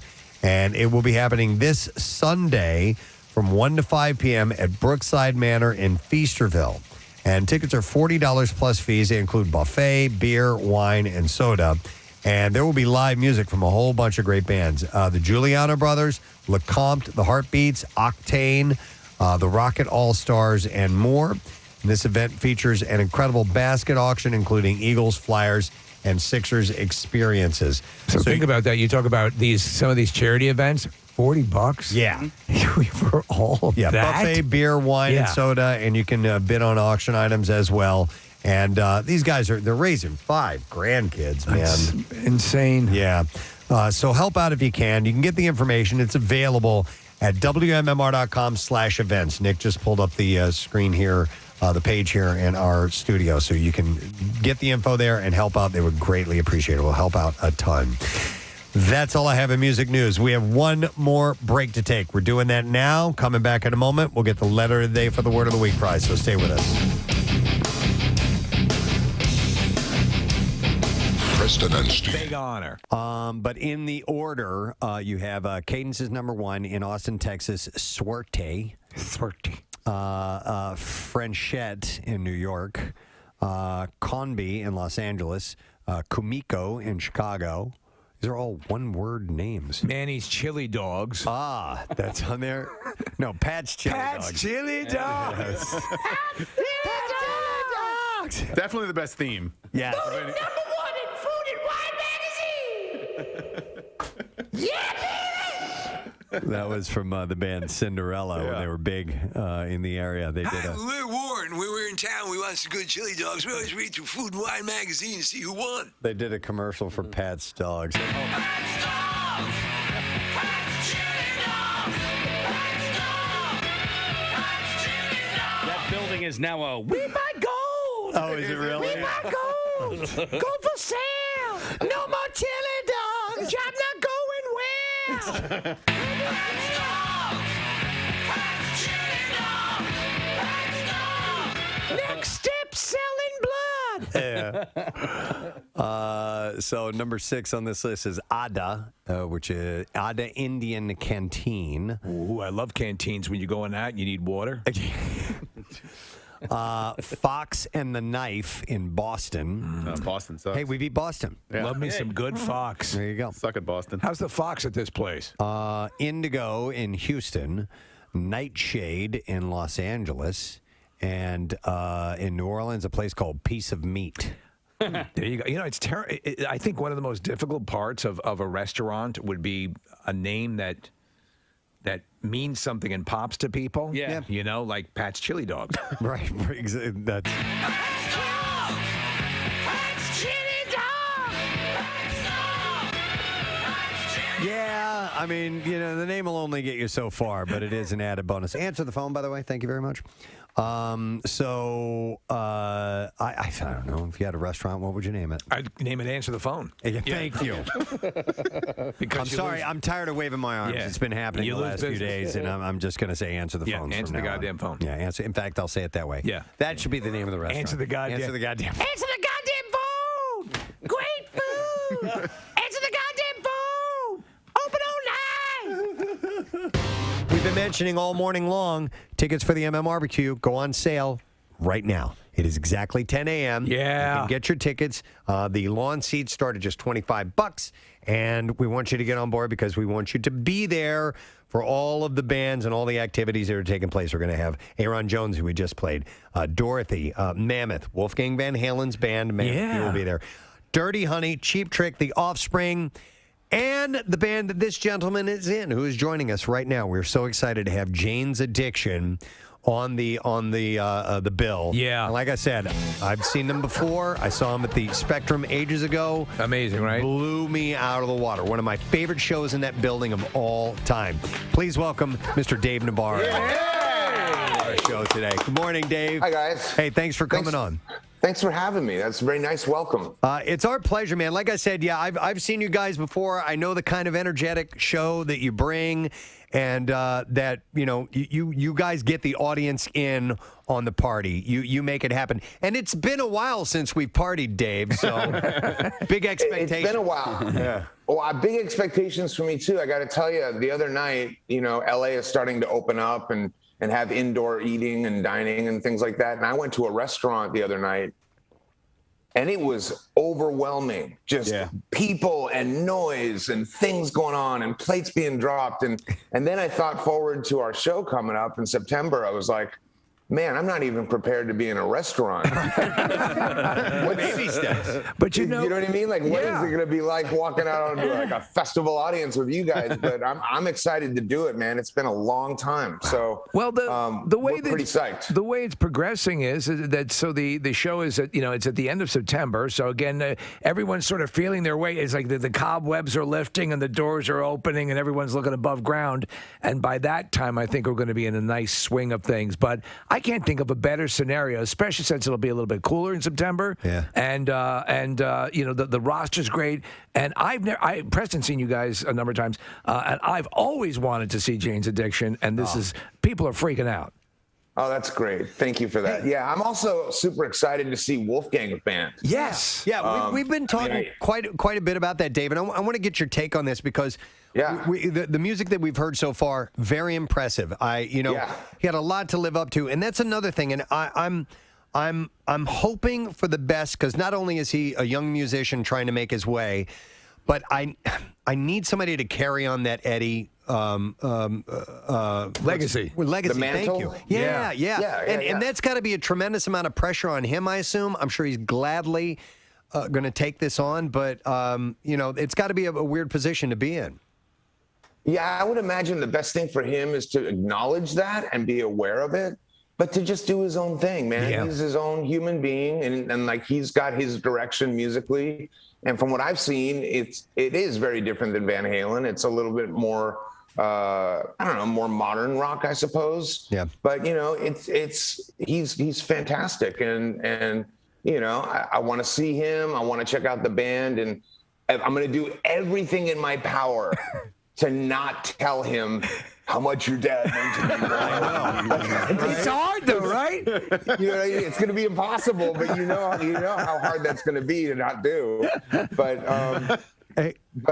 yeah, I mean, I hope the best for him, and I typically don't get to when we do these festival shows. I typically don't get to them early, but I'm definitely going to come down and check out Wolfie, and I'll probably check out Cheap Trick too, because Xander's a friend and I played with him a bunch of times. And a weird side note for me is that I think the first concert I ever went to was Cheap Trick opening up for Kiss. Wow. Oh my God. Yeah. Like in the 70s. Yeah.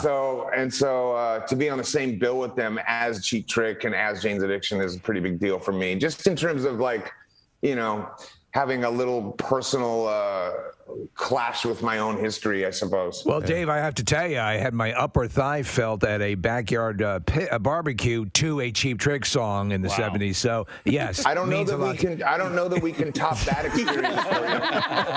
I mean, that was good. Hey, Dave, at least you had that. I wanted to ask, with the length of time it's been since musicians have had a chance to do live shows. I mean, you can pick up the guitar and you can play it and you can keep your chops going, just doing a little rehearsing here and there and writing whatever you may be doing.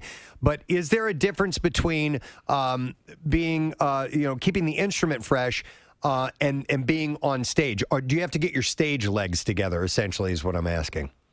I mean, I think I don't know. We've been doing it for so long, and Yep. believe it or not, Jane's Addiction has historically taken years off, years of hiatuses, and so we're just coming out of COVID, and it's been a while since we've been on stage, but we are ironically very used to getting back together after years of not doing it. So hopefully we are experienced in trying to make it look seamless once we get back on the stage. But usually when the first downbeat happens and Perry gets into his trip, it's pretty easy to get lost in that environment and just kind of go back to second nature. Yeah. Fortunately, a lot of these songs have been with us for 30 years, so it should be pretty seamless. Well, I'm sorry to interrupt. Dave Grohl has this special coming out about the van life, evolutionary period of a band.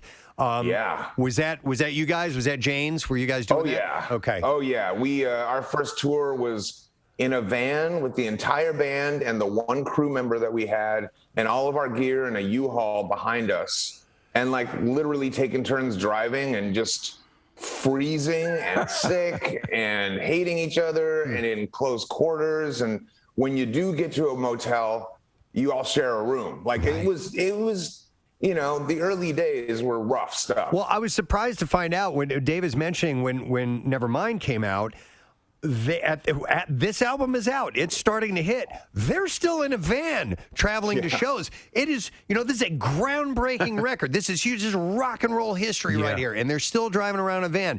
When Nothing's Shocking, were you guys still doing the van thing when that came out?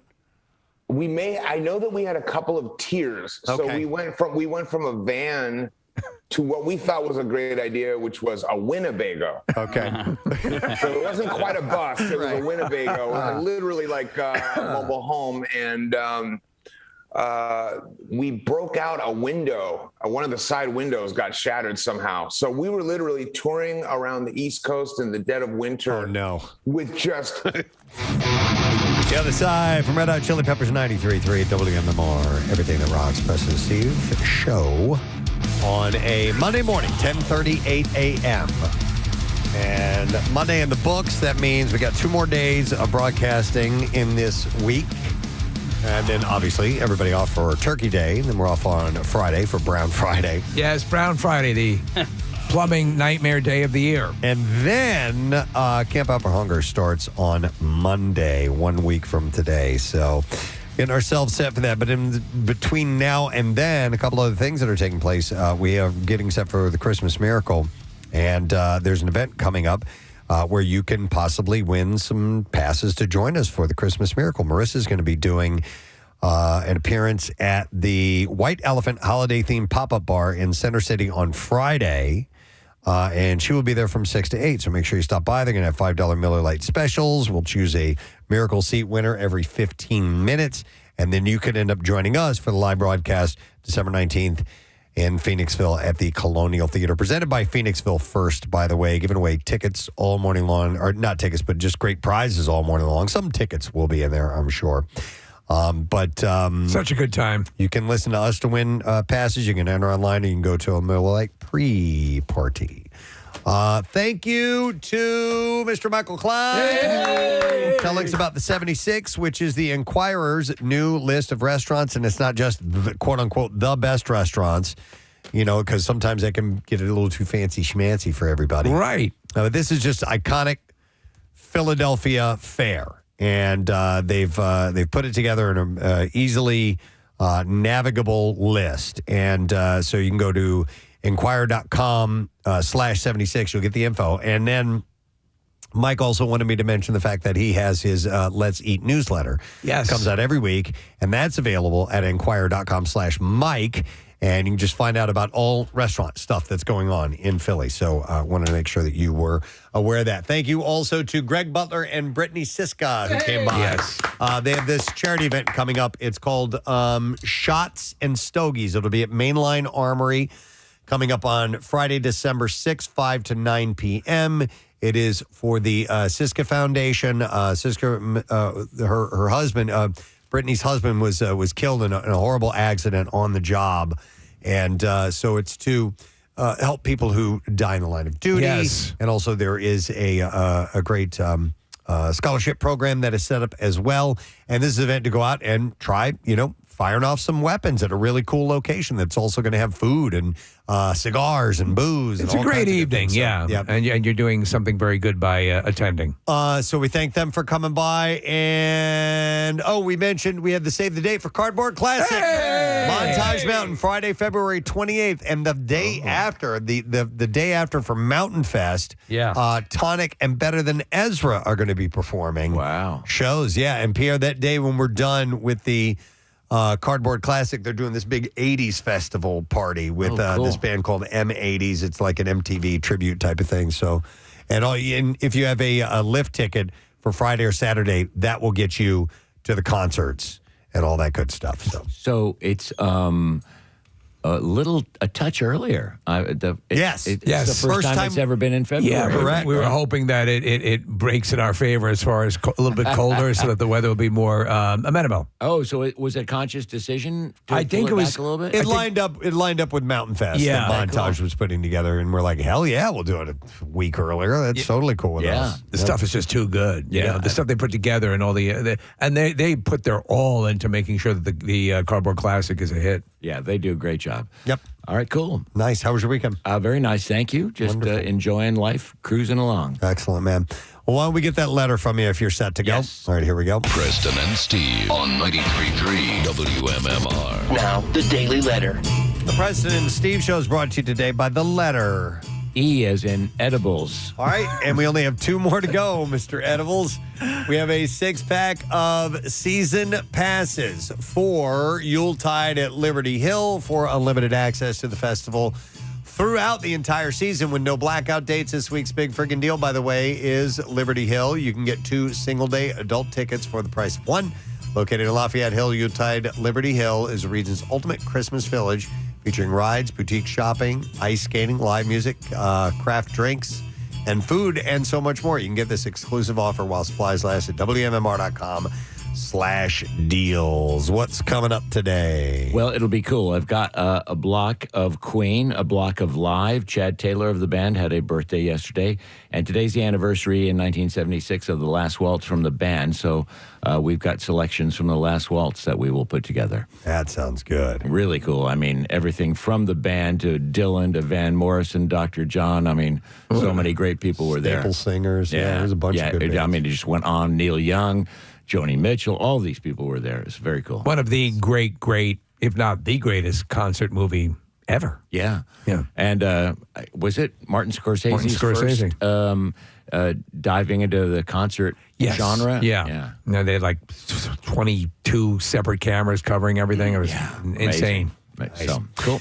All right, thank you, Pierre. And I want to thank our sponsors. President Steve Show brought to you today by Dunkin'. And the President Steve Show runs on Dunkin'. Also brought to you by Acme Markets, the official supermarket of the Philadelphia Eagles. And A Beautiful Noise, the Neil Diamond musical, which is coming to the Forest Theater December 10th to the 22nd. Tickets and at ensembleartsphilly.org.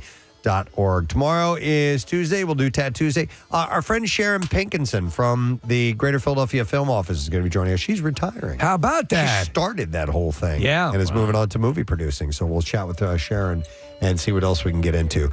Maybe some ladies will be on the show. I don't know. Yeah. Besides us. Yeah. That's it. We are done. Rage on. Have yourself a great day. We'll see you tomorrow, gang. Bye-bye. Preston and Steve.